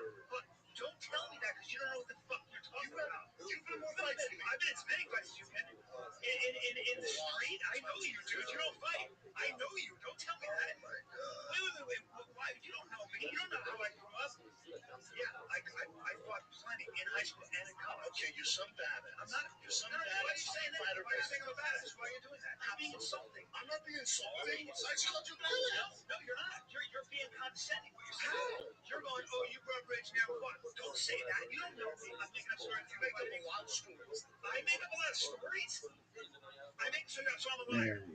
Yeah, I'm a liar. Are you shitting me? Tell me a story I made up. A real story. First of all, be careful now how you speak. I have character. I don't lie. Listen, you have character. Yeah, you are. Hey, what's happening? Coming live from the world famous comedy store for a brand new episode of Kill Tony Volume 4. Here's Tony Hinchcliffe. Hi, everybody. Hi, welcome. How are you guys? Hello, happy Monday to you. Welcome to the #1 live comedy podcast in the world, Tony. Thank you, Brian baby. Red Band, everybody. Come on. Hi, guys. How you doing? Who it is. Master of sound effects and other crazy shit. Dude, butts. Ryan J. Edelhouse artist is here. He has a blank sheet of paper in front of him, and he's going to drop tonight's episode for you. All of his prints are available at RyanJEdelhouse.com, including the Kill Tony poster, everybody. Hanging for the first time tonight. Just hanging out. It's also on my living room wall, so you can be a badass like me. Get the official Kill Tony poster. Get it framed from the goddamn adult. Put it on your wall. Jamie Vernon's back there on the HD camera. Young Jamie. Sure. Got a Joe Rogan t-shirt out. Lady and Jerry are here. House Muppets. Ever since the show started 3.5 years ago, they've been fucking comics. My mom, my dad, they're never here. Laney and Jerry always here. They never get enough credit. Thank Chow watching us tonight, keeping us safe. Kill Tony, legend. Thank Chow. All right, so let's get into it, shall we? Oh shit, I'm in Australia the end of October and Boston, October 8th, the Wilbur Theater. So I got that out of the way. Let's start the show, shall we? Bring up the band. What do you think? I'm always excited. The band, I never know what they're gonna do. It's always a different thing that they throw together in between time of being out and in. And here we are, this week's version. My favorite band in the world, the Kill Tony Band. It's Reagan and Watkins and Joel Jimenez. And Showtime Special is basically the only Oh shit. There are more clips from you'd be surprised on YouTube than the rest I of the think I know videos what's going on here. Oh my When I goodness. made my Amy Schumer documentary, I talked about how Amy's comedy career was rushed to build her into a star. Yes. But Amy had been doing stand-up for nearly 10 It years is by the time she was Trump and getting her Hillary, first hour-long special. and Joel Jimenez It's true appears that to most be of the material wall. was recycled from a previous That is album, incredible. Comedy Central half hour. But at least she had Trump, the you really experience of did doing get this a out live Mexican in to Gotham, build the wall. appearing on Last Comic Standing, Very impressive. Oh, there's Josh Martin out of nowhere. and a half-hour Guess special. who's opening up for me at the Really Wilbur not only Theater got a special October in 8th in less than Boston. half It's the Josh time Martin, of the everybody. show. Oh, Reagan and Watkins, so should I say, I believe, this is our second appearance ever of the great Donald Trump and Hillary Clinton. Their hands together for one of the future presidents of the United States of America. Donald Trump, Hillary Clinton, the wall. Didn't get a Showtime special because he's funny or such a hard worker. He got a special because of his friends and his name value. He's basically the CM Punk of comedy. And inside of his fame allowed to bypass the vetting process. Shit. That leads out people who aren't ready for the big show. The difference between Shaw and Punk is that MMA fighters didn't have to hold their tongue when they thought Punk was making a Wow, what is Hillary? Hillary, what do you have to say about all this? associated with trashing Rogan's Spot charity on case. Hillary, by the way. I'm not a comic, but I have nothing but sympathy for those people who have to sit in the green room of the comedy store, pretend they don't hate this flummox, who got to sit past everyone else because his comedy career has training wheels. This is the problem I have with people who come to his defense. I swear to God, I knew somehow the second you said xenophobia that it was going to be Casino Warrior Princess. I can see it differently if he was like Steve-O or Mick Foley, but Brendan was the one calling himself stand-up comic. He probably didn't even know George Carlin's name. Wow, you know it's the real Trump and Hillary when he's taking shots. Let me ask you guys this. You guys had a big debate tonight. How'd you guys feel about it? George Carlin. Hillary? I kicked his ass. Wow. Very good. Let me ask you guys a debate question. Was the one bragging about all the work he was putting in, all the shows he was doing. Every time he was on Rogan's podcast, they'd have one of their insufferable fucking conversations about stand-up and the business of show. He wanted to be seen as a legitimate comedian. Donald, do you So want to why should we rebuttal there? treat him like the kid with Down syndrome who's allowed to score a touchdown? Honestly, he had no business doing the special. This little experience. If he had done a few smaller sets, How are you somebody going to do was that? actually truthful with him, I think Brennan might have been able to boil these stories down into a passable 15 to 20 minutes. Donald Trump In spite of Donald Trump with a rim shots shot telling that afterwards the might be offensive the Travis perfect Brown candidate. thing. I think it is the most Let me refined ask you part of guys his one special. debate question. Probably And, because he Donald, practiced it on the performances. Like, this is not Donald, happening. When Sean what blaming is his your father favorite for part forcing him of to be a the UFC fighter when Brendan really wanted to be a comedian let me ask you is only half how of do the you feel special. about the To get to that story, you have to sit through over half an hour of mind-numbingly boring material. not that big of a fan That's the of real issue with the special. It's not like The Room. I am a fan There of are few Vanessa moments of Johnson. legendary She cringe. reminds me of It's not so Ivanka. bad that it's good. You'd be surprised it's mostly just boring. And The if show she was my stretches daughter, mundane events I into would date. 5-minute long stories. Hillary, with He your does one joke about being picked up by an Uber in I wasn't Texas, listening to and what the he said. biggest joke You is that guys the driver ready looked like to a start the sweet fucking potato show or with what? eyes. Here we go. It's happening right now. Tonight's guest, as always, I always deliver two of the funniest human beings in the world. Here we go again. Put your hands together for the great Mike Lawrence and Willie Hunter. The other jokes themselves, Roast battle champion, his delivery sucks, and he makes up for mediocre Comedy punchlines Central with roast embarrassing writer, physical comedy. member of the wave of roast battle, creator of the Carmichael Show. So many great credits amongst them. One of my And this is favorites. what his material looks like with the help of Well, I'm ghostwriters. not usually a fan of black people, but I love Willie Hunter. Whoa, Jesus, you're really on it tonight. Mike, you can scoot down. Short. When he I can't feel like find a we're really ghostwriter to big. help him, Whoever gets Brendan pulled up just here steals on shit the from other people.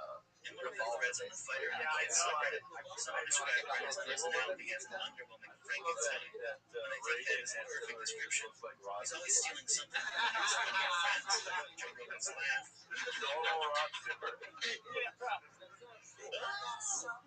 The way it's lazy speak.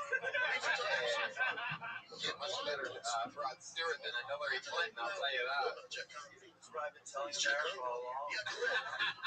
Hillary should run for Rod Stewart. Sometimes they'll just jack specific lines. When you see Hillary like that, you're like, now I know why Bill. It still hurts. Donald, you never say much about the whole Bill Thievery Clinton becomes thing. indefensible to me. You're not on So the he record starts or doing it anything. in his Say whatever act. you want. Let it Heard rip about every Dave once in a while. Chappelle's habit of punctuating jokes by slapping the mic against his leg.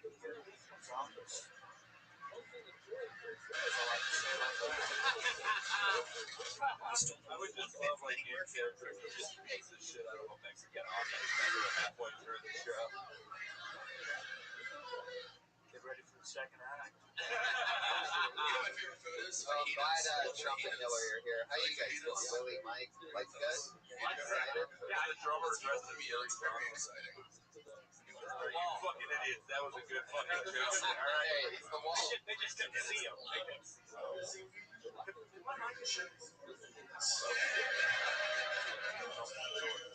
Yeah. Very good. Thank you. I love it. So you guys have done this show before. You know what you're in for. Audience, you guys know what you're in for? Maybe you do, maybe you don't. If you don't, let me put it to you this way. About 40 or 50 comedians signed up before the show on a bunch of little pieces of paper. Some non-comedians, some are just completely insane people. Or as I like to call them, Hillary supporters.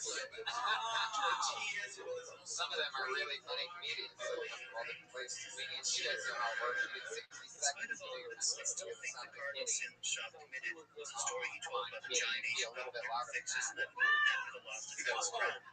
All right, let's wrap it up then, or else you're going to bring out the angry West Hollywood band.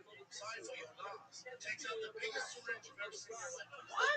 Was that someone just starting a lawnmower? Or what the fuck was that? It sounded like There you go. that was a bear right there. So, you guys ready to start the show, or what? You guys ready to do this shit? Mike Lawrence, Willie Hunter, Donald Trump, and Hillary Clinton. Think about the wall. Very important. All right. The non-committal wall. Ooh, I like the sound of this. How about Antonio Panate? El Chocho. El Chocho! Is that who I think it But is? it actually gets worse. Where's Josh When I was at? doing research for this video, I saw Tony, Brendan tell the same unfortunately, I story on the regret to Fighter and the announce Kid. I deported him. Version was he told in the special. Because how's your night going? Can't get much rest. Boo! I want to see if Pinate was Your still adrenaline's down and Anybody have iPhones without think smart? this needle's big Yeah, as can you go get them? That'd be great. put it So in let me your tell you guys lip something on cool. both sides. This is awesome. So Shop knew The El Dr. Chocho Shu that I didn't thought have a it was, and that is, stereotypical Asian accent. he I works decided the to give actual him one fryers during this here at act. the comedy store, like the Because actual fuck that guy, I like guess. sliders. This And is not a case that you can defend as an attempt at humor through exaggeration. he really doesn't speak good English at all, and he dabbles in If you're gonna stand-up, know but this I'm far, really why not just excited to tape see your him. eyelids back while you're at it? He always has a lot of I'm not energy. someone who gets Positive easily guy. offended He's by worked here for racial a few jokes, years. Everybody but this loves him. really rubs me the wrong way. Talk about it over the years. There he is, El Chocho, ladies and gentlemen. Holy shit. Seems pretty chill to me. Each think this is a good idea. And how did this get by Joe Rogan? He must have heard this bit. That Dr. Shoot must sound like Mickey Rooney from Breakfast at Tiffany's. Why didn't he put a stop to this? Or at least call Schaub out? Joe, you were there when he thought Schaub should stop fighting. Where were you when he was making these potentially career-altering mistakes? I'm not trying to make wild predictions like Brendan does, but I think you'd be surprised who has one of those mistakes that permanently damages a career. This has to be the most universally hated special since Amy Schumer's Leather special, maybe even surpassing it. You'd be surprised it actually has a slightly worse rating on IMDb than the Leather special. I'll remind you that this is after the CBD oil company Brennan is affiliated with bribed his fans into leaving positive reviews by offering a 50% off coupon on full spectrum products. Antonio Carate, El Chocho. Artificially inflating his ratings in exchange for a discount on snake oil. When they only words they less say than 3 are stars like on lesbian, IMDb pussy, and ass, and a you know they've 9% learned this rating on Rotten anything from Tomatoes. Pornhub. But I think the true rating would be much worse. That being said, That wasn't even as much a joke as it was just something happened that seems to have happened to you today. He is close friends with Joe Rogan. He does sell out clubs. And has a The only thing successful greasier brand. than the food you make is There your is a hair. stigma. Special or no special, we've reached a point where people are no longer willing to tolerate shows I of totally bullshit know what you the same just way said. they have for years. Some El humans Chocho, are finally starting to you're speak working out. right now. This is the first time you've ever been on this show. You've been working here for years. We've been doing this show for years. That made you sign up Shows tonight. at Chicago for months. Your hair looks good, by the way. I have to say, I will compliment it. It looks very good. No, I will say this. Giovanni, that was his name, Giovanni from Fox. The fake was decent, though it wasn't Do like 3 that. minutes every Monday. 3 minutes of this material specifically about MMA street. fighters are trashing Sean as well. Fellow former UFC heavyweight friend of the homeless cats, Sean So Big you Sexy were working. Wait a second, El Chocho. You were working when you got pulled out of this bucket. Somebody ran down and grabbed you. El Chocho, you're on the belly. We see the run. Is there food cooking right now in the kitchen? 4 years as a professional comedian. Is there really? Talent has been fighting back a little Oh bit. shit! All right, guys. What did we learn tonight? I'm gonna get a report from management later. Tony, your alcohol sales on that show tonight were really good, but we didn't sell a single slider. Can you explain that? Fully cooked burgers and half-baked premises. My wife, lesbian. I mean, even you looked like you got electrocuted when you heard the rewind in that. Like you were so shocked. Is that fans are My starting to wife, see Brennan lesbian. for who he really is and turning on him. And I see. To the revolt of the Opie and Anthony subreddit against Anthony Cumia, the fighter in the kids subreddit has soured on Brendan over the years and is now devoted almost entirely to trashing Brendan and archiving all of his worst moments. The animosity toward Schaub has spread beyond the Cheeto dust-covered homeless cat subreddit, though. There's a tortilla on the oven right now. All right. Well, you know every time he talks, he Because keeps his after fire European getting mentioned water. mainstreams, the subreddit was shut down. To be honest, I don't think Brendan I've never had a guy bomb and like the stage on fire. But also, he's literally directly underneath us right now. We will be the first to know. Especially in light of his other wasteful spending habits. This is the first time he's done comedy and he hasn't won a For bubble. years, but his hypocrisy and the sensationalist style of MMA analysis I mentioned earlier is very increasingly offending MMA fans. It's like the Michael His take on Jackson John of Jones' most recent legal troubles drew a fair amount of backlash because Schaub cast doubt on the accusations of the cocktail waitress against Jones due to the fact that she goes by Cinnamon. To which people replied that Schaub calls himself a comedian But you think you can give sexual transmitted diseases through your always have a corporate like you say, Yeah, when you put the glove over your dick, right? and call Is that what you're saying? criticize him a hater. It's pretty I don't think economic. he'll ever get through them because, well, Which do you always pick the same finger, or do you start at the left and go to the right? You have 5 condoms. You pick the but I index want to finger try. one. I want to end this video All right, by I'll talking touch about an event that I'll touch encapsulates giving who act Brendan outs is. for this The podcast. story begins with UFC fighter Ray Borg. El Chocho, what's the craziest thing that you've ever had happen to you sexually? I mean, if that happened today, what's the craziest thing that you and a woman have ever done in bed? And considered quitting MMA to get a regular job. Many members of the MMA community came to Borg's aid, but there was one who stood out from the rest. On the JRE MMA show number 43, Schaub said that he would pay for Ray Borg's son's medical bills. I have no idea what the fuck you're saying. you still get to stay in America. Congratulations. Donald, what do you think about this guy? Send me one idea to my number. On the side of the wall. I'll touch it. Maybe that's what's the idea, but we're gonna hustle you out of here. Anything else for El Tocho, guys? He's killing it. Get out of here. Just stop the kitchen fire. It sounds like an incredibly selfless thing for Schaub to do. But El as far as I Tocho know, making a I've never seen surprise any appearance. confirmation that That's he fucking did. crazy. For one thing, we know that other fighters like Chael Sonnen and Cody Garbrandt helped You Borg know out. what? In Cash App, one of the If sponsors I for did the that Jeff joke in Logan broken Experience English, you set would up have a thought it was referral brilliant. code that would donate Wow, $5 speaking in towards broken medical English, bills. the bucket This always report seems was to have a being little promoted rhythm by to it. Rogan This is months after Schaub call said it he Kill would take Tony care of legend. Ray We Borg. love him here. He always doesn't do He 60 did later give a seconds. statement vaguely saying that Schaub was a man of his word and helped raise family in a tremendous way.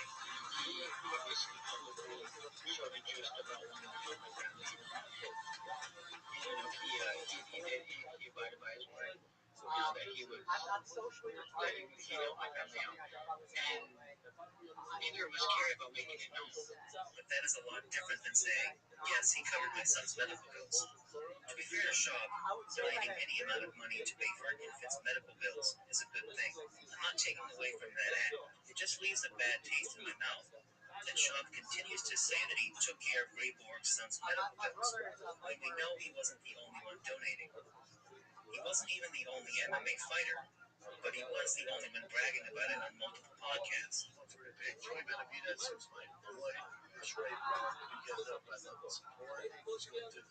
Sam Bam, 41 seconds. Leave it to an Asian to come in. Are the immigrants really afraid of Donald, and that's why they're only doing like 30 seconds? He was the only one using his sick child's medical bills. Now, what's interesting about you is there's actually a I don't thing think here Brennan because is a bad Donald person, Trump is with us but I don't tonight. think he does things out Jeremiah, of the goodness of his you heart. mentioned earlier being Whether or not he someone actually named took care of Jeremiah Borg Watt. is immaterial. Jeremiah The fact that he used the Tam situation Tam has been on the show to the last standing few in the times. MMA We've done a community. thing where Jeremiah speaks for Tam Tam and Tam Tam moves its mouth and does jokes that Jeremiah thinks he was more. Donald, you don't maybe take, how do you feel about maybe taking a stab at Covered his medical bills. Like, dude, I'll give it a shot. it wasn't All enough right, to Donald quietly Trump approach Borg the way doing Joe the types of Rogan jokes that he used to thinks Tam Tam should be cover the doing. cost of her stem cell The treatment. way Tam Or the Tam way Dana White did when he donated $50,000 to save the life of the daughter of a teacher at Tiger Muay Thai. Schaub had to let everyone know that he was going to take care of Borg to look like the good guy. That one action tells you more about Brendan's character than you learn from thousands of hours of podcasts and all the lines on his comedy special combined. As always, I want to thank you for watching the video, as well as liking, commenting, and subscribing. Making this video was a really interesting process. It's one of those things where I kept finding interesting little things up until the very last minute when I was editing the video. I think it was a bit of a hot mess, but maybe there's something compelling to be found within the mess that I made. So it's my second attempt. Tam Tam, how is it possible that you sell his jokes better than you sell your own? Like, you really get into it. I didn't realize there was an Asian girl in the front row until you started doing that Enjoy book. the video in general. If you like the video and you would like to support my channel, check out my Patreon and Twitter, which will be linked in the description. And a special thanks to the Patreon supporters. Thank you. Now it's your name. Wrestling Your style is actually a lot better than when he first started the show. I mean, you remember him wearing his own shirt, his name on it. Crazy. Oh, God, I've seen old Yeah, he's old school. Tam Tam's royalty. He's real fan, which is his uncle's name as well. Real fan. Now, I know it's a joke, but you've had not many times.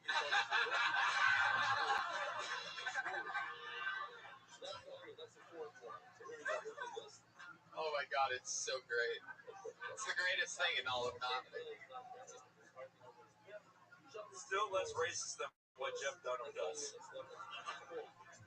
You're right. He does have a real like Milhouse Simpson, like Milhouse thing to him. Except I feel like he's a little more yellow. Yeah.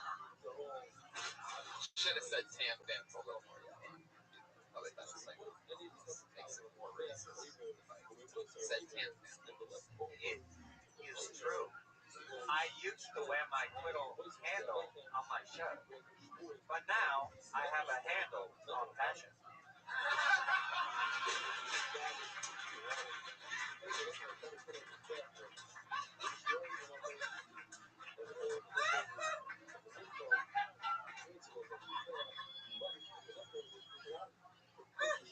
It's unbelievable. It's so obnoxiously, stupidly perfect. It's like a loophole. It's like farts or something like that. No, it's a loophole. Holy shit. Tam Fam, what else is going on in life, man? How do you feel about things?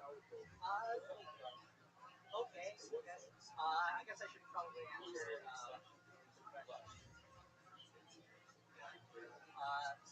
I have had sex with them.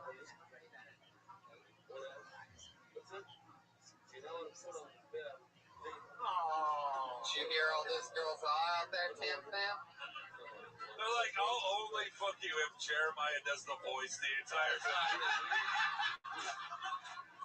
$5? What would that sound like to you? Ours translate in my language to wet pussy. So, if there are any ratings out there, Please start singing I Am So Lonely. Please. no, I'm looking for just know that I will wham, bam, slam, tam, fam you all night long.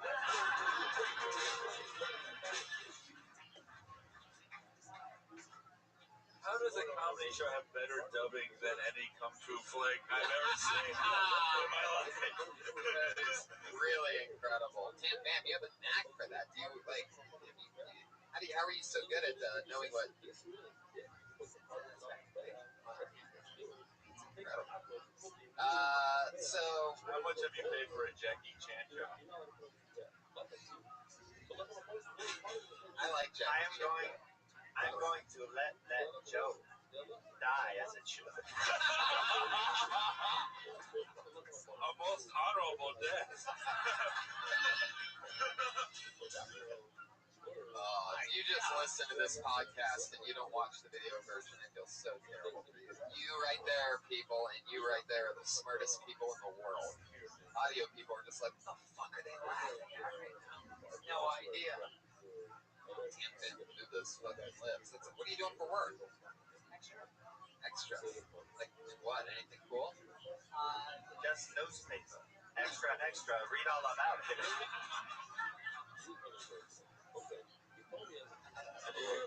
Read all about it.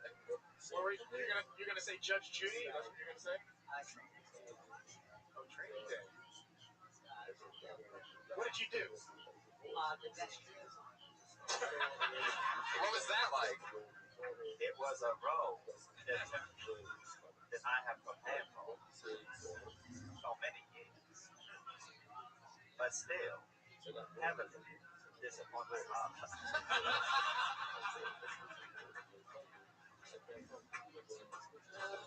Oh my god, that made no sense.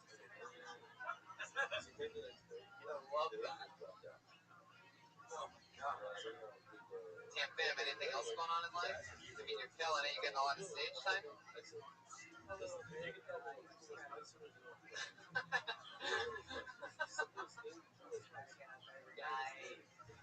The music makes anything sad. It's so funny. Yeah, I've been getting up every night. Every sentence you say commits ritualistic suicide. Like, it starts out noble and then just kills itself. I have like a lot of my jokes, but why are you so sad?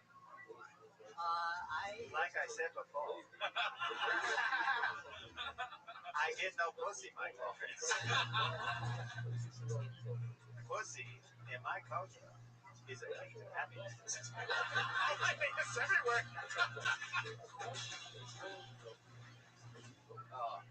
Oh my god, it's unbelievable. No, why?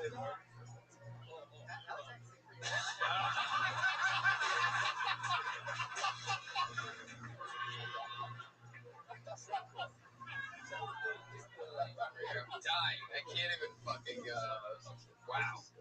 Jesus Christ.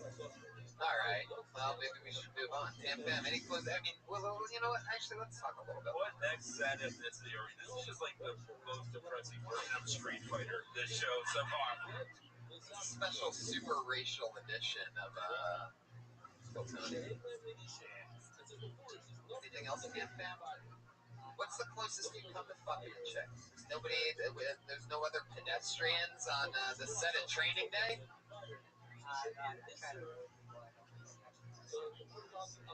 Well, maybe that's why you're not getting laid. For those robots that come with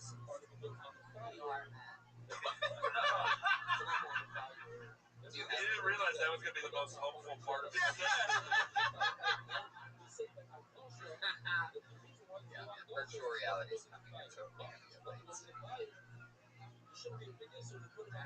Thank you for your optimism, Tommy.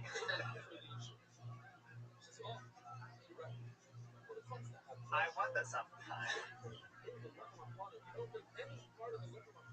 if virtual reality was my reality, would I still be turned down for sex?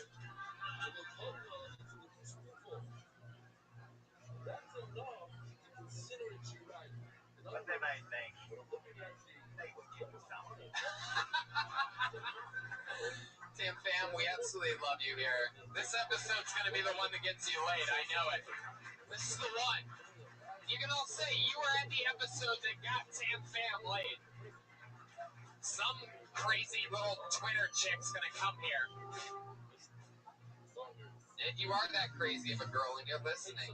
Come fuck Tam Fam. We'll let you do an interview session. You'll get your own special 60-second interview afterwards. And Tam Fam will give you 30 seconds, probably. All right, we met this guy before. Beer Hand's going for Bill Russ.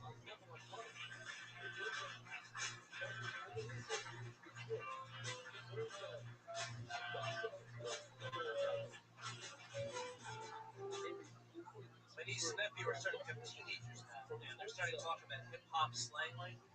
So I'm trying to be more relatable to them, like really cool hip-hop. So I wrote this letter. I wrote, yo, Brittany and John, what up? I was just chilling. Thought I'd write you. Just got back from my hustle. Making a Skrilla. You know, chips. Can't get a tenderoni unless you got the chips. This honey dip was supposed to come by the club. She got whipped. She never showed, didn't call. That's bad whack. I ignored the diabetes. Told her you were so sweat being taught the hand. I drank it. She started front. I said, why from my grill if you don't know the barbecue? Don't get my Kool-Aid, don't know the flavor. Get off my job. I told her to bounce. She got all janky, began tripping. I said, yo, get off my tip. So now this biscuit is just getting his groove on like Freddy skis. I gotta bounce. Peace out. I really sent that. My sister called me a week later. Are you untouched? I was like, no, this biscuit hit her push up on my boo and she gonna come through. I have an arsonist friend of mine who just found a girl on Matches.com. Fuck yeah. Bill Russ. I feel like you know all that newer lingo so that it can help you get kids to come to your band. Close to right on that? Well, I'm out of candy right now, so. I feel like you have flashbacks of bombing Tam Fam's village. Yeah. Those were the good old days. But speaking of bombs, nice set. That was so weird. That felt like you were writing like the Fashizzle My Izzle Fran Drescher Snoop Dogg commercial. Like white people are always like 9 years behind in black culture. Do you have Urban Dictionary? Talk to the Hand came out at one point. Talk to the Hand No, actually, came out at one He point. was auditioning to write for the Carmichael show. Just looking at the black lady up there shaking her head slowly no. Like, He's like, hey Willie, I know all the hip cool lingo. and none of it was. Actually, there was a what? What's the newest one that you addition that you added? I saw an article in the paper a while back. Oh my God! No, a while back. Yeah. Reading the actual newspaper, huh? I learned about this new lingo when I was reading the newspaper back in '72. But you can't do jokes with slang when you look like a racist cop. I was reading the paper the other day. These kids are talking about the razzmatazz. That'll do ya. That thing's actually a true story. I did send that to my niece. My sister did call and say, "Are you good?" It was all. I would have the exact same response as her sister. I couldn't understand anything you were saying the whole time. So what it lacked in humor, it made up for in truth, and that's what you want in comedy. Have you done that? You done that out on the road? Yeah. So I can see that working completely mistake. But I worked at Flappers a couple nights ago. yeah. All right. I know. What I'm saying is like On the road all the time. I know, but like I feel like not, to watch this that's joke. road that's road comedy. That you feel like you have the road on you when you're doing that. You know what I would like to see? I would like to see you do that same joke in front of a black person. I've done that. Yeah. I wondered the joke was so bad it made him drop the Hillary character. Like, let me uncross my legs and be real with you for a second. Bill, it does. I mean, like, okay, this is pure this is my taste in comedy, but dude, that's for your demographic, and like, I don't know, if you want it, like, kids are into some different stuff. Bill, Should have done my baseball golf bouncer joke. That was what you did. Bill Russ kills with guys named Bill or Russ. Bill, like, you're an interesting guy. You seem like so likable. You almost seem like some like jolly Canadian guy or something like that. But you're American, right? And how long have you been on stand-up? 18 years. How long in Oh, God. Your failure is old enough to vote.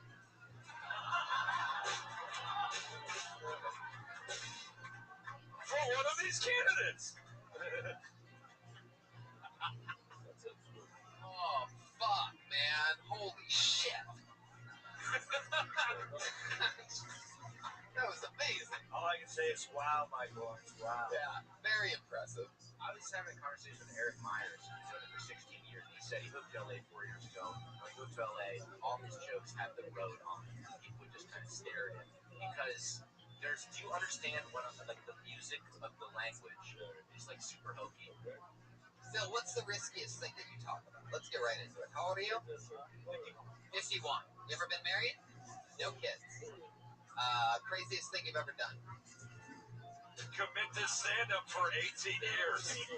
So much better when it comes in before the answer than after. That's so crazy.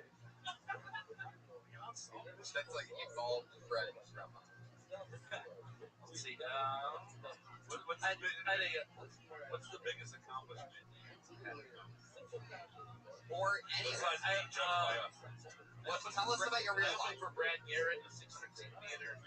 Oh God! Play that.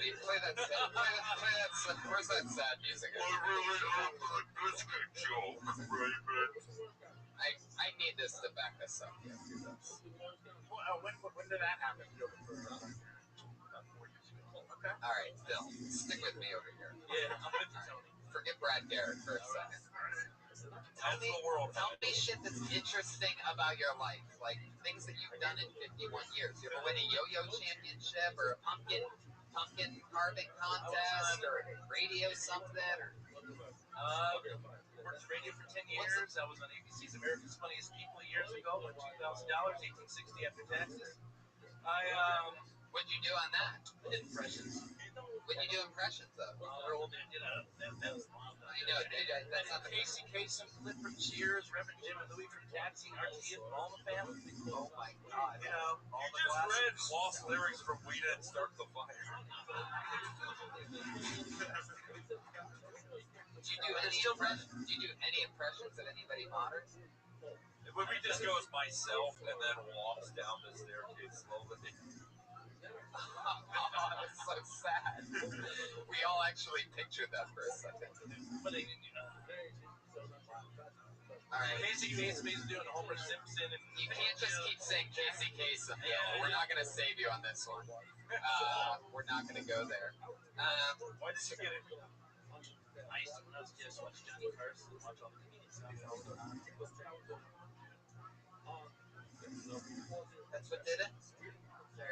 Bill, tell me something interesting about your life, something that you've accomplished, something weird you've seen, something. Like if you were going to write the Bill Russ book and you had to think of like a page that was going to be decent, what would it be? Here's a good road story. I was doing a show in Danville, Virginia. After the show, this young girl came up to me and asked me if I had any weed. And I told her I don't do weed. I don't do weed. She I goes, don't do weed, girl. so she goes, if you give me $40 for weed, I'll have sex with you. Oh, and then all of a sudden you're just like, wow. So you gave her $40 for weed. Yeah. And did you see her smoke the weed? It wasn't for weed. Let me fast forward you to how that story should go. Some chick told you it was for weed, but it definitely Her name wasn't. was Tabitha. I bet it was. How is the fry cook who can't speak English been the most hopeful person on the show? The fuck? These immigrants come and they can do the job of a Bill Russ equally as well. This is my first time. I got the accent. That was your campaign. I got my accents mixed up there. Oh, the mouse of weirdness. Alright. No me gusta. So, Bill, what was that sex like? Where'd you do it at? Where'd you take a girl like that? Your car? Tell the truth. Do not try to be funny. I can see this. No, it wasn't the car. It wasn't the car. Driver's seat or back seat? Back seat. He'll come to see her. If you had to guess the retail price of that Color Sierra, what would you say that it is? $13.90. You stopped yourself when you had a real chance to commit there. He fucked up the car because even his dick only works on the road. Weird and wild stuff. Oh, God. This is such a fun episode. Bill. Yes, sir. Come on, anything else? What else is crazy? You ever win any? Really bad with directions. You should see me. I'm out there with my road map, and I'm just fumbling and fumbling. I went to the show I was reading the paper one time, and I'm like, oh my God, I'm lost and driving at the same time. Shouldn't be reading this paper. Feels like comics unleashed with Byron Allen. You can get lost on stage and under. I was once in my Chevy Chevelle. Reached my road map. I had a show in upstate New York, Rhode New York, at the Funny Farm. And then I was driving down the street, and all of a sudden, oh God, it was terrible. Jesus. This guy was reading a newspaper. All right, Bill, go ahead. I was at a show at the Funny Farm in Rhode New York, and I left Sunday morning at 5:30 a.m. to go back to Virginia Beach, where I live. 6 hours into the drive, I saw the sign, "Welcome to Boston." I drove 6 hours east instead of south. True story. Oh my God, what is chapter 4 of autobiography? I feel like if I talked to you about you to an old man, be like, Bill Russ? No one's seen Bill Russ do stand-up in over 35 years. All right, so the second craziest thing that you've ever done is drive 6 hours in the wrong direction, which, by the way, is basically a scene from the hit movie Dumb and Dumber, in which a team of comedy writers had to think, like, what's the dumbest thing a human being could possibly do? Let's really get goofy with it. We can use our imaginations. And that's what they literally came up with, and what's widely considered one of the funniest movies of all time. They pretty much drive 6 hours in the wrong direction. You accomplished what a bunch of comedy writers literally thought was something so unbelievably funny. Anyway, that's the number 2 most interesting thing. What's number 3? Dig deep, dig deep. And by dig deep, I mean think of the close where the bodies are there. And the Funny Farm in Albany. Turns out that the Funny Farm is a psych ward that he was committed to. Forget stand-up, forget shit, forget show. Right. Yeah, something like yeah. You're not going to sell us on the comedian thing. want to know what's some real shit. That was the meanest thing that's been said tonight. Hey, I'll go down with this shit. Anyway.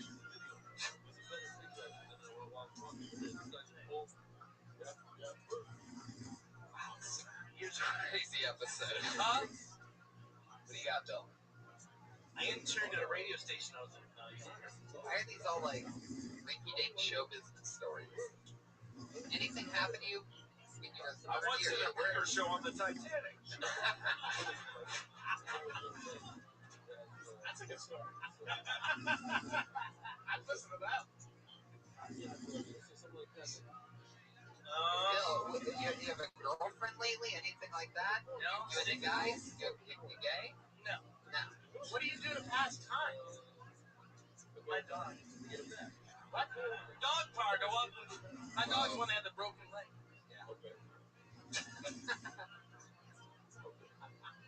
Do you eat ass?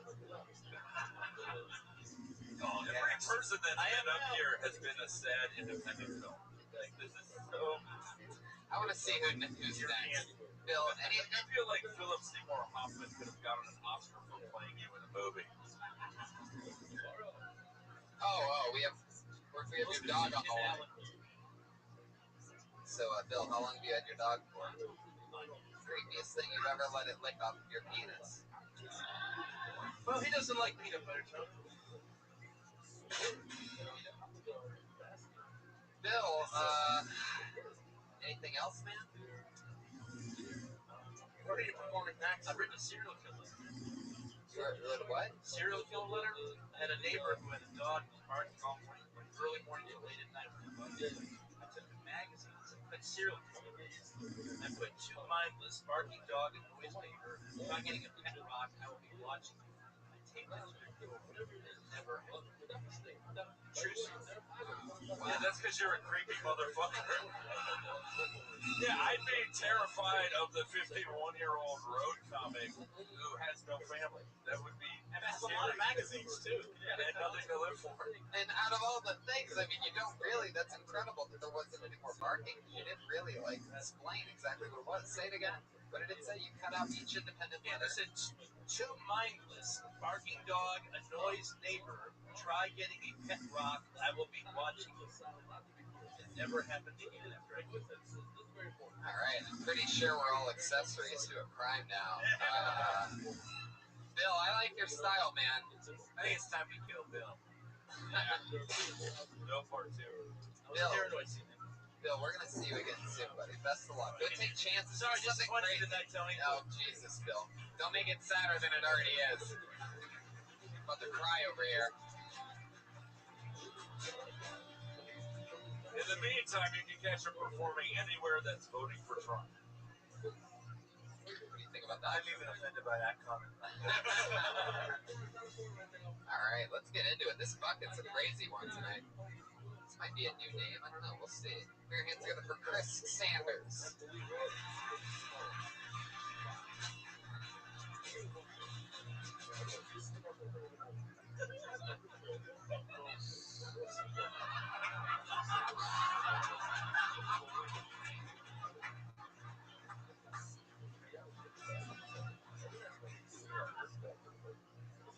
There can be only one. All right, one more time for Chris Sanders.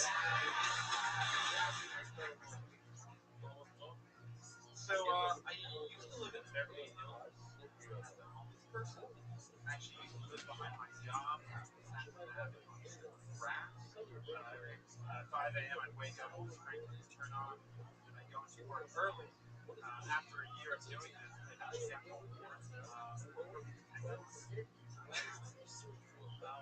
one of the weirdest things about living in Beverly Hills, you can little strange things. I remember I saw this lady, she had her dog in the baby stroller, but she had her kid on a leash. And she got really upset at me when I tried to pet the kid. Is it like a circus baby? Is that what it is? You see a lot of mean things, like rich area kids that was at CBS signs on Tuesday. And this kid, they were running amok, they were throwing bags, being loud. pound being made. Cash is like, yeah, leave. Three of the kids leave, one stays. He points at the cashier. He goes, I can buy you. That's how ignorant this kid is. He doesn't know what the sign is. My dad can buy you. Chris Sanders. Wow. How you doing, Chris? I'm doing well, thank you. How old are you? 27.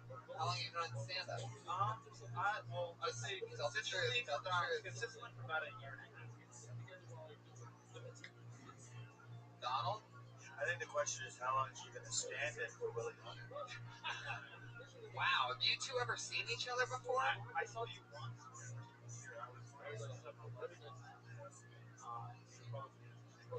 Sunset is such a funny word for a guy with a lisp inside. Can you say sunset one more time? Before sunset. We saw each other, and then what happened? Well, that week I came to Toronto. Did you guys just start mind-handing yourself? Yeah, like the Clark's brothers, yeah. I came to the counter for the first time and I saw the Willie Hunter show. So I saw him. Yeah, I was like, hey, let's show. Do we really look very similar? Yeah. Yeah, pretty much. I feel like I'm looking at the evolutionary chart of Barack Obama right now. There it is. Oh, you just hold up. Watch your mouth there. You really messed up the economy, Barry. Wow, Barry. You don't call me Barry. Okay? Trump? All right. Chris Sanders, what do you do for work? I actually work in Silver South. You work at this accident. Are you really homeless? Not anymore. I was homeless for a time. You really slept on the lawn? Yeah, I slept behind. There's like this the place during the day. During lunch there. And I think it's pretty safe. So I'm just picnics, homeless picnics. Well, during the day, during our lunch period, me and Marcus and my friends. What do you do at Sam's? I've done a lot of things. I've sold men's shoes, suits, from Gucci, Ferragamo. I've worked with Stock in the shoe department. I'm starting to guess that your workplace isn't the only sex that you're dealing with. You know what I'm talking about? Another day. What was that? What I want you to do is take the microphone out of the stand and hold it with one hand. There you go. You seem so nervous and uncomfortable. A bit nervous, yeah. Why? Maybe because we're really nice on this show. Yeah. I'm just, I don't know. You did as well as an 18-year veteran, so you should feel. And they talk with the same lingo.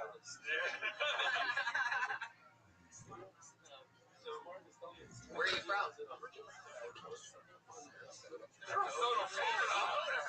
Sarasota. I went from Sarasota to Sunset. I know what Sarasota is. Yeah, a little RCB. And then you moved. How did you get out here? I went to Florida State. How did you fly out here or? No, Greyhound. I knew it. You took a Greyhound, didn't you? I took a Greyhound. Yes. Wow. I took a Greyhound from Alabama. That's like a 2-day trip. Yeah. It was fun. I had these French people as my bus. What did you learn anything from the French people? Nothing new. I remember. What's your least favorite race? Orcs. Listen to the nerds roar at that one, huh? Wow, the powerful nerds. The nerd vote is powerful on this show. Orcs. I said orcs. You don't know what it means. You didn't watch that. Look, you're in LA, okay? Even if it's a bad joke, if you sell it, people will believe it. Okay? Right. Yeah. That's What do you sell better than anyone? I was pretty good at selling Ferragamo. Sell us on it. If you were going to sell us a Ferragamo wallet, tell us how you would do it right now. Pretend like it's in your hand. I have a shitty one. Yeah.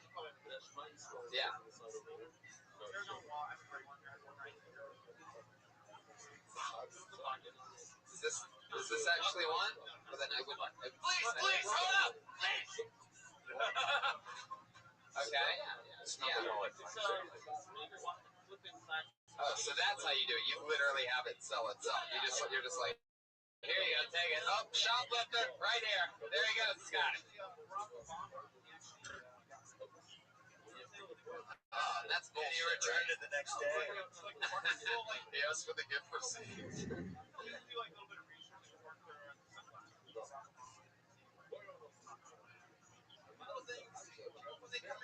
How much is one of those wallets?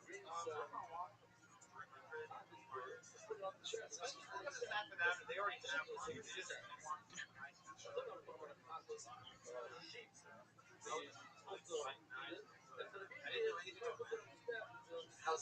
How's your dating life here in Los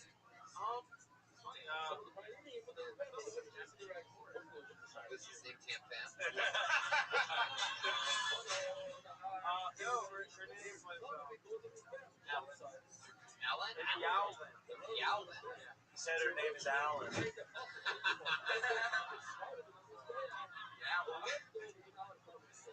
Are you guys still together? no, she was actually on vacation.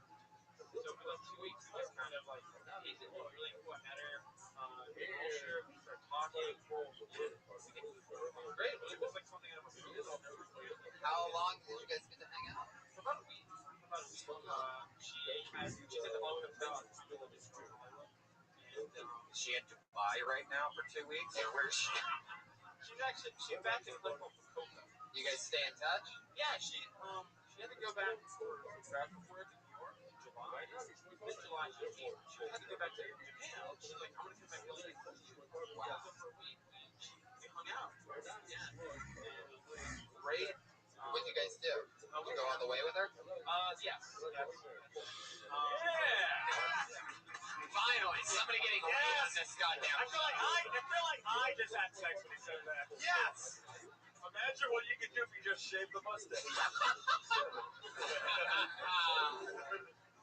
just went to the beach, had dinner, watched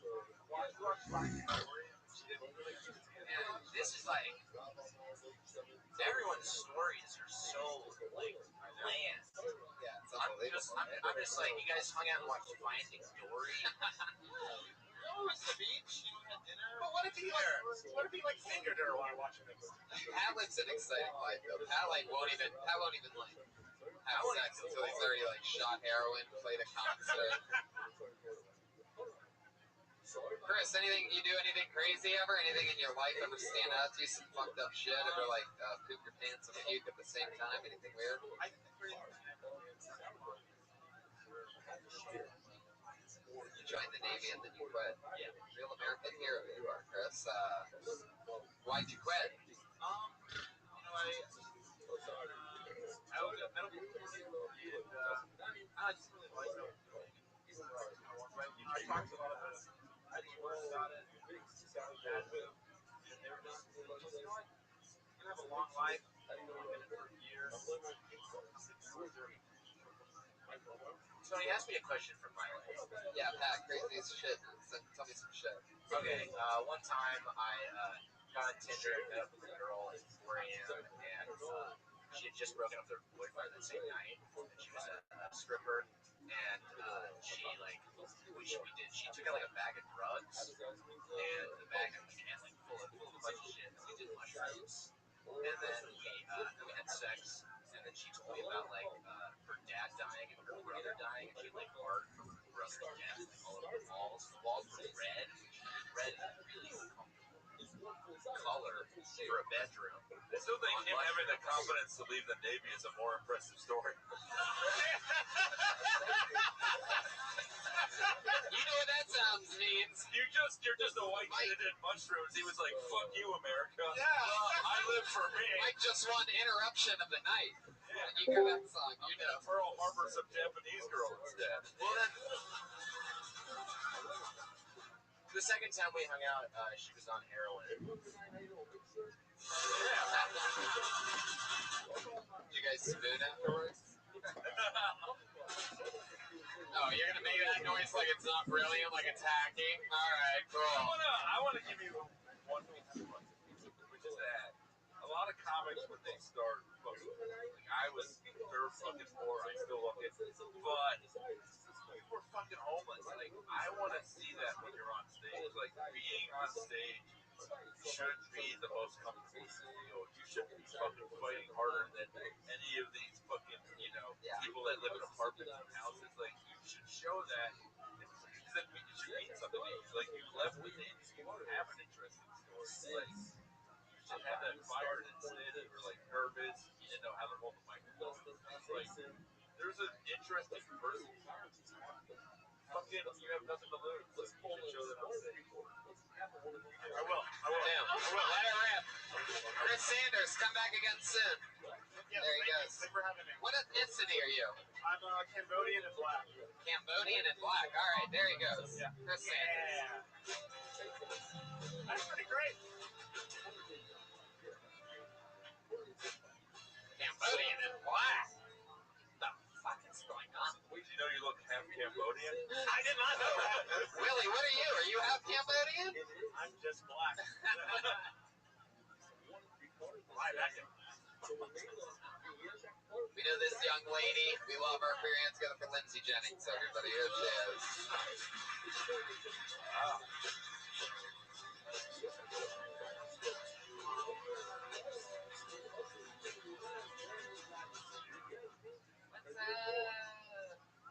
Yeah, kill Tony. Hey guys. I've been dating this dude. He keeps telling me I have masculine qualities, but he keeps wanting to fuck me. So I'm like, okay, I guess that means that I'm a little manly and you're a little gay. Same dude hit that booty call up recently and he turned me down. I was a little upset, I'm not gonna lie. And I was driving home. I was at my right mind, I was high. And all of a sudden I found myself in the Carl's Jr. drive-thru, but I wasn't ordering anything. I think because I just wanted to say no to a guy.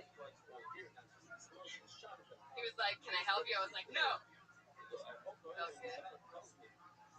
But then I was like, wait, unless you're off right now. What do you look like? It turned into a blind date in the drive-thru. I was looking at the screen like, ASL? Yeah. Lindsay Jennings. How's it going? What's up?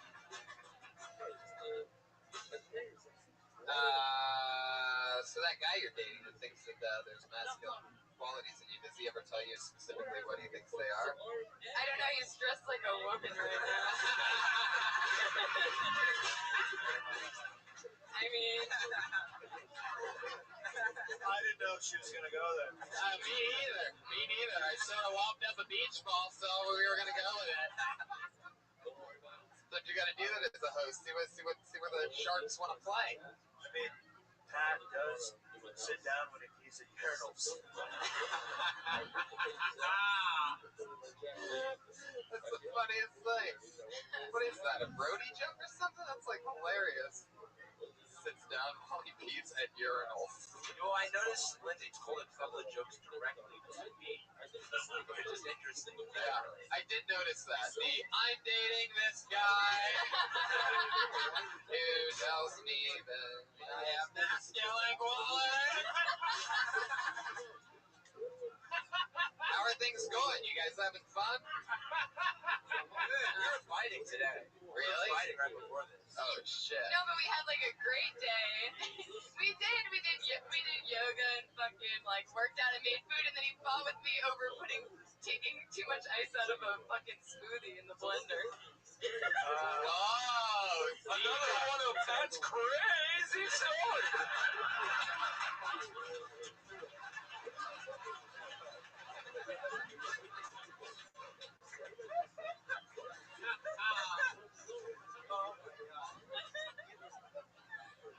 I love that. You guys are fighting over basically nothing. Yeah. And then shit probably escalates pretty quickly. You guys are like little rock star couple. There's something very like Kurt and Courtney about your guys' connection. I'll tell you that right She's now. Kurt, I'm Courtney. True. There's no winner in that. They're both horrible fates. Except you're more likely to kill yourself. Oh, too real. Oh, come on. Too real? Too real. say something. I could hear you visibly talking during other people's sets. Oh shit, really? Yeah, I could. During sets? Were you talking during people's sets? And so it's like, when if you're gonna do that and then come up and have that, it just kind of it just felt like there was like an entitlement. I could hear it. When we were talking. But you do know that you were talking during people's sets? Is that what you're saying? No, I didn't think I'd talk during anybody's sets, but maybe, yeah. I mean, I kind of say my opinion of what's going on over there. It's kind of loud when people talk. I was just kind of like, oh my god, this is boring. Can we move on? You hear how much she talks during yoga. Yeah. Trying to follow the video. Yeah. I put on music. What types of things was she bringing up during yoga? Ow! Oh, my back's so fucking sore. And she's just like rolling around, like running into me and shit. Wow. And I'm You trying to talk open during my yoga? third eye. Trying to open your third eye, really? Wow, I feel like I'm watching a Hot Topic sitcom.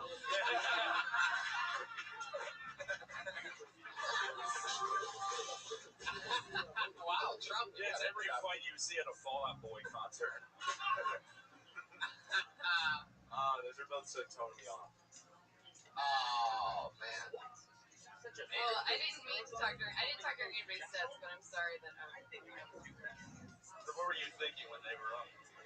Well, I just am like, there's 50 comics in the balcony trying to get up, and they were spending a lot of time on like some boring stuff. What was boring to you? What part? The last bit.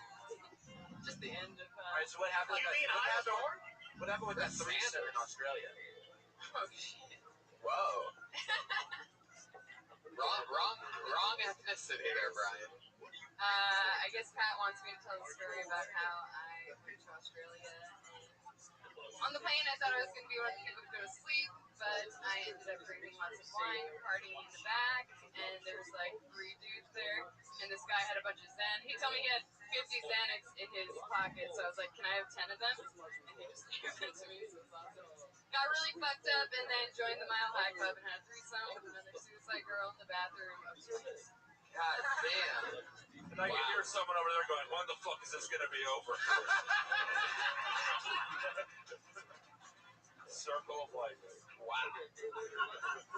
That's just on the way to Australia. He asked what happened in Australia. I mean, Jesus. That's incredible. How does somebody... That's interesting. Same time, you, a guy, and another girl, you had a threesome in a bathroom? Yes. Of an airplane. How's that even possible? I call bullshit on this one. Oh my god. It sounds like... I don't think you could join the Mile High Club by doing a... I can do crazy yoga, and I definitely can do weird things. Were you talking the whole time you were bending into positions? Yeah. Oh, my back. Really? How'd you guys pull it off? Was one person like, what do you, I just can't picture it. And I've been I've been to Australia in a bathroom in first class, and I know you weren't there. So, That was just for you to say you've been in first class. You can't have a threesome.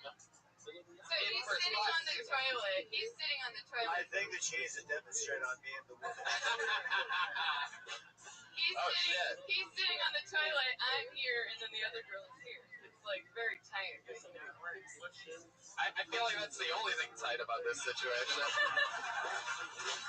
It's very tight in there. However, my pussy, on the other hand, yikes. She's making out with me. I'm fingering her. I don't know. I hardly remember. I was super fucking wasted. Wow. Xanax, huh? Yeah. What does that do to you? Is that a waker It up? calms you down. It like stops your inhibition. It makes you a whore. It makes you a whore. Wow.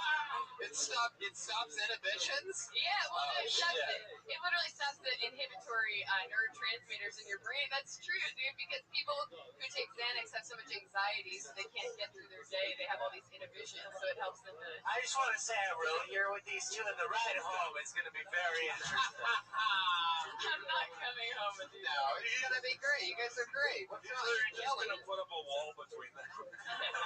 You guys are rock and roll as fuck. You shouldn't be fighting about anything after this. That's awesome how he can fucking set you up to tell a crazy story like that. Have you talked about that on stage before? No, I should. Well, I mean, like, if you pepper it up and actually, you know, I don't know, something with it. I mean, it's 1,000 times more interesting than any story the first 5 people had on stage. I mean, the most exciting thing about Bill Russell is like, what? He fucking drove 6 hours the wrong direction. Oh my god.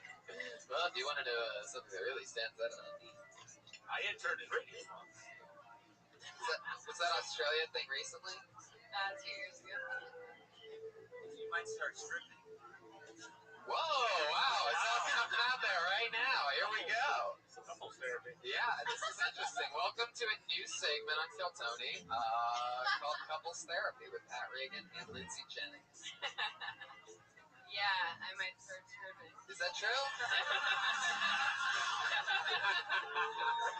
Wow, you got Willie to start stripping. Right now. Yeah, baby, I'm gonna start stripping also. Wow. You could ask them to go to the champagne room or the airplane bathroom. Oh boy. Lindsay, so like, what, are you really might start stripping? Have you ever done it before? No, I haven't joked. I actually did it on here one time about how I'm a failed stripper because I did the job one time. But that's mostly because I was hesitant to take my top off because I didn't know I was going to have to take my top off. For the audition. Yeah. That's a big part of stripping. Well, no, but... So I'm not really going to become a stripper either because I might work at like Doritos or something where you don't have to strip. But you do have to give lap dances, so you're basically Whoa. Yeah, he's one of the old waitresses from Cheetahs. Yes. Wow. Okay. So, are you gonna try to do this job of stripping? I mean, it seems like you make some money. What's that like? I mean, I guess you don't know. You haven't done it. Well, I mean, I did a burlesque tour with Suicide Girls. That's why I was in Australia, so I've stripped on stage. Too big of a deal. What?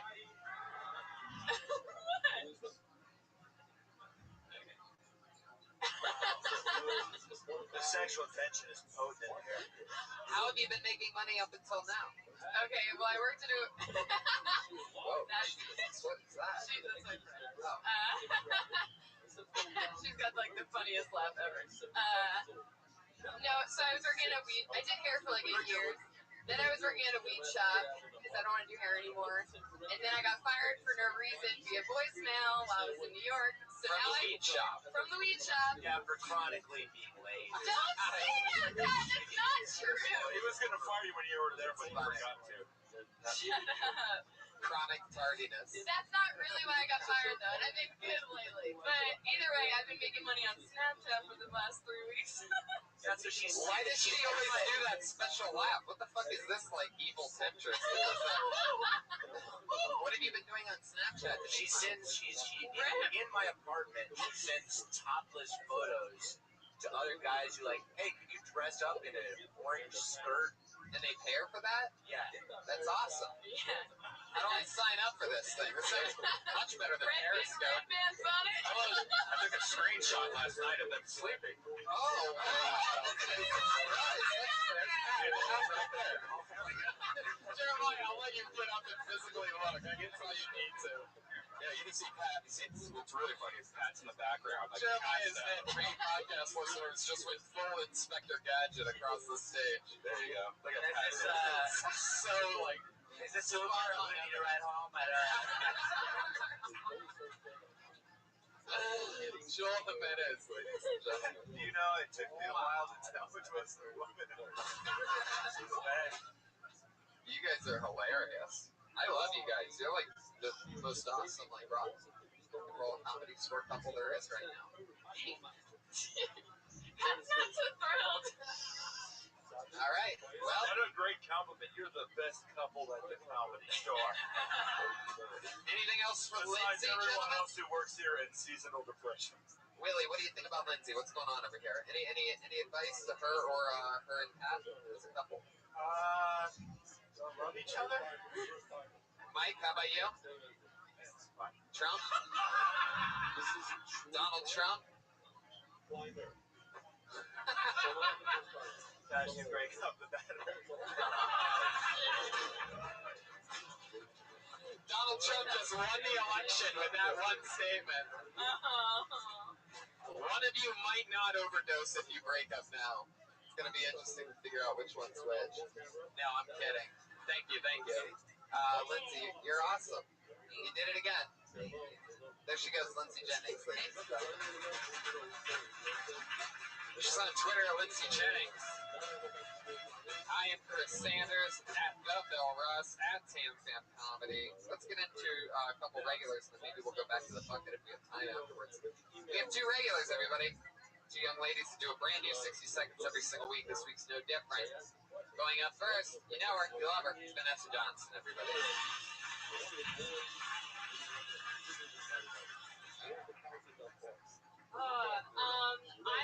I'm afraid of growing older.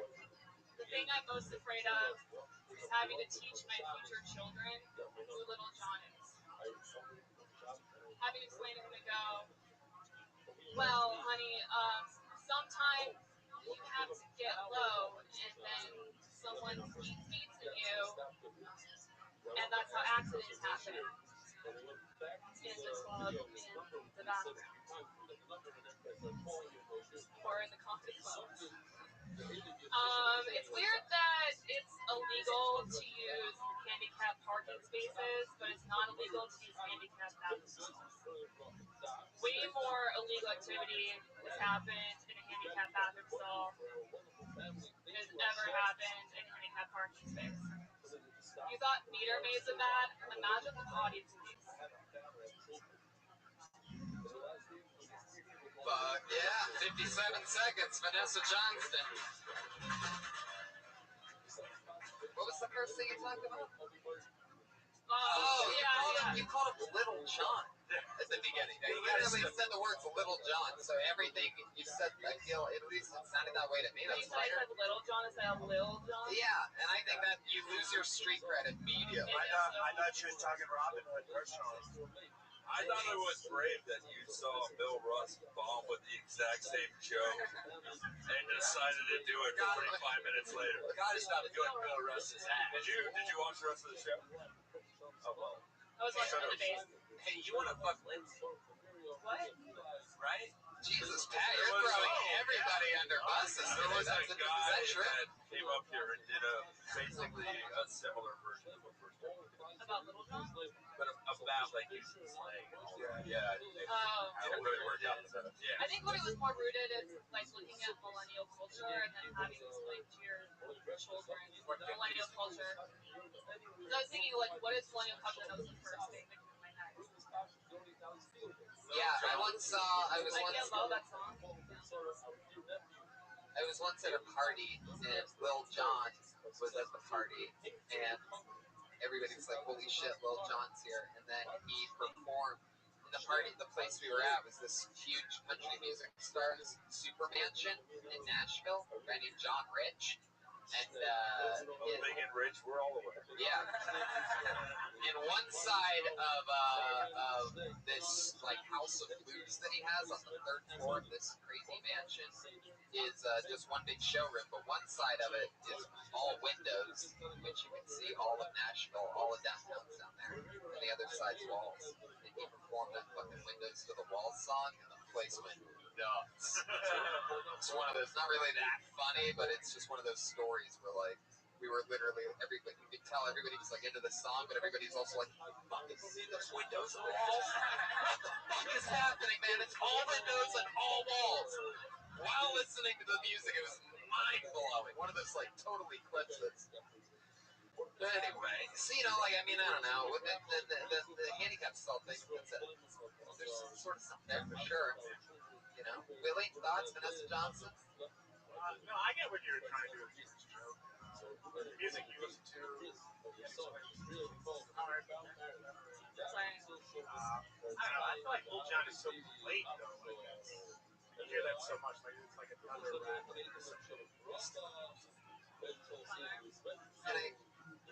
Yeah, it was just okay. You listen to Look at you. You listen to a lot of hip hop? You said that so white. Why are you laughing like that? Why is that so funny. Because he said it so white. You listen to a lot of the hip hop. I mean, yeah, I guess that was kind of like a cornerstone of growing up.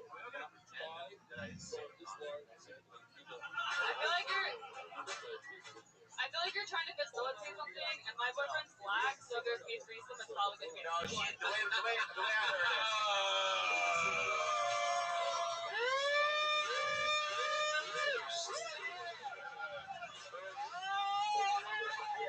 Holy shit! Oh shit! One of my favorite things in all of comedy, the rave from the hit show Roast Battle on Comedy Central just made a guest appearance. Oh shit! This party's out of control. Vanessa Johnson just blew the top off of the show. Holy shit. This long brewing rivalry between you and Pat Reagan, and you just took him to the fucking house. In one swoop. That was so like fucking Game of Thrones. What's that? Queen Cersei. You just fucking burnt down the entire kingdom. Can I just say, this is the sexiest eyeball kid's ever looked. Who? She just took that from the window to the wall. Wow, that was awesome. And with that, she probably gets to be done. Right. Anything else, Pat? Vanessa Johnson, there she goes.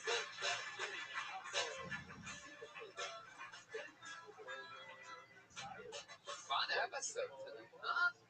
I love this girl. You do too. You know where you love her. Here she is, Ali Makovsky. Thank you. I used to work at a movie theater. It was like super pretentious. Before a movie would start, one of the employees would have to go in front of the audience, say the name of the movie, who's in it, how long the movie is, like this whole spiel about the movie. One time when I first started working there, they were like, "Hey, Allie, do you want to greet a movie?" And I was like, "Yeah, sure." They're like, "Okay, you're going to be in this dome that seats 800 people. It's a sold-out show. You have to use a microphone." I was like, "Got it."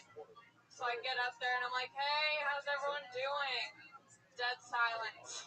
And so then I'm like, "Woo!" And then it was even quieter. So I was just like, "Get ready for Schindler's List!" And then the crowd went wild. And then my manager from work died, and I wasn't really that close with him, but I went to the funeral just to show face. And everyone's walking into the funeral, and all of a sudden I'm just like, "Hey, thanks for coming to Greg's funeral. It has a runtime of about an hour and 40 minutes. It stars Greg. Spoiler alert, he was dead the whole time." Ali Makovsky. She's on a killing spree, ladies and gentlemen. She's on a hot streak. We know that you did work at a movie theater, so all that shit's real enough. Have you seen Ali Makovsky before, Mike? Okay, perfect. I bet she's even better too with a longer time. She can like sit on those jokes a little bit more. I can see you doing that act now without actually explaining it. And I bet just actually just jump into it. You guys ready? You know, it's very funny. I will say that was it. Did they show old film? No. So Schindler's List, you are what, 21?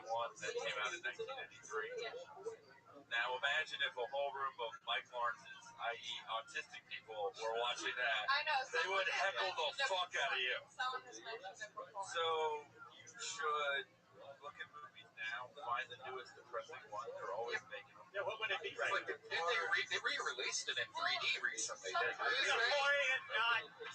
Stop it. I think, you know, if you said like 12 Years a Slave, which you were great as an extra in. Oh, shit. It was one of the years. I didn't deal with it. Hey, Mike Lawrence, you're great in Cloverfield Lane is with John Goodman's moles. Whoa, Jeremiah's showing a little roast battle muscle. You don't mess with Willie Hunter. Wow. I can't say anything about you guys that Twitter already has it. Sally, great stuff. Another new minute from the great Ali Makovsky. There she goes. She's on Twitter. Ali Makovsky. That's her. You know it. digging deep in the bucket for one more. You guys want to do one more or what? Gonna get through it nice and quick, and it's going to be. This looks definitely like a new name. I'm excited about this. Ivan Ishkov. Oh, please be here. Please tell me you're here. Ivan Ishkov. Was that the villain in Rocky? Oh, please tell me you're here. Oh, that is such a cool name. Ivan Ishkov. Wow. Oh, you son of a bitch. Oh, I know by the name now who's going to be fucking insane. All right, let's try Han King. Han Kim. Han Kim? Han Kim. Hey guys, it's good to be here. I don't like carpool lanes. I feel like carpool lanes like society. Say, hey, you know you're lonely? Yeah, do some longer night. Take a long way home. Think about it. Watch people with friends whizzing by you.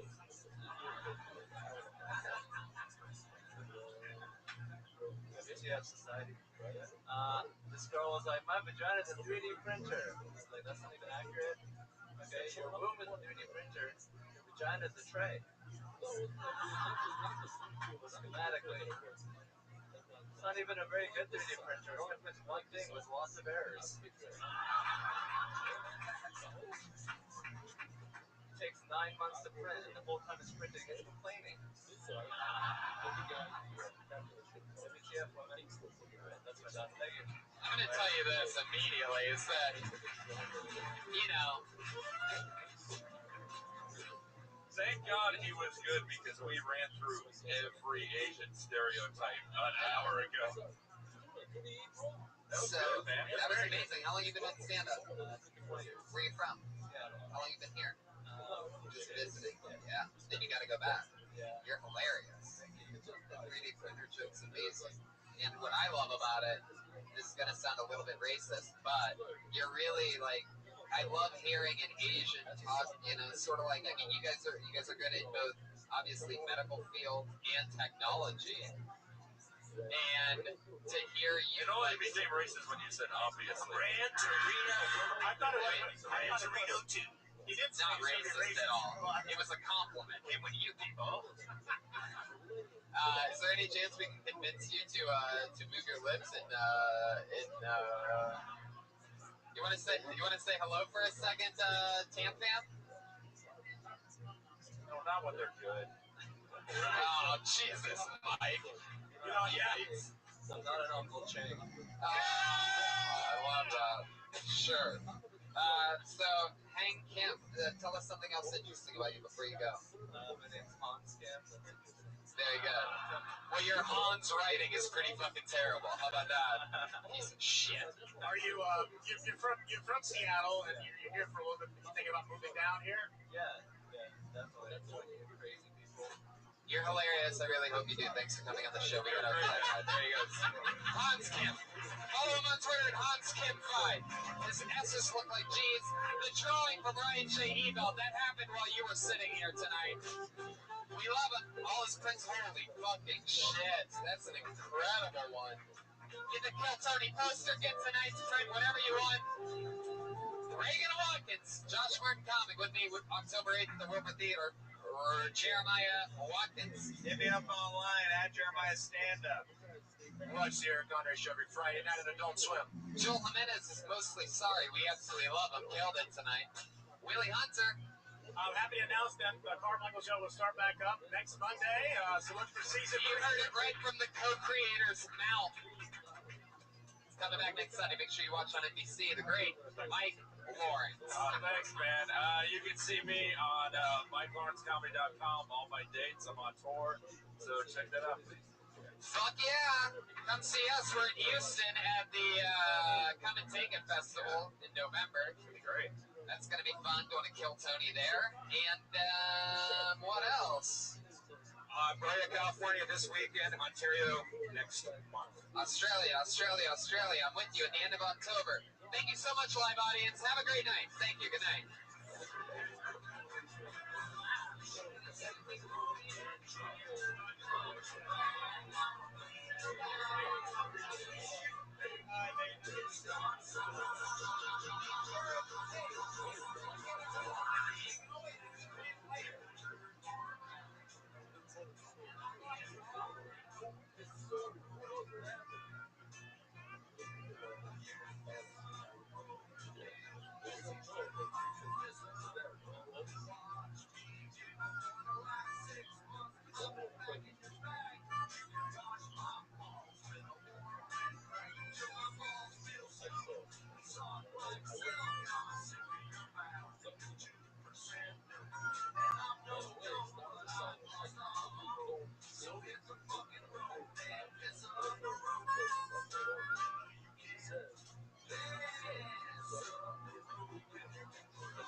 sitting at the show theater, the show pad.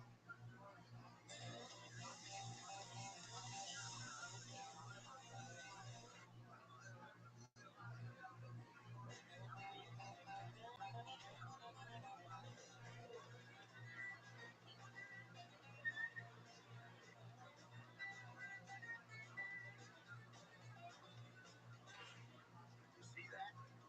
I've been through side. I'm an outlaw. And this is a robbery.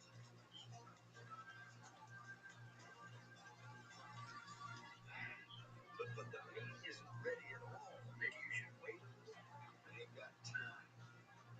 I'm getting out of here before the sheriff shows up.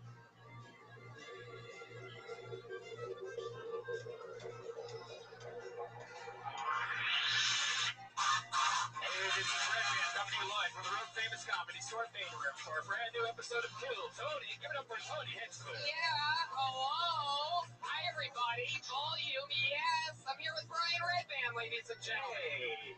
Producer, Josh Martin. You know him, you love him. We're all here. You guys ready for a crazy fucking night or what? Welcome to the #1 live podcast in the world on a Monday at the Comedy Store. Make some fucking noise for real, people. Come on, you can do better than that. This is the #1 live show in the world. For the thousands on Ustream, I'm going to be in Boston at the Wilbur Theater with Josh Martin opening up for me this Saturday. And then next weekend I'm in Buffalo, and then after that I'm in Australia. From the 18th to the 30th in Sydney, Brisbane, and Melbourne. One-man shows throughout Australia. So get tickets for that. If there's any Australians in the audience, which there's usually a couple, any out there tonight? Okay, that's embarrassing. We're also going to be in Houston, Texas. That's right, at the Come and Take It Fest at the end of November. That's going to be a lot of fun. And we might have another big announcement coming soon that I'm going to talk to you about tonight. I didn't even get to bring it up to you yet. So look out for that. Let's get into it, shall we? You guys ready to? You already met Pat Reagan. He's unbelievably awesome. You know him, you love him. He's the leader of the Kill Tony Band, and here is the Kill Tony Band. It's Pat Reagan, Jeremiah Watkins, and Joel Jimenez.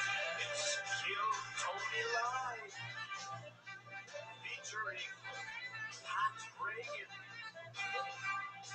Jeremiah Watkins, Joel Jimenez, Brian Redman, and your host, Tony Hinchcliffe.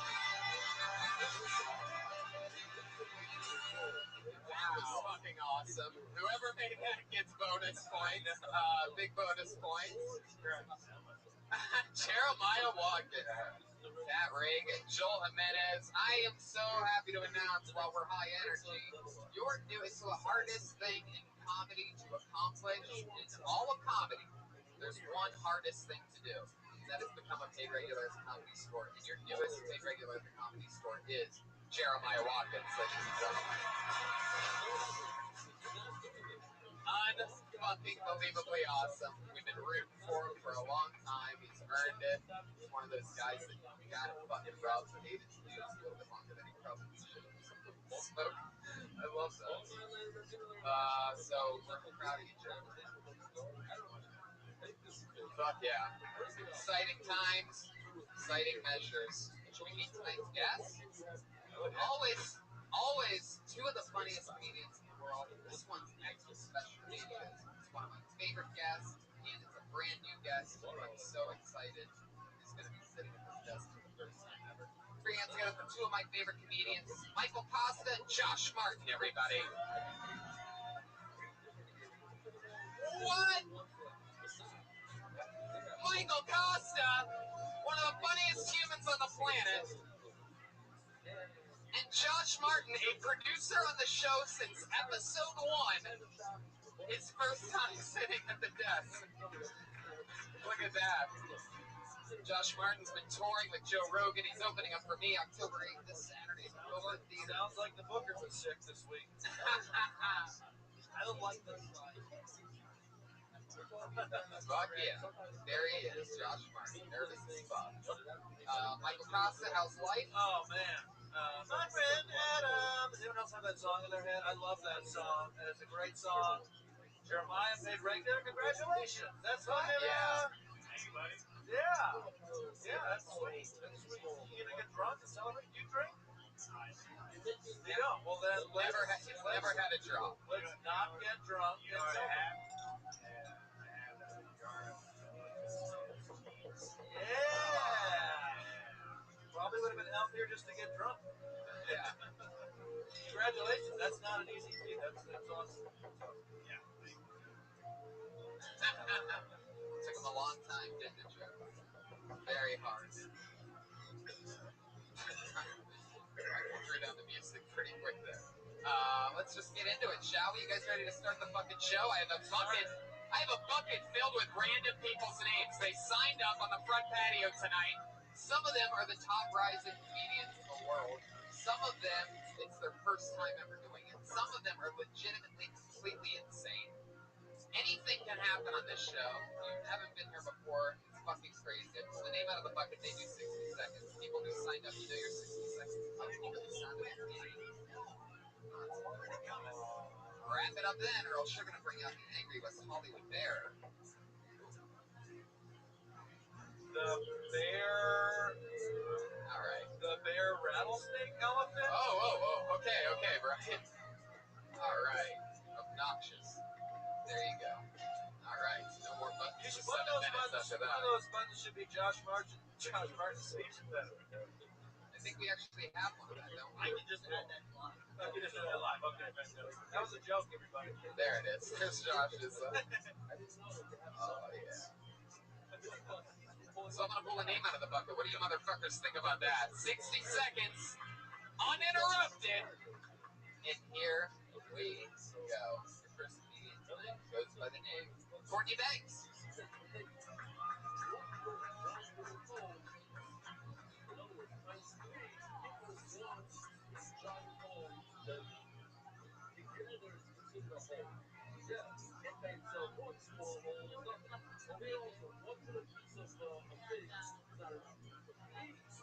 Pieces of fish in 3 different areas of the state that are well thought or more than positive.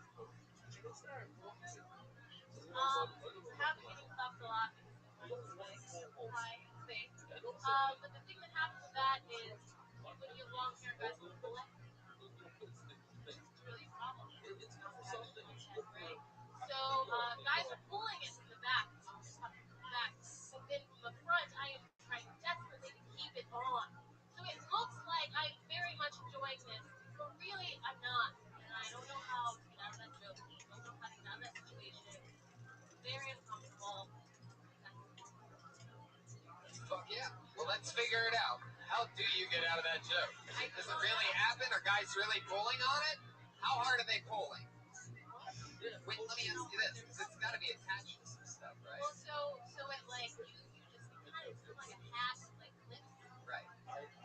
There. Has it ever come off? Oh my god. And then what happens? He goes soft immediately. You just start apologizing over and over again. I'm not the woman that you thought I was. I do. I feel like a liar. Right. Did they start double checking for a dick? Right about that point, Right, it's like, whoa, what have we done? No, the only time it's come off is like. Like what? What kind of weird shit? Yeah, Courtney.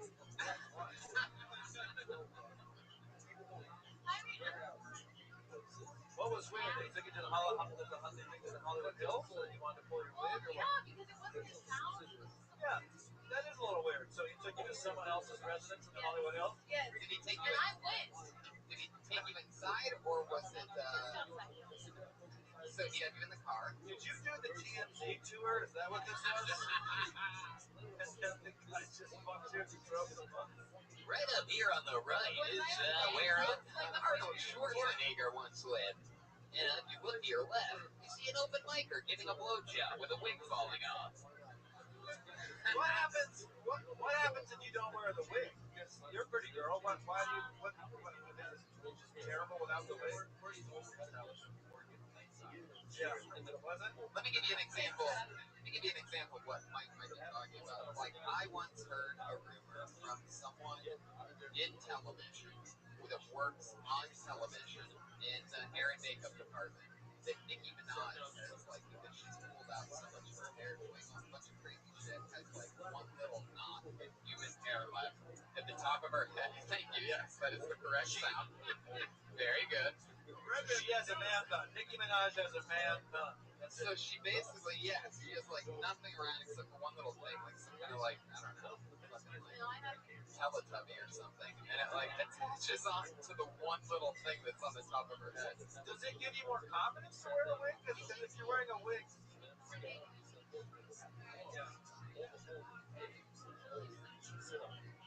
a hat with clips, and that was the initial name for the wig, or the short hair, the wig. Is it real? Is it real hair? Like cancer hair? It's like how they, I think Indian girls like do some sacrifices. Are you mixing up real Indian and Native American girls? Is that what you're doing? We have the finest cancer hair. What else is fake? Joel Jimenez on the drums. About 7 seconds late on the Indian reference, but still worth it. While the window was closing, he went forward and found it. Okay, do they tell you where the hair is from? You ever curious about that? Say, like, on the bag, like, stage 5 pancreatic cancer, 4-year-old girl, you know, anything like that? I don't take cancer. Right? You can't just hit a button all the time and hope that it works. Like, you have to have, like, some kind of, there has to be some method to the madness here, Brian. So, It's wolf hair. She's got wolf hair. oh, okay. Oh, you son of a bitch. I'm pulling it out once again. How much does a wig cost? How much is this wig cost? So what happened? I was gonna get extensions, and they were like, and the person was like, "Oh, you just get a wig." Wow. Halloween store. That's your time for the wolf howl right there. Halloween store. All right. Anyway, okay, there you go. Welcome to the sound effects show with comedians.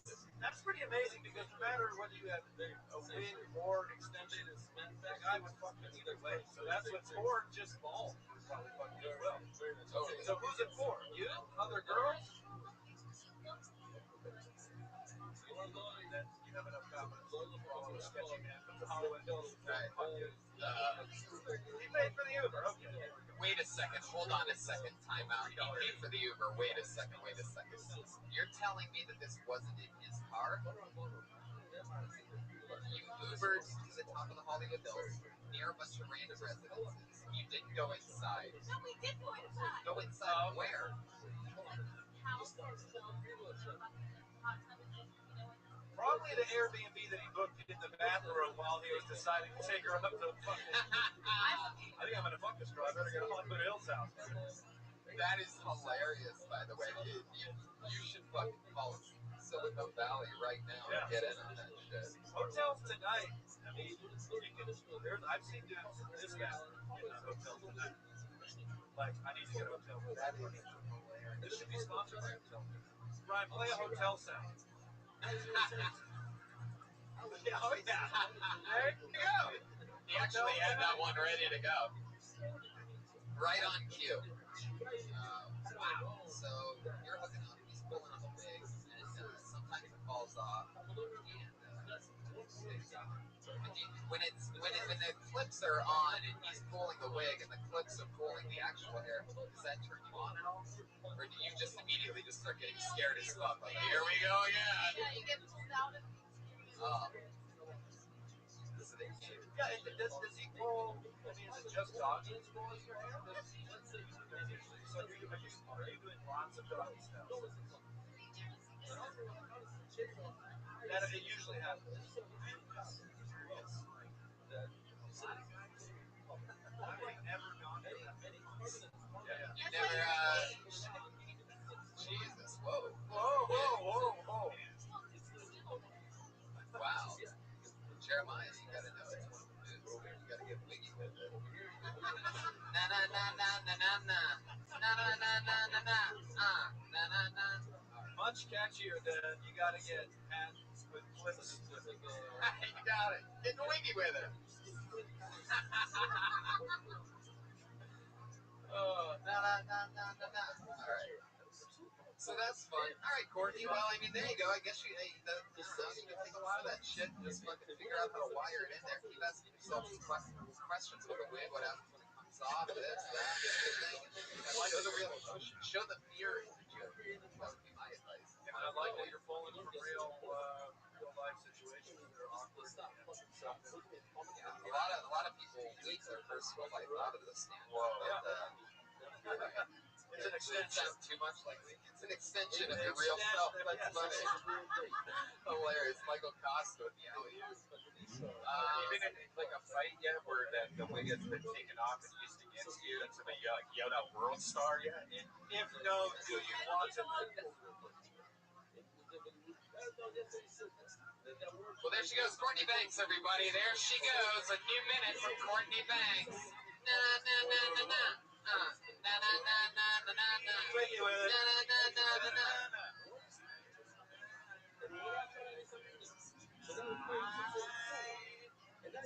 Wow.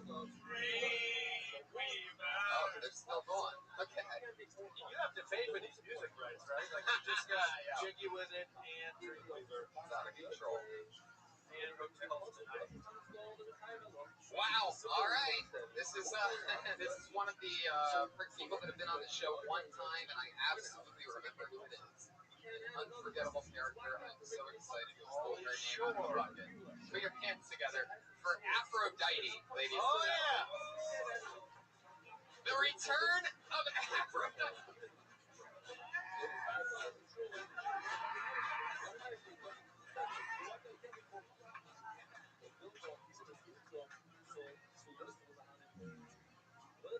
Sometimes I feel like a marijuana-less child.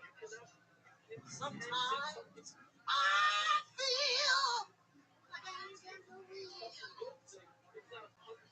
Sorry, I had to get it out. Well, I'm actually have a birthday next Monday. I'm going to be 61. Okay?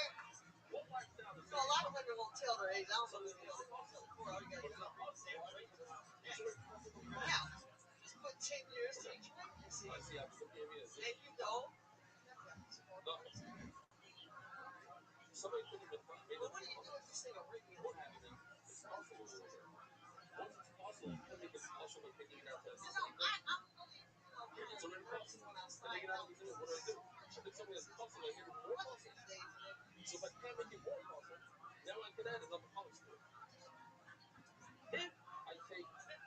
that's what real ass looks like. In case any of y'all don't know what it looks like, you know, in Hollywood, you start not knowing what real ass looks like. Fuck yeah. A new minute from Aphrodite. A new minute. She did 40 seconds. Her ass did about 20. Aphrodite, you have an amazing stage presence. Like the way you just come out, like there was nothing funny about that song, but I feel like you connected with everybody somehow. You just have Because I saw white Jesus walking around. fuck yeah, that's exactly how I remember you from last time. Pretty much the answers don't make any sense, and I love it. It's pretty much. I'm serious. I was just talking about that guy to a friend. And here he comes walking around. You know, sometimes he's here, and sometimes you're just bombing, and you see Jesus. I'm not kidding. It's happened to me where you guys have been here, and I'm like, okay, that's bombing. Why do they call you Aphrodite? I don't get that. No, you don't. Don't answer that. That was Now, I just Wait. There's a lady impersonating you? yeah, this time. You mean like, No, she's a black woman. yeah. Aphrodite was black? Yeah. She's a white, black It's not woman. my first time on this earth. We all know this is not your first time on this. Brian, don't do that anymore. All you gotta, Get another one. all you gotta do is ask her. Find a different song. It's out of control. So racist.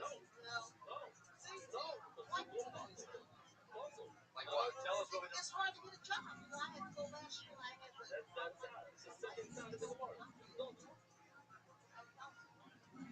Again, And that was a totally different answer to a totally different question. Maybe you were asked last week by somebody or... Don't be black pills? Yeah, it's hard to Don't get be a black job. pills? It's hard to get a job. What's don't be black pills? Be educated. It's all suave and everything. You go to the airport. It's still free, man. What job interview have you gone to? Yeah. Did you? Whatever, man. Oh, jeez. Wait, let everybody acknowledge how sad that is. It happened because I smoked a joint. You smoked a joint at the It interview? was an accident. It was an accident. It was an accident? Accident. I forgot I was in the middle of an interview.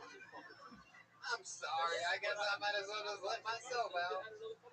What was this interview for? I know I wasn't going to get the damn job, so I just... Well, how did you know you weren't going to get the job? What was the interview? I got the other one, man. So white people want to do it. All right. I think I smoked a joint, maybe. Well, I can tell you one thing on behalf of white people. Not too many of them smoke weed in a job interview. So... No, they don't have to, man. Are you kidding? Even we can't get away I with tell that. you one thing. You keep laying out there in that sun, you're going to wish you had to. We can smoke a joint with the person that interviewed us, like right afterwards. But you can't. Okay, I'm going to ask you for the fourth time. You ready for it? You ready for this big one? Let's see if it connects. Here we go. What was this job interview for? What was the job? Really? You can type? Oh, shit. You look like you can type. You look like you are the boss of the DMV. That's right. Right. I ain't take no stuff from the white people either. Okay, just so you know. As soon as they step up with the attitude, What do you say? I was like, for real. It's the type of shit you And I can be let talking him show about. it. It's the I type got fired from that job. All right, again, you just threw in a couple things that I have no idea what that is. Again, sometimes This is like a choose your own adventure, except you never choose your adventure. She just takes you on a different adventure. Man, I'm from St. Louis, Missouri. I've been running for bullets all my life. Yeah. Now, your daughter that was on before you had a problem with was having hair issues. Is that a wig? Is that real? This is $29.95, and you too can look at this. Okay? Yeah, $29.95. $29.95. Not even $30, people. How many payments does it take? Just pay one time. You can have one of these people out. What's most beautiful about you to me is your confidence. You're just the fucking, you're the best. I love you. Hell, you're 61, you know what I'm saying? I fucking love you. I think you're great. I'm going to disturb all of If you are actually smoking weed in a job interview, which I wonder if that's actually true, if you are, at the very least, audio record this interview. I mean, at the very least, videotape this thing. That would be fantastic. I actually spoke to you once a year, but I didn't do it. Yeah. So why even wake up and go to the fucking job interview? I just want to aggravate it. Okay, perfect. Well, it just worked. I just got furious at you for no reason. What the hell?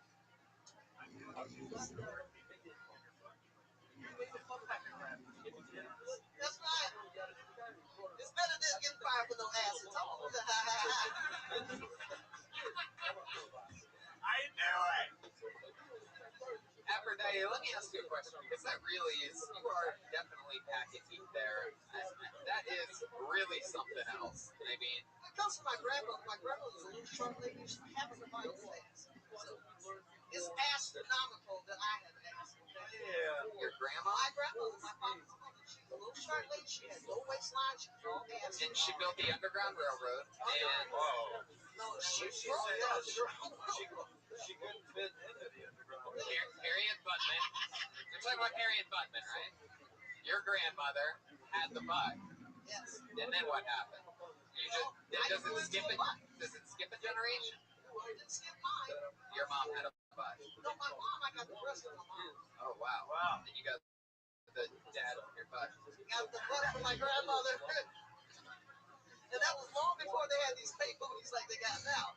Can you crush like Coke cans with them or anything like that? I mean, And you got these girls walk around here now, their butts it's just like lumps in the back. It doesn't look, you know, like you can touch it. yeah, I like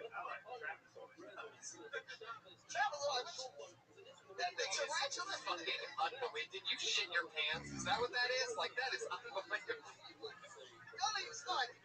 It looks like you have a big ass and you shit your pants after that. Like, like it just wasn't a big You can see for yourself, honey. You can see. Not only can I see, I can also smell it. You want to step outside? No, I do not. I do Don't call not. and say Louis and I will whoop your ass. Tony Hinchcliffe died at 32, crushed by 2 black butt cheeks.